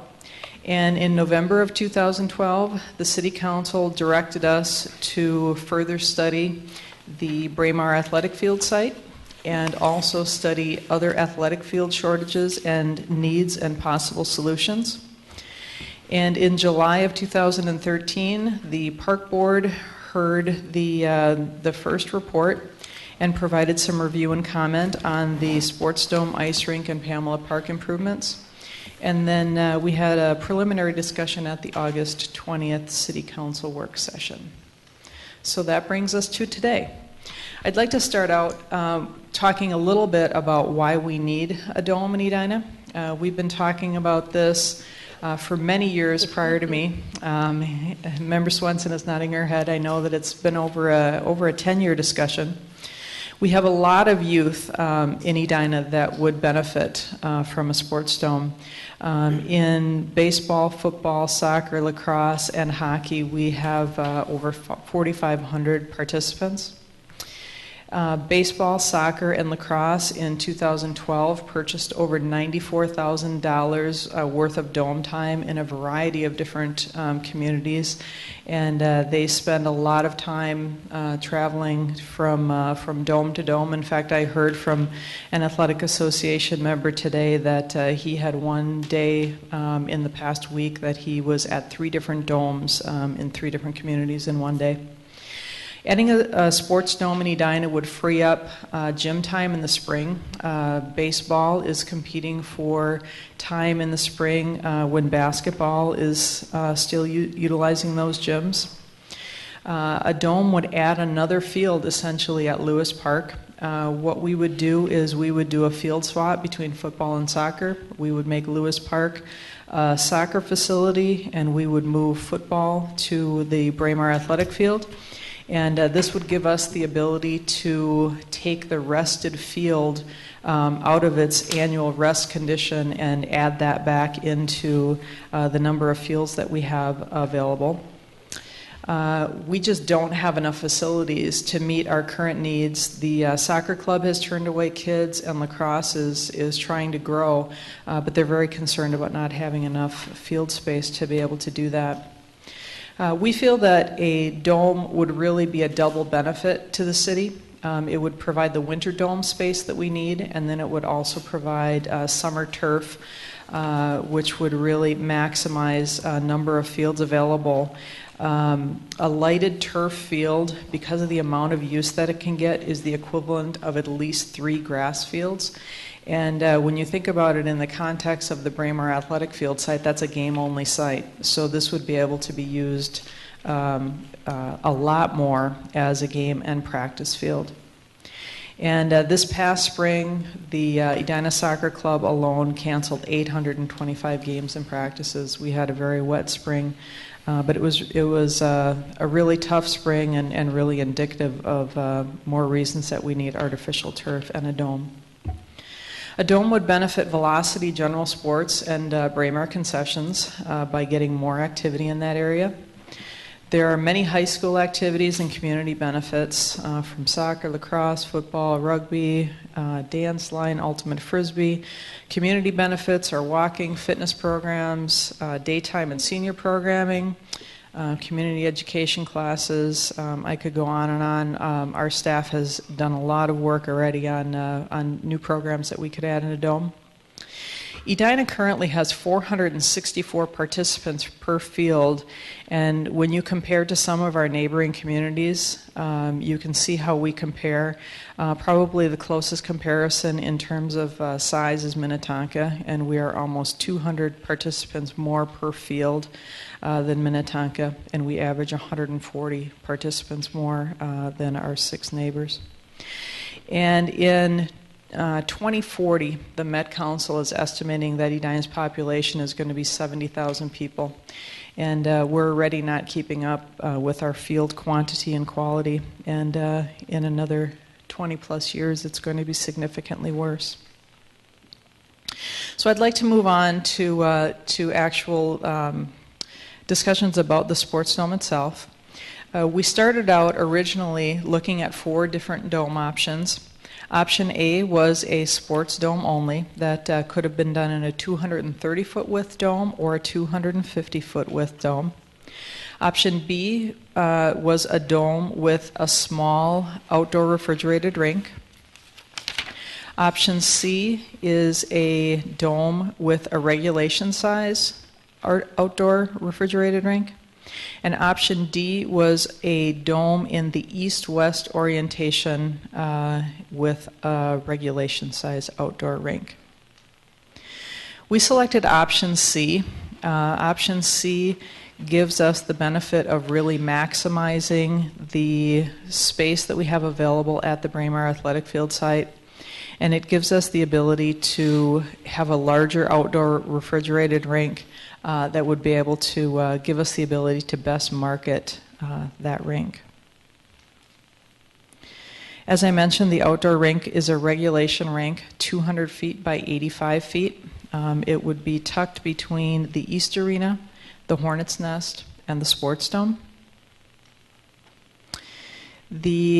This is a view of the dome and the covered rink. As you can see, the tan area is showing a roof that we would want to put over the refrigerated rink.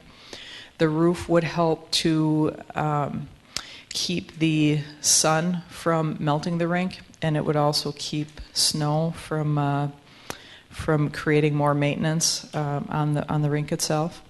You can also see in the dome area the outline of the field space. The blue line that you see around the outside of the field is a walking track, and the white squares that you see are possible locations for batting cages.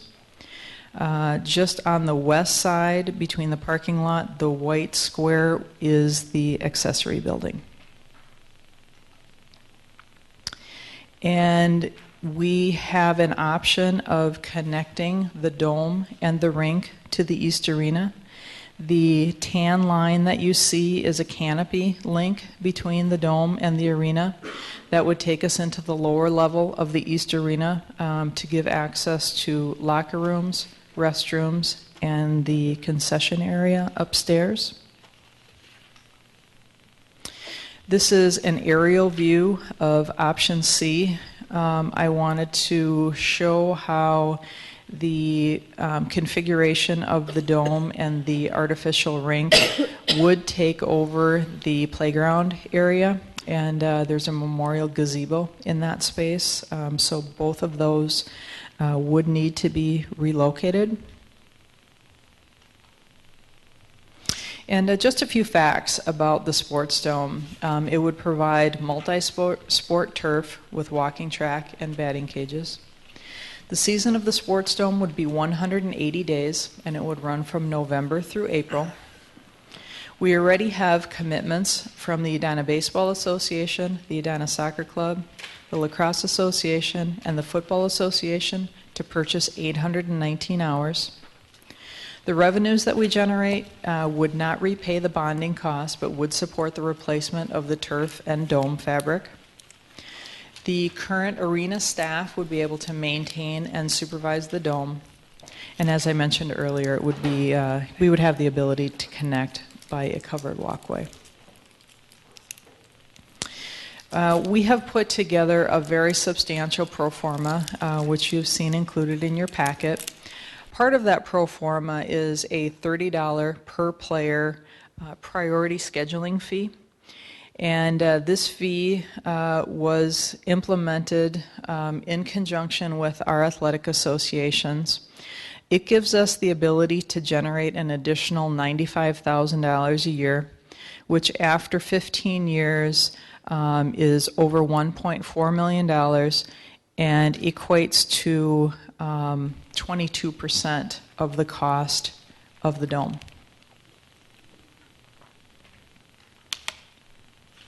Some of the highlights of our pro forma. We feel that the expenses are conservative and the revenues are confirmed. As I mentioned, we have 819 hours that are committed. Our athletic associations have signed contracts that we worked with our city attorney to put together, and those contracts are stating the number of hours that each association is committing to. It is stating a specific schedule that the associations are committing to, and then it is also committing to the $30 per player fees, and that is for a term of 20 years. With the priority scheduling fee, we need just 693 hours to break even, and where that is really more extraordinary is in typical domes in similar size and shape. It would take between 1,000 and 1,100 hours just to break even. So the fact that we have that priority scheduling fee gives us the ability to rent another 300 hours that would be just additional revenues for us in our pro forma. Our expenses in our pro forma are scheduled to increase at 3%, and the dome rentals are scheduled to increase at 2%. And the cost recovery percentages go from 131% in year 1 to 107% at year 15. And that's also including a 10% line item for unexpected items that in the first year is $24,944. That line item is included every year. And as I mentioned, we still have over 300 prime hours that are available, that if we rent just half of those, we would generate an additional $50,000. And if we were able to rent all of them, it would generate another $100,000. I don't know if you would like to ask questions about the specific areas or if you would like me to continue through the rest of the presentation with the rink and Pamela. Keep going? Okay, very good. So then I would like to discuss the outdoor refrigerated rink facts. As part of this project, we are going to include the refrigeration, the rink, the boards, the roof, improvements inside the arena to restrooms and changing areas, heated benches, an outdoor fire pit if the council is interested and the fire marshal is willing, and an outdoor spectator observation area. In the East Arena, our refrigeration needs to be replaced by 2020. Our West and South arenas are both utilizing ammonia, and our East Arena is still utilizing R22, and R22 is going to be phased out in 2020.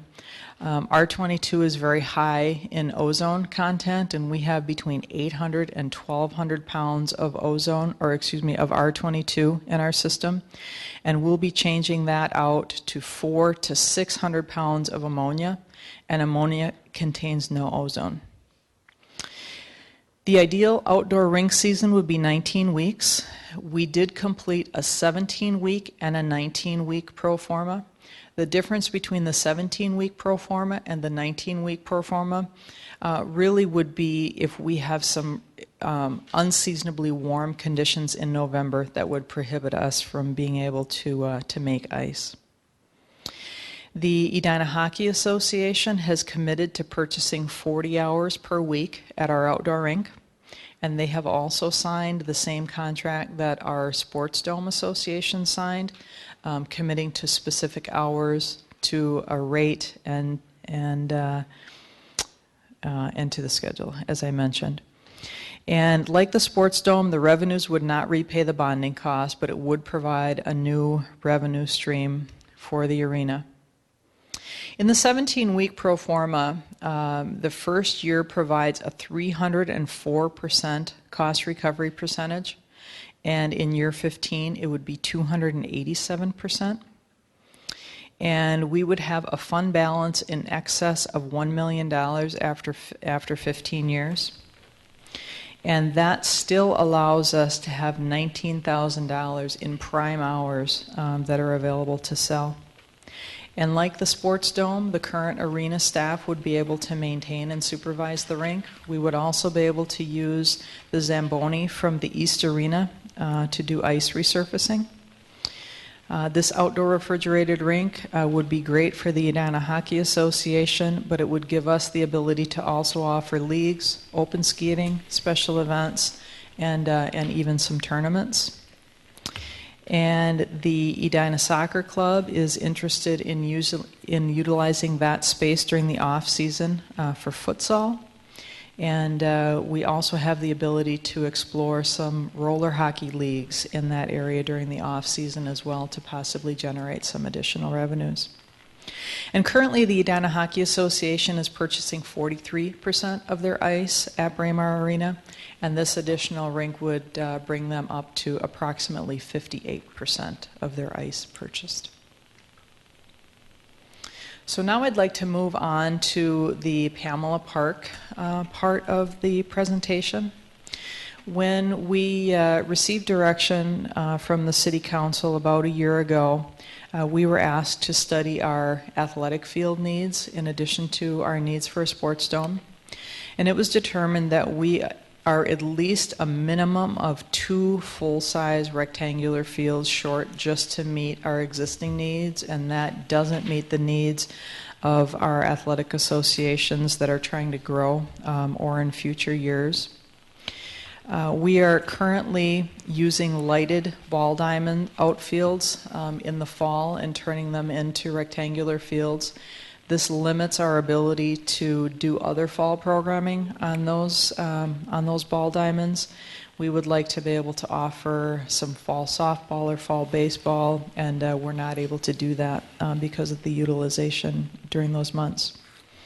As I mentioned earlier, inclement weather significantly impacts field availability, and many fields, as Mr. Peterson mentioned a little earlier, are built in swampy conditions.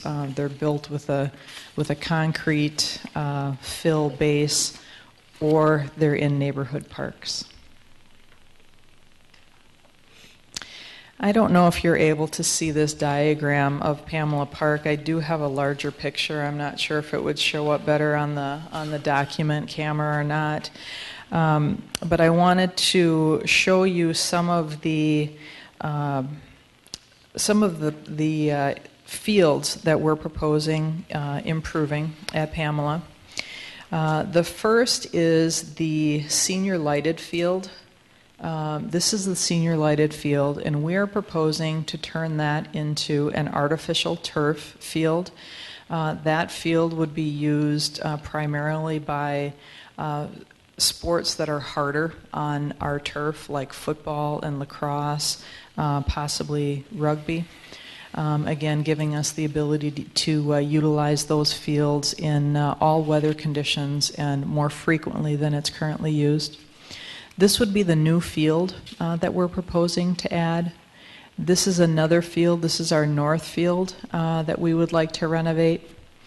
And you'll see in my report that we were also proposing a walking trail that would get people from the parking lots to the playground area.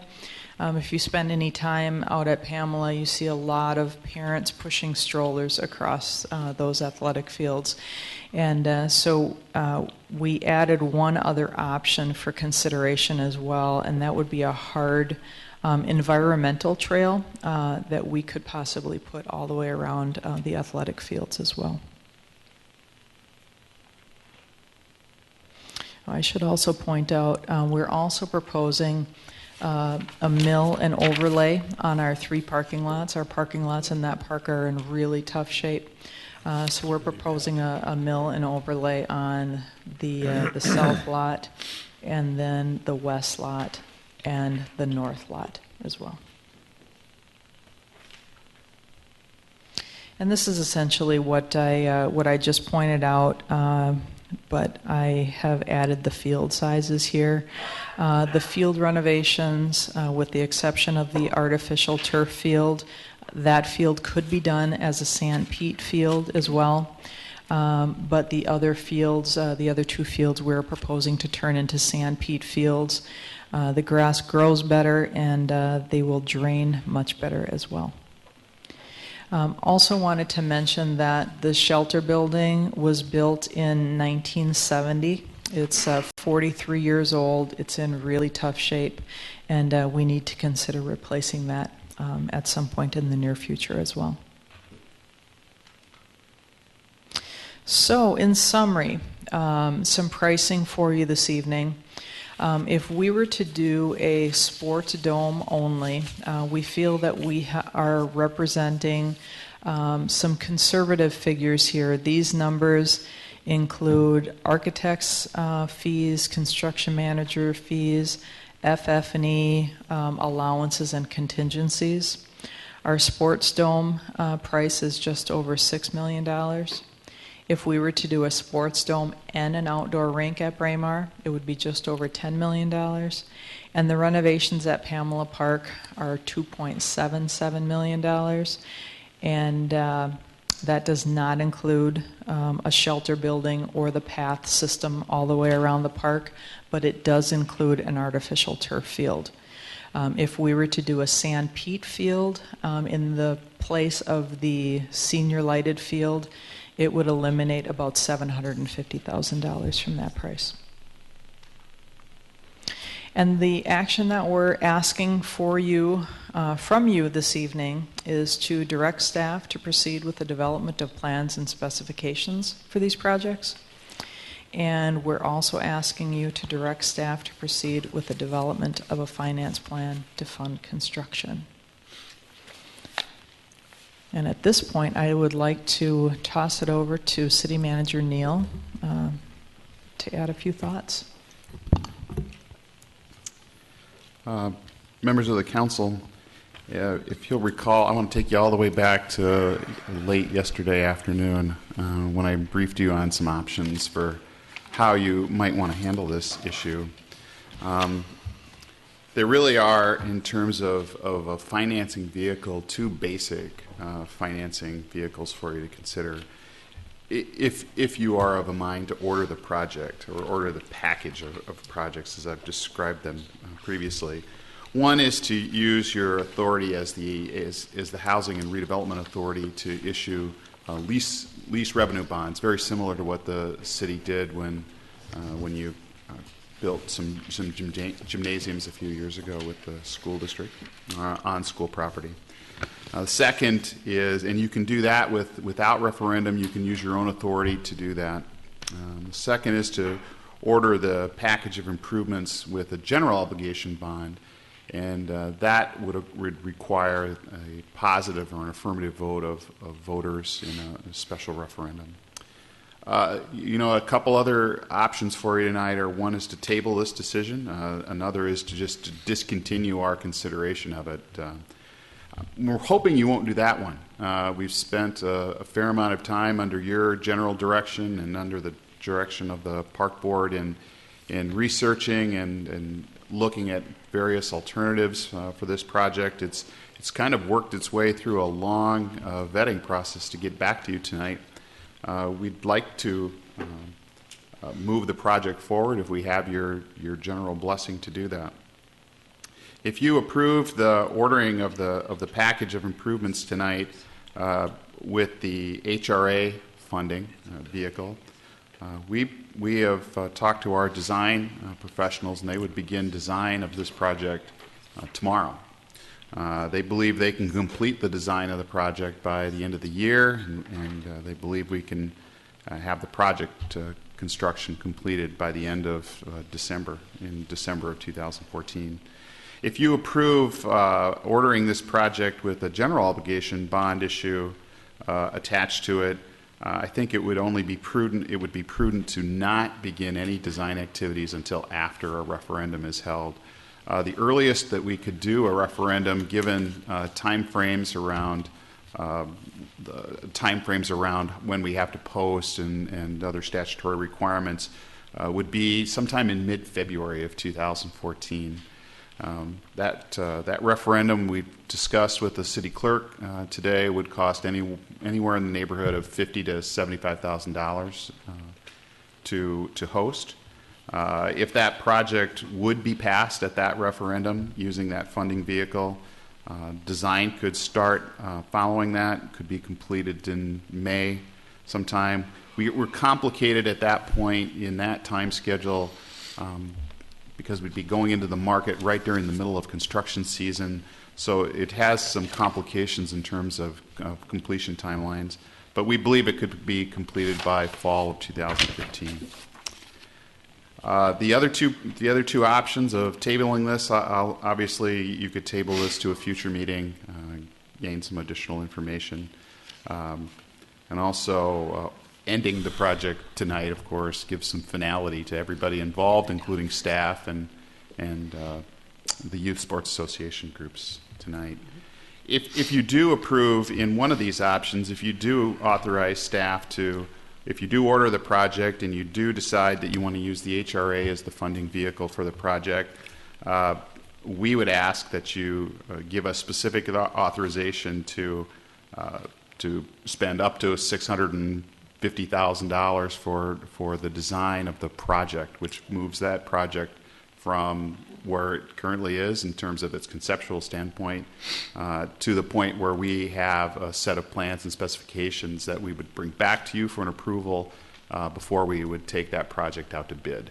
So it's an important decision that you're about to have some discussion on and debate about, because that's a significant amount of money, but it is for a significant project for our city.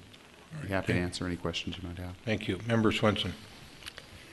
You know, Member Brindle and I have been talking about sports domes since the Blue Ribbon Committee, and I think we've vetted the need for it in our city for a long time. I think we also know, having looked at what we needed for fields back then, what was it, 12 years ago? 10 years ago? Probably. 10.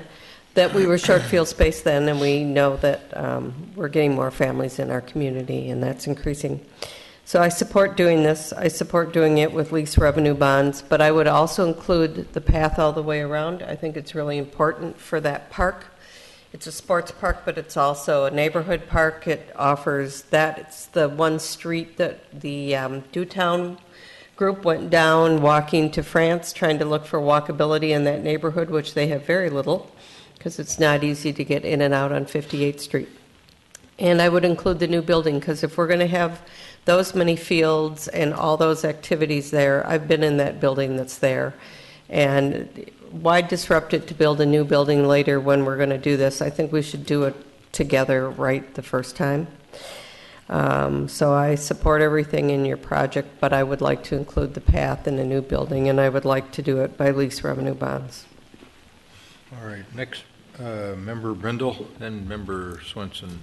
Member Bennett, and then Member Sprague. We'll get there. Yeah. At Pamela, in the cost that we have in front of us, how many turf fields are in that cost? Is it one or two?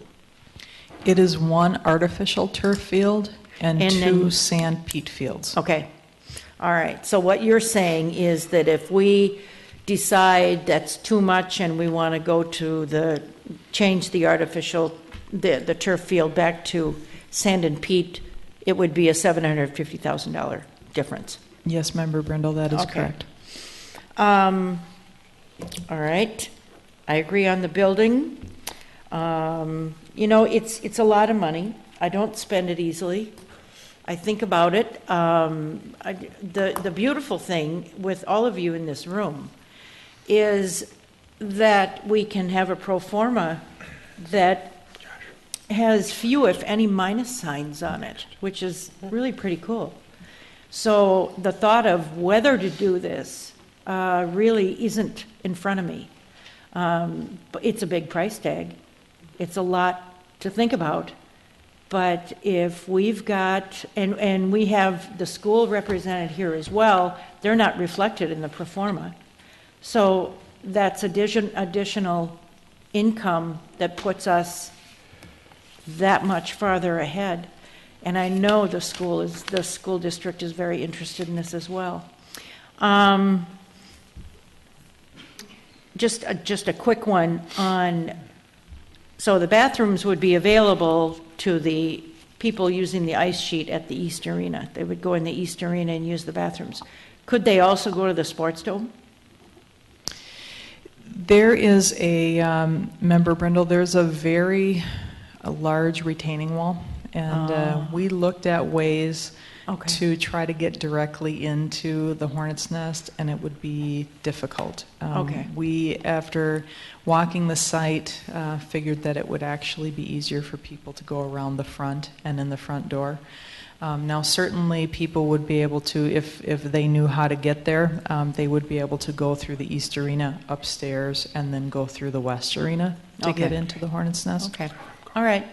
What is this ice surface when it's not ice? It is concrete. It's concrete. And this sport that the soccer club wants to play on, it can be played on concrete? Yes, Member Brindle, it can. They prefer it to be a very smooth concrete, but yes. Okay. And roller hockey can as well then? Yes. Would it have lines? Good question. I'm just curious about whether you play a game on it, do you need lines on it? Yep. I would assume that the lines would be painted on the concrete. Okay. All right. Okay. Thank you. All right. Member Sprague. Thank you. I know you've been at this for about a decade, and what I like about Edina is we vet things thoroughly, clearly, and we aren't necessarily the first people to jump on the bandwagon. We spend our money wisely, but clearly we've outgrown our needs, and I see this as a key strategy for increasing participation in our youth athletics programs, which to me is not just about sports, it's about character building. And it's one of the reasons why we keep winning these awards for being the top 100 communities for youth. You know, we give people a healthy, safe outlet and a place to learn and to grow. And I've had my kids participate in the system. I've coached in it, and I'm just thoroughly impressed with the quality and what it does for the kids. So this is a key strategy to help that system continue to grow. It's a key strategy for the Braemar complex. I like the critical mass it delivers. It delivers some convenience to our residents who can have people participating in different sports and they can be there at the same time. I think it gives us additional revenue for our concessions to help with the cost recovery goals that we have for Braemar itself. And I like that this self-funds, the dome and the rink together self-fund some of the future capital improvements because we don't always get that benefit along with new construction. Clearly, there's a benefit to field management. You know, football is coming in, and that frees up space for soccer. Sounds like it frees up some space for basketball in the later spring. I mean, it kind of impacts our system-wide field utilization, which I like as well. And I think it has good resident support. I've never seen one email against a sports dome other than on the location issue. And we went through that process very thoroughly and diligently, and this is the location that we ended up with. In the last quality of life survey, they asked the the residents that we were considering several newer and improved park facilities. One of them was the new sports dome, and it got the highest ranking among the facilities polled for support. It had 49% strongly or somewhat support its use. So again, just an overall a great project. I like the options that you've brought forward, and that came out of some of our earlier discussions. I like your additions, and there are a lot of excited people, and I think this sends a great message about our town as well, past our borders. Once this happens, one comment and one question further. The comment is we're doing our best to address our athletic needs in the community, and I think there will be some adult athletic needs that will be met here as well. But there are other broad recreational needs, and in our park system, in our programming, in our facilities, I want to make sure we're addressing those recreation needs from cradle to grave. And so there may be other opportunities with developments we're working on to try to meet those broader recreational needs as opposed to organized athletics. The second thing is the question, and that is I know that one option listed on here was for the heating system underground, the geothermal. Can you talk a little bit about that? I can, Member Sprague. We have some work to do before we would be able to make a recommendation on geothermal. Essentially, our geothermal costs would be in the range estimated between $1.9 and $2.1 million. We would need to spend about $20,000 in soil tests and drill some wells in those areas to determine if even those soils would be compatible for geothermal. And at this point, again, with it being very preliminary, we would be able to state that it would take between 20 and 30 years to have a positive return on investment there. Now, it would... So it's not quite like retrofitting lighting or something? Not quite as much. It would lower the carbon footprint of the dome. It would give us the ability to utilize the energy stored from ice making to heat the dome during the winter months. So it certainly has some very positive aspects to it, but because of the work that would need to be done to determine if it's a viable solution, we can't be more specific. The last thing I'll say is I know when we did the Gulf Dome, the EEC looked at building efficiency, potential building efficiency improvements. And I guess I'd feel comfortable with them doing a review here as well. So. All right.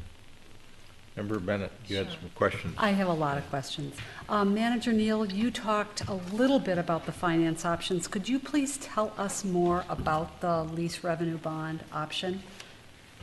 Yes, the lease revenue bond option is the option that, as I said, this city has used before to build the gymnasiums project. Do you know about how much money was involved in that one? I don't.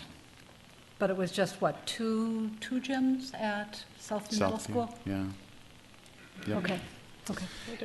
It is essentially both funding vehicles are they are similar in the sense that they are using the property tax base of the city to secure a long-term debt. In both cases, the debt scenarios we've looked at, the debt financing scenarios we've looked at have been 20-year scenarios, both on the general obligation and the lease revenue bond options. And that would do, what impact would that have in terms of the city's borrowing capacity, and then also in terms of the property tax impact on our taxpayers? Our borrowing capacity under state statute, our borrowing capacity is limited to 3% of our estimated market value, and 3% of our $9 billion estimated market value is about $300 million. So this is not unusual that we are way, way, way below our statutory limit. Most cities in Minnesota are too. So that's not unusual. So there's no worry that we're going to come anywhere close to 10% of our, or 20% even of our bonding capacity. So that's okay. But the tax impact depends. It depends on a few things, right? But the scenario I would give you is that if we use the single-family median single-family home, which is the same estimate that we're using for the tax impact of our proposed budget for this year, of about $400,000, and we look at what the debt service requirement would be for this project, it would add somewhere in the neighborhood of 5 to 7% to our tax levy, which is an additional $60 to $75 per year. Not every year, but you ratchet it up the 1 year, and then that's in place from there on out for that single-family house. That $400,000 median 20-year payback period. 20-year payback Okay, period. and we've been trying to hold our levy increases to around 2% or even under 2%. Right. Okay. Our last Park and Rec referendum was 1996, I think. It'll be paid off in 2016. Yep, that's right. Okay. 2000. And in your experience as manager in different cities, when something like this is, if something like this is taken on, what would be the likelihood of a successful referendum, for instance, for recreational facilities, with the debt taken on for these? Just what's the likelihood of it being adopted in a referendum? No. That was not my question. Okay. My question is it's a question of, and I have several questions kind of related to it. So, for instance, this is not in our CIP at this point, correct? I don't believe it is, no. I think there's some description in text of what is and is not in CIP, Mhm. but it looks like, I think there's some pathways. Right. And I think there's been some field stuff in the CIP. So does this then add to the CIP? Does it grow the CIP? So everything that's currently in the capital improvement program, the park improvements, the public works construction projects around the city, do they all get to stay in place and this just adds to it, or does this replace or bump something that's already in the CIP? With the funding vehicle that is being proposed, either way, a general obligation bond or a lease revenue bond, I would tell you that it would be additive. It's not going to replace or bump anything that's currently in a queue in the CIP. It would be outside of that CIP process, and its funding would be outside of that process as well. How does the HRA authority extend to, we've been told that, for instance, TIF dollars can't get used Right. for park and recreational funding, and understanding that the HRA sometimes works with TIF and sometimes, how does a housing and redevelopment authority get to fund athletic facilities? Athletic facilities such as this one are permissible or a permissible expenditure for the lease revenue or for the lease payments for an HRA. Where does the HRA get its funds to make these payments? It gets them from levying a property tax. So that's where that revenue would come from for the HRA. So at this point, we don't have an HRA levy, but adopting this would require us to create an HRA levy. Yes, that's true. Okay. And the total that Director Cottray is mentioning that's in the staff report, total recommendations, dome, outdoor ice, all the Pamela Park field and parking renovations are $13,155,600. Our general fund is roughly $30 million a year? Yeah, 30, 31, yeah. So this is approaching almost half of our general fund. Just comparing, just in terms of magnitude Scale. or understand. Yes, scale. Mhm. Thank you.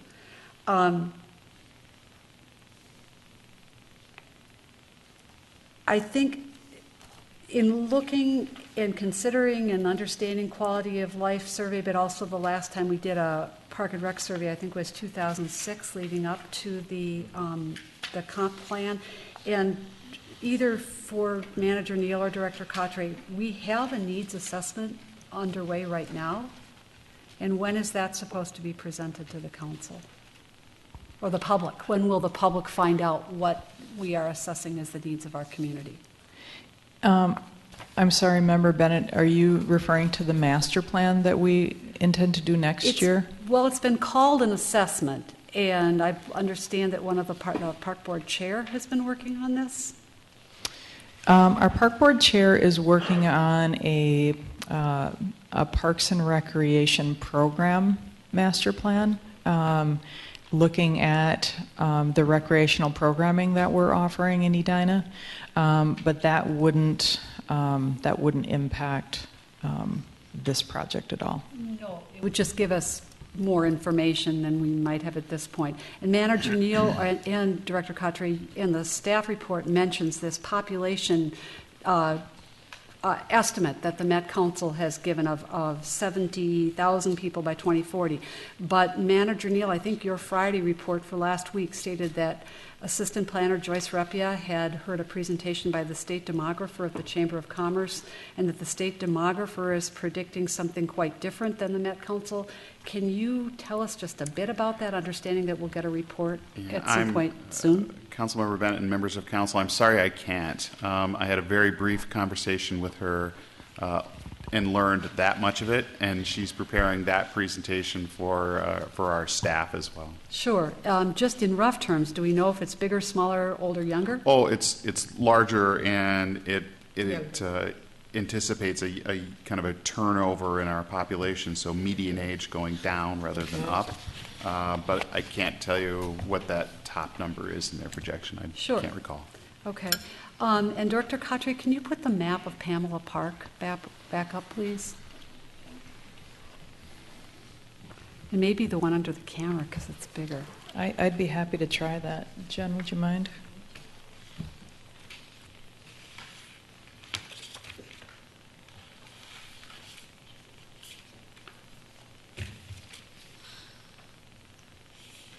Okay, so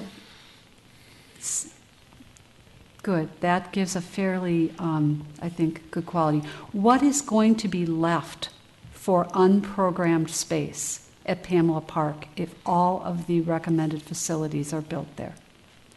We don't have a lot of unprogrammed space left, to be honest. The only change that we are proposing is to turn this into an official field. And right now, this is being used as a field anyway, in not very good conditions. So it's a de facto field.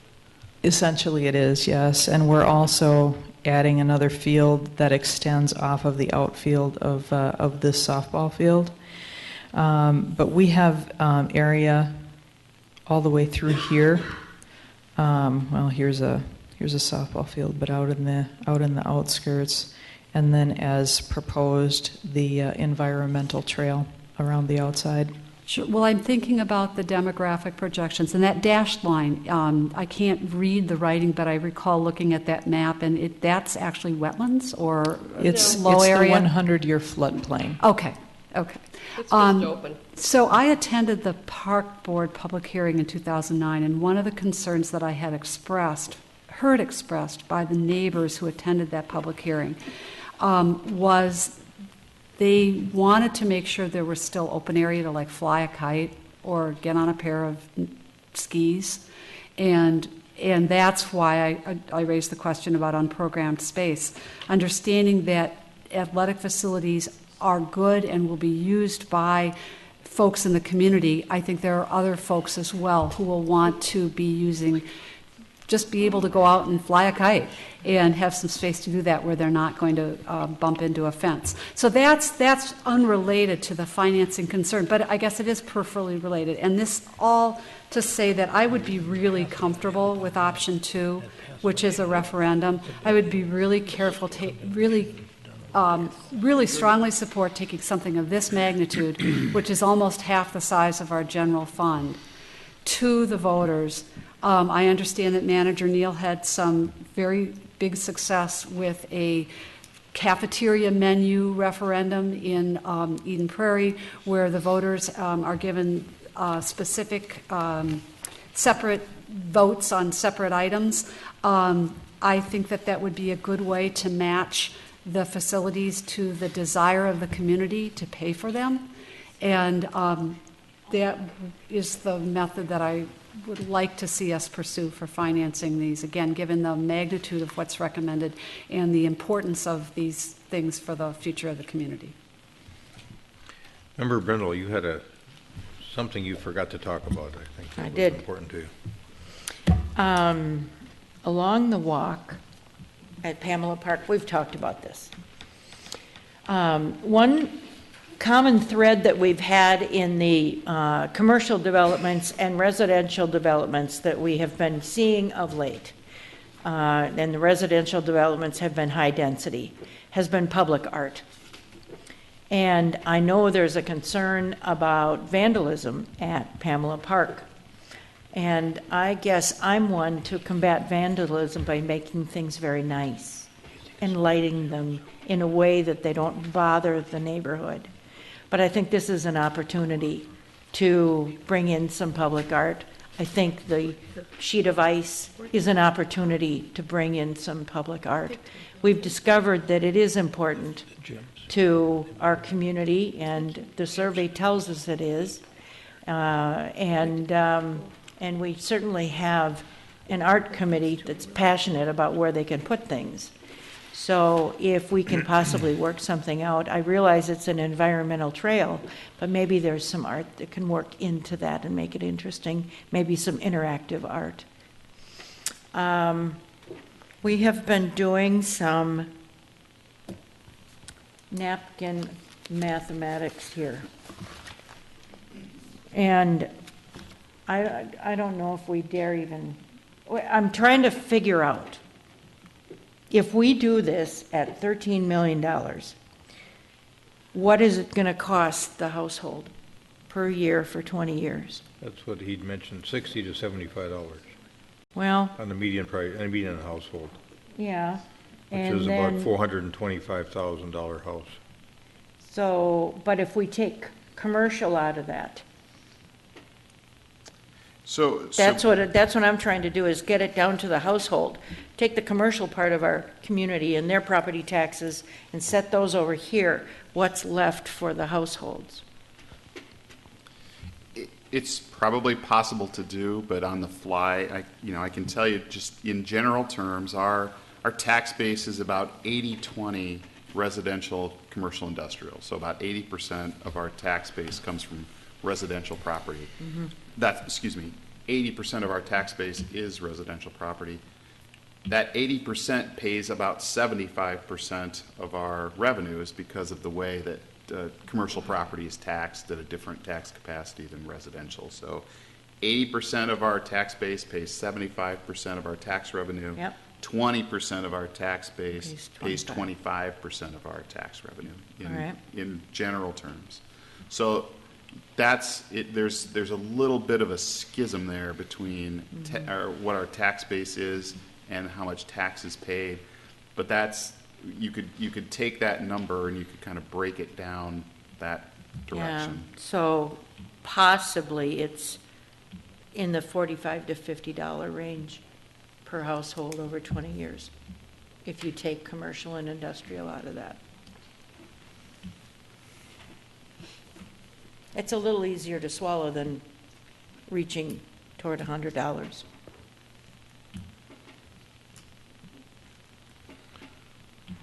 We've spent a lot of money without going out for referendum on different things that we've done. And you mentioned the gymnasiums. I kind of remember them as being up towards the $10 million line. They were just being finished when I first came on council. So I was kind of on the tail end of them. I didn't vote for them. But, we did the city hall that we're in here. That was about 12. Public Works, that was about 20. 14. Well, it ended up being about 20 whatever all Ended up being when we were all done. Fire station. Fire stations, Fire station was $6 million on Tracy, $6 or $7 million. So I don't think the fact that it represents a significant potential portion of our general levy or budget annually hasn't deterred us in the past from making an appropriate investment when it's important to do so. But here we have a distinctly deferred need. I think that all of us have been recognizing for years that we need to do, and it hasn't really coalesced until recently as we get more and more families trying to give their kids more and more opportunities for different kinds of sports. I mean, lacrosse comes to mind. Not that long ago it didn't exist as a sport in our community, and now it's growing like topsy. And I've become a rugby parent. Yeah. They have hookers in rugby, I want you to know. They do. I'm not sure you got your terms right, but... They do. They do. My nephew was a hooker. It was a very proud moment. I think it's, I think that's actually the lock, and not the hooker. I think you're an entirely different sport you're thinking about. It's rugby. So anyway, I also look at this as a community issue in terms of us being competitive with other communities. When young families are looking at where they want to live, they already know that we got a great location, we got a fabulous school district, but there are other things that they look for their kids that are very, very important, and we are missing some of those things now. And our families are getting by getting in the car and driving different places, and we need to keep more of our folks at home in facilities that we own and operate and can take pride in. We've done that with the Hornets Nest. Braemar Ice Arena is now back up as the premier facility in the state, I think recognized as such. And I think we have an obligation to do that with respect to these other facilities that we should have in place for our residents as well. It's important to have these opportunities for kids, but there will be opportunities for adults too. I think daytime usage in the sports dome, there could be a lot of adults out there playing pickleball or walking and doing all kinds of things. So I view that as a great opportunity. So I like the location. I think Member Sprague mentioned that. No neighborhood intrusion. When we went through this back, the Blue Ribbon Committee back in the early 2000 era, 2004 or 5, whatever it was, the notion of doming Coolman Field just sent that Concord neighborhood into the stratosphere.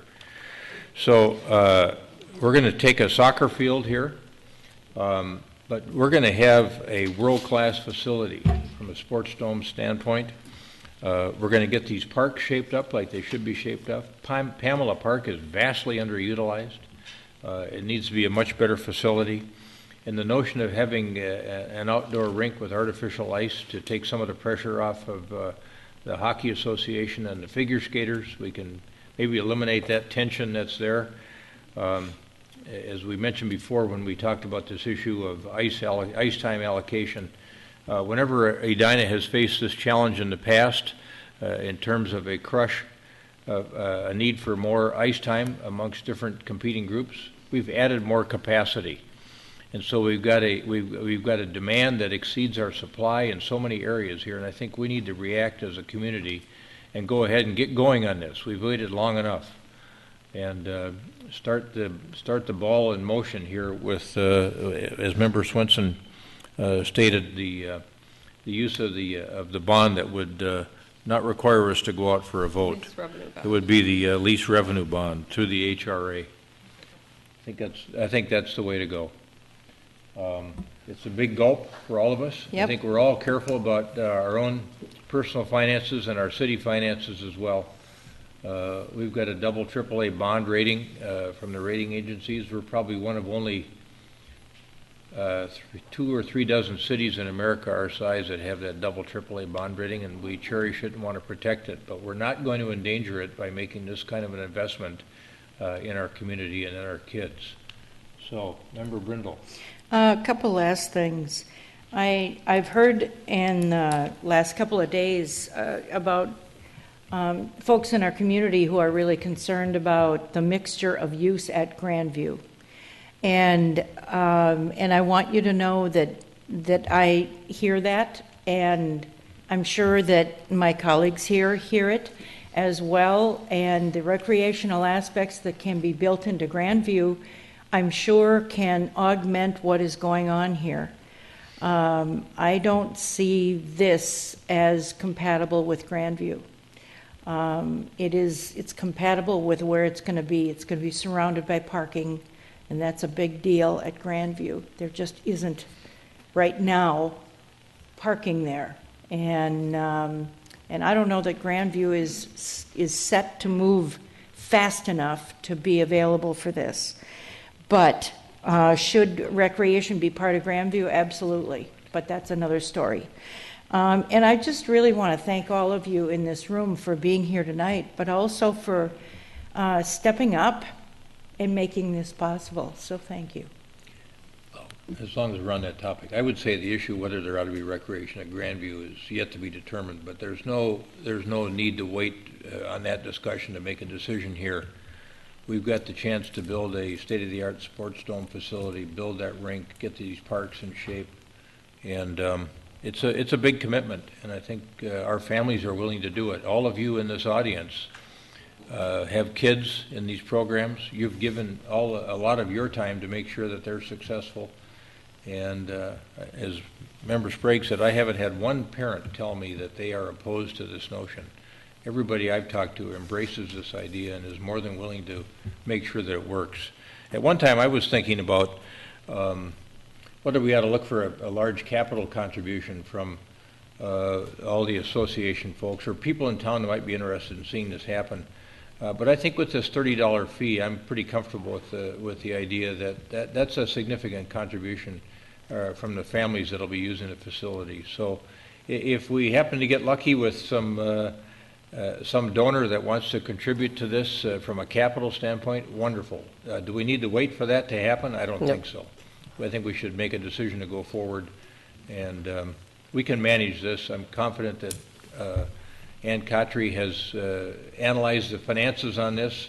Domes around the metro have gotten a pretty bum rap lately in terms of their lack of usage, and they've been hung as sort of an albatross around cities' necks up north, and we don't want that to happen here, and I don't think it will happen. I think you've got it all correctly analyzed, and I thank all of these associations that are in the room tonight for stepping up and agreeing to sign contracts that will make this a success, because it is critical that we have your support to make it a success. So, Member Swenson, you had something you wanted to say as well? I was going to give it to you in a motion. All right, let's do that. I'm going to move this project in its entirety with the adds of the environmental path and a new building at Pamela Park. Second. Done by lease revenue bond. Sorry. Second. All right, discussion. Any further comment? Member Bennett. Just want to note that I would support it if it were going forward in a referendum. To Member Swenson's point, I don't remember 10 million for the gyms, but I do remember about 6 to 7 for the fire station. And so I think that there's ability to distinguish, and with this kind of thing, again, and the magnitude of it, I just really think it should go to the voters. But happy to have my colleagues move forward. Does your motion include the design authorization for the design? Yes, money? as long as my second would agree to that. Okay. All right, the seconder does agree. Any further discussion? Any further comment? All right. All those in favor say aye. Aye. Aye. Opposed say nay. Nay. Carried. All right. Thank you.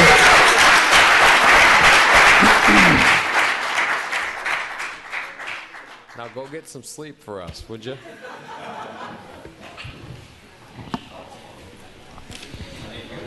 Thank you for staying.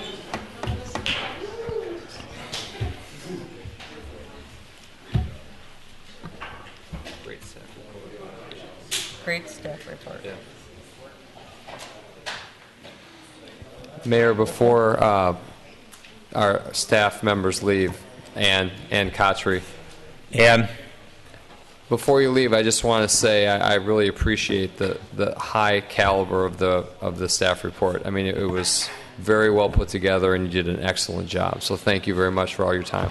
Thanks for that comment, Member Sprague, and it really was well done. Thank you. Very, very well put together. All right. We have a little bit more work to do this evening. Do you have anything else you want us to do beyond what we got on the agenda tonight? Well, I mean, can you pull a few things out? I told Alan Eckerberg he didn't have to be here until 10 o'clock. He's a restaurateur. He's used to these late nights. He's used to late hours? Yeah. All right, so next matter on the agenda, Manager Neal has. Thank you. Thank you, Your Honor. This item is a proposal to modify Chapter 9 of our City Code with Ordinance 2013-10. If council approves this ordinance and approves waiving the second reading of the ordinance, you will allow a person or a business to own or to possess an unlimited number of intoxicating liquor licenses in the city of Edina. Currently, there is a limitation of 3, and we're proposing to eliminate the limitation. I just make a comment that this ordinance came into play when we expanded the capacity to sell liquor beyond the country clubs. And at that time, there was a limitation on the number of licenses each city could have, at least cities of our class, right. I think. And I think we maybe had 19 licenses, and we were concerned that some of the big operators, national operators, would come in and dominate our local companies like Parasoli, and so we wanted to make sure that we protected them so they had room to get a liquor license from us, or we had room to give some out over time. Now that provision of state law is gone. We don't have any cap on the number of licenses that we can issue. And I think it would be appropriate that we eliminate this requirement under the circumstances. So, anyone else have a comment? Of that? We were a different city back then, much different. I think we've made some other changes to the liquor laws that are more current with the times, so I'd support this as well. All right. Is there a motion? I'll move it. I'll second. All right, we've got a motion by Member Sprague, a second by Member Brindle, that we adopt Ordinance 2013-10 regarding Chapter 9 liquor, and this is a elimination of Section 900-0.08 of the City Code.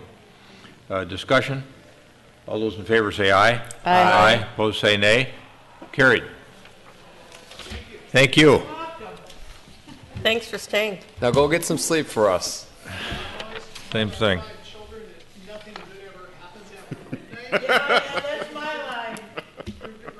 Yeah, I used to say no good decisions happened after midnight, but I'll have to correct that tonight, right?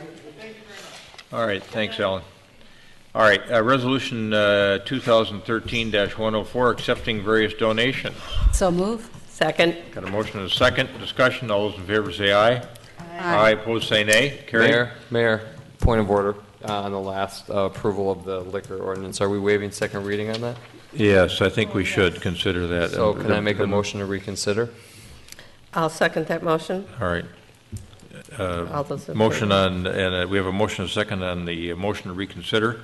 Discussion. All those in favor of reconsidering this matter say aye. Aye. Opposed say nay. Carried. So I will move the matter Sprague. again with a waiver of second reading. Thank you. Do you want to second it, Mary, again? Second. All right. We got a motion and a second to waive second reading on this matter regarding the liquor ordinance change. Any further discussion? Roll call, please. Member Sprague? Aye. Member Swenson? Aye. Member Bennett? Aye. Member Brendel? Aye. Mayor Hovland? Aye. Good catch. Thank you. Donations this reporting period, there's some very generous donations in here. 50th and France Business Association, I think that means $1,500. It's an odd, looks like 15,000, but it's got a comma after the one. So, and then the Edina Park and Rec Department got a very generous gift from the Edina Baseball Association, $23,128.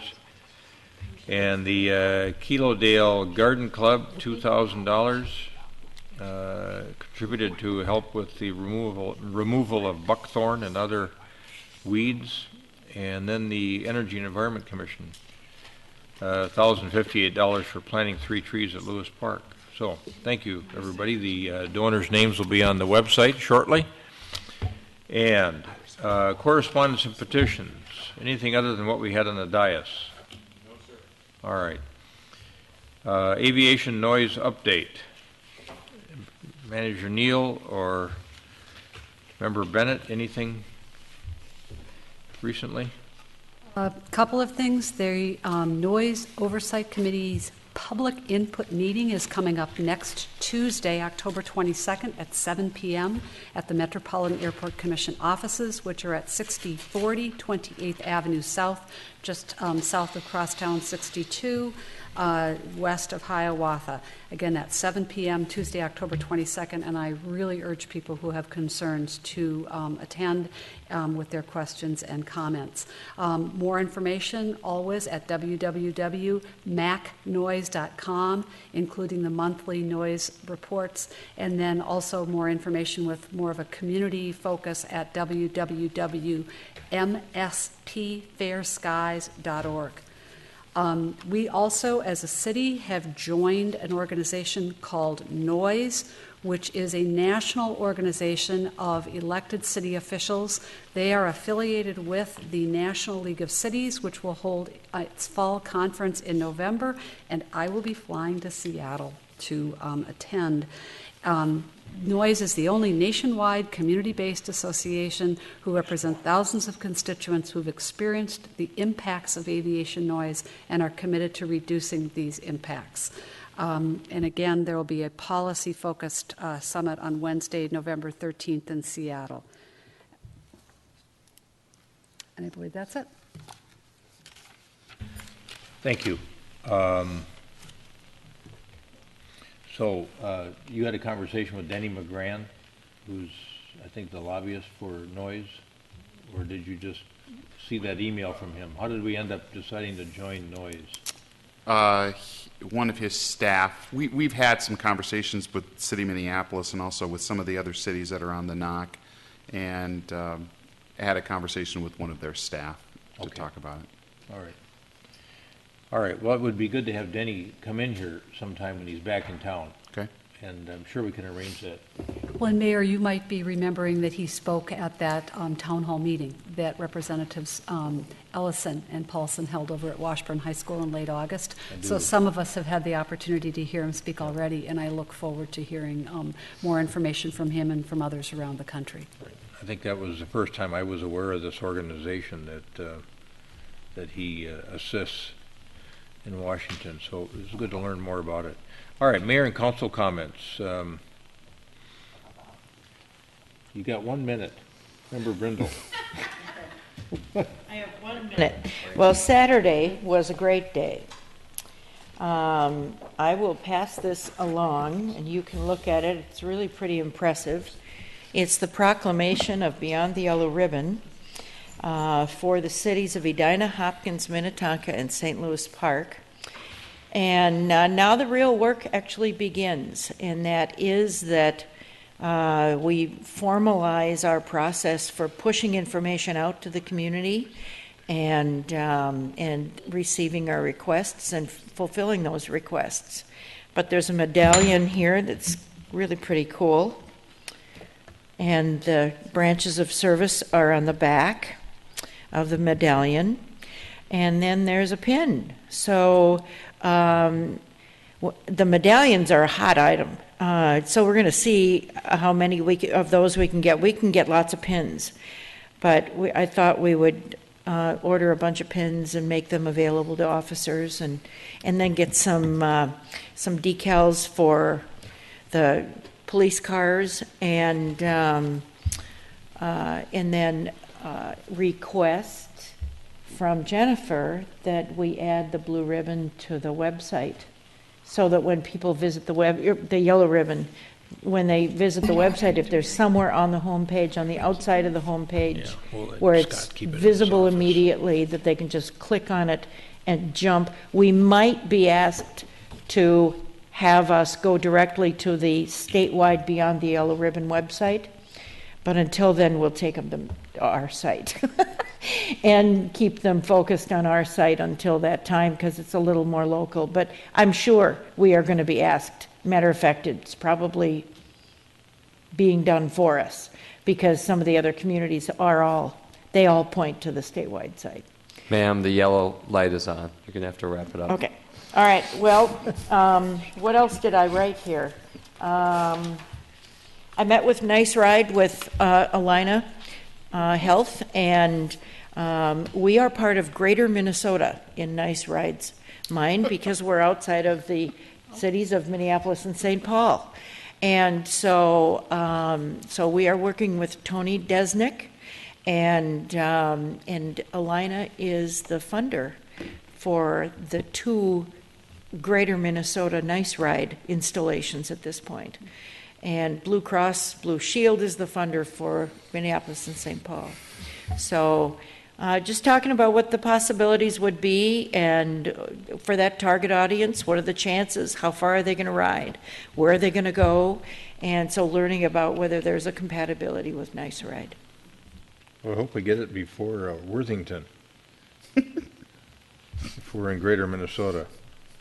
That we get a Nice Ride facility before Worthington gets theirs. It's Rochester and Bemidji.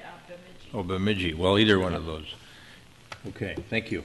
Yep, and you're welcome. I would say Member Brindle did just a terrific job putting that event together on Saturday, and Manager Neal and I were both there. And in fact, Member Brindle handed me the proclamation, so she was kind of doing it all over there, including playing in the what's the name of the group? The Wild Prairie Brass Choir. We played the national anthem. We played the medley of armed forces themes, and then our closing was America the Beautiful. So it was really, really nice. Yeah. Okay. Member Bennett. 2 more very quick things.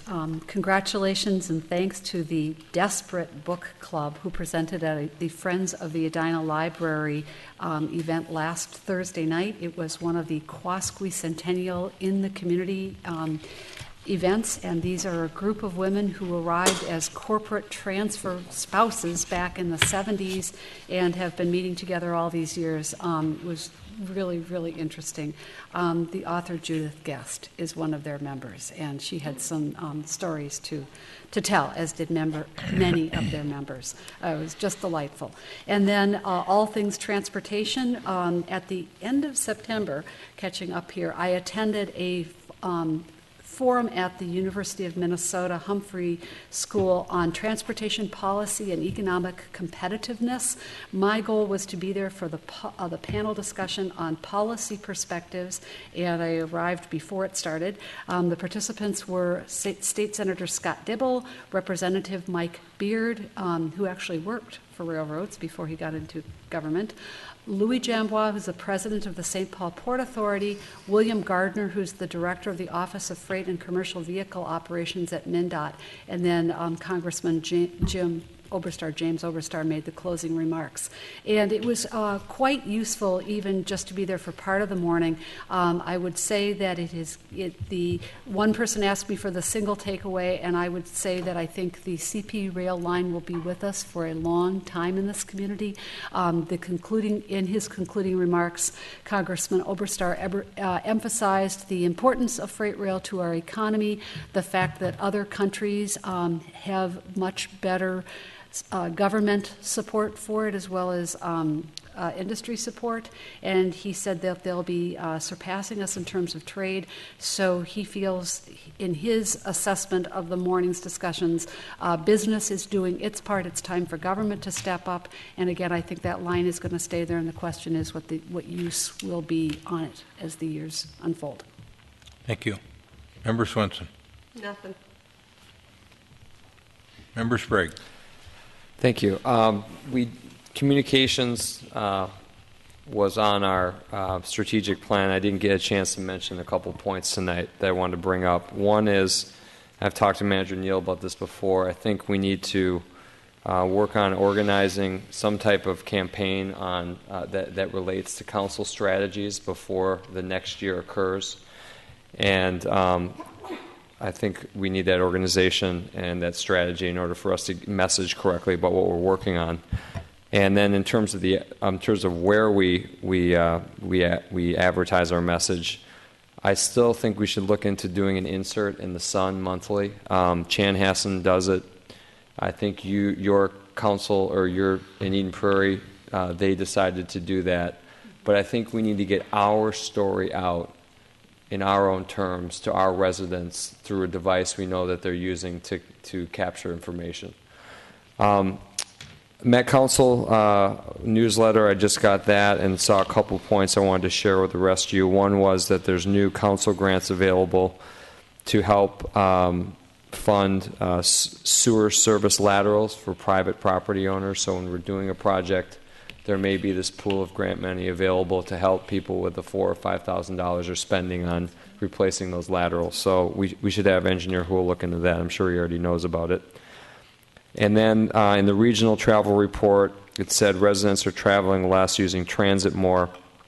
At the end of the report, it stated this about millennials that I think is really important for us as we plan. It says, nationwide, millennials, people born between 83 and 2000, are an even bigger generation than baby boomers, but they seem to be postponing getting their driver's license and buying cars. Many millennials are also opting for urban rather than suburban living. Millennials are choosing to forego cars for transit, biking, and walking, and are living in walkable, connected neighborhoods well served by transit. Millennials are less willing to spend their time driving alone rather than pursuing more productive activities or interacting with friends, family, or electronic media. So we've talked about that generation before, how important they are to plan for, seeing as they're a huge, huge generation, and they're going to impact the things that we plan for in the future. So that's all I got. Good. Thanks. I'm just going to keep mine to a minimum here, too. We had the employee recognition luncheon last Wednesday. That was nice. 2 sessions. I just barely got to the first one, coming from the Quarter Management Committee meeting, where the Quarter Management Committee recommended the 2 shallow tunnel option for Southwest LRT and the Kenilworth corridor. And I expect that, I think it's next week the Met Council will meet. I expect them to endorse that same routing. And where that'll leave us with the city of Minneapolis voting no, and it not looking like they've got sufficient support on the Minneapolis City Council to approve municipal consent. We'll just have to see where this takes us. So there is a mechanism for overriding municipal consent, or lack thereof, and I would be in favor of using that if we have to.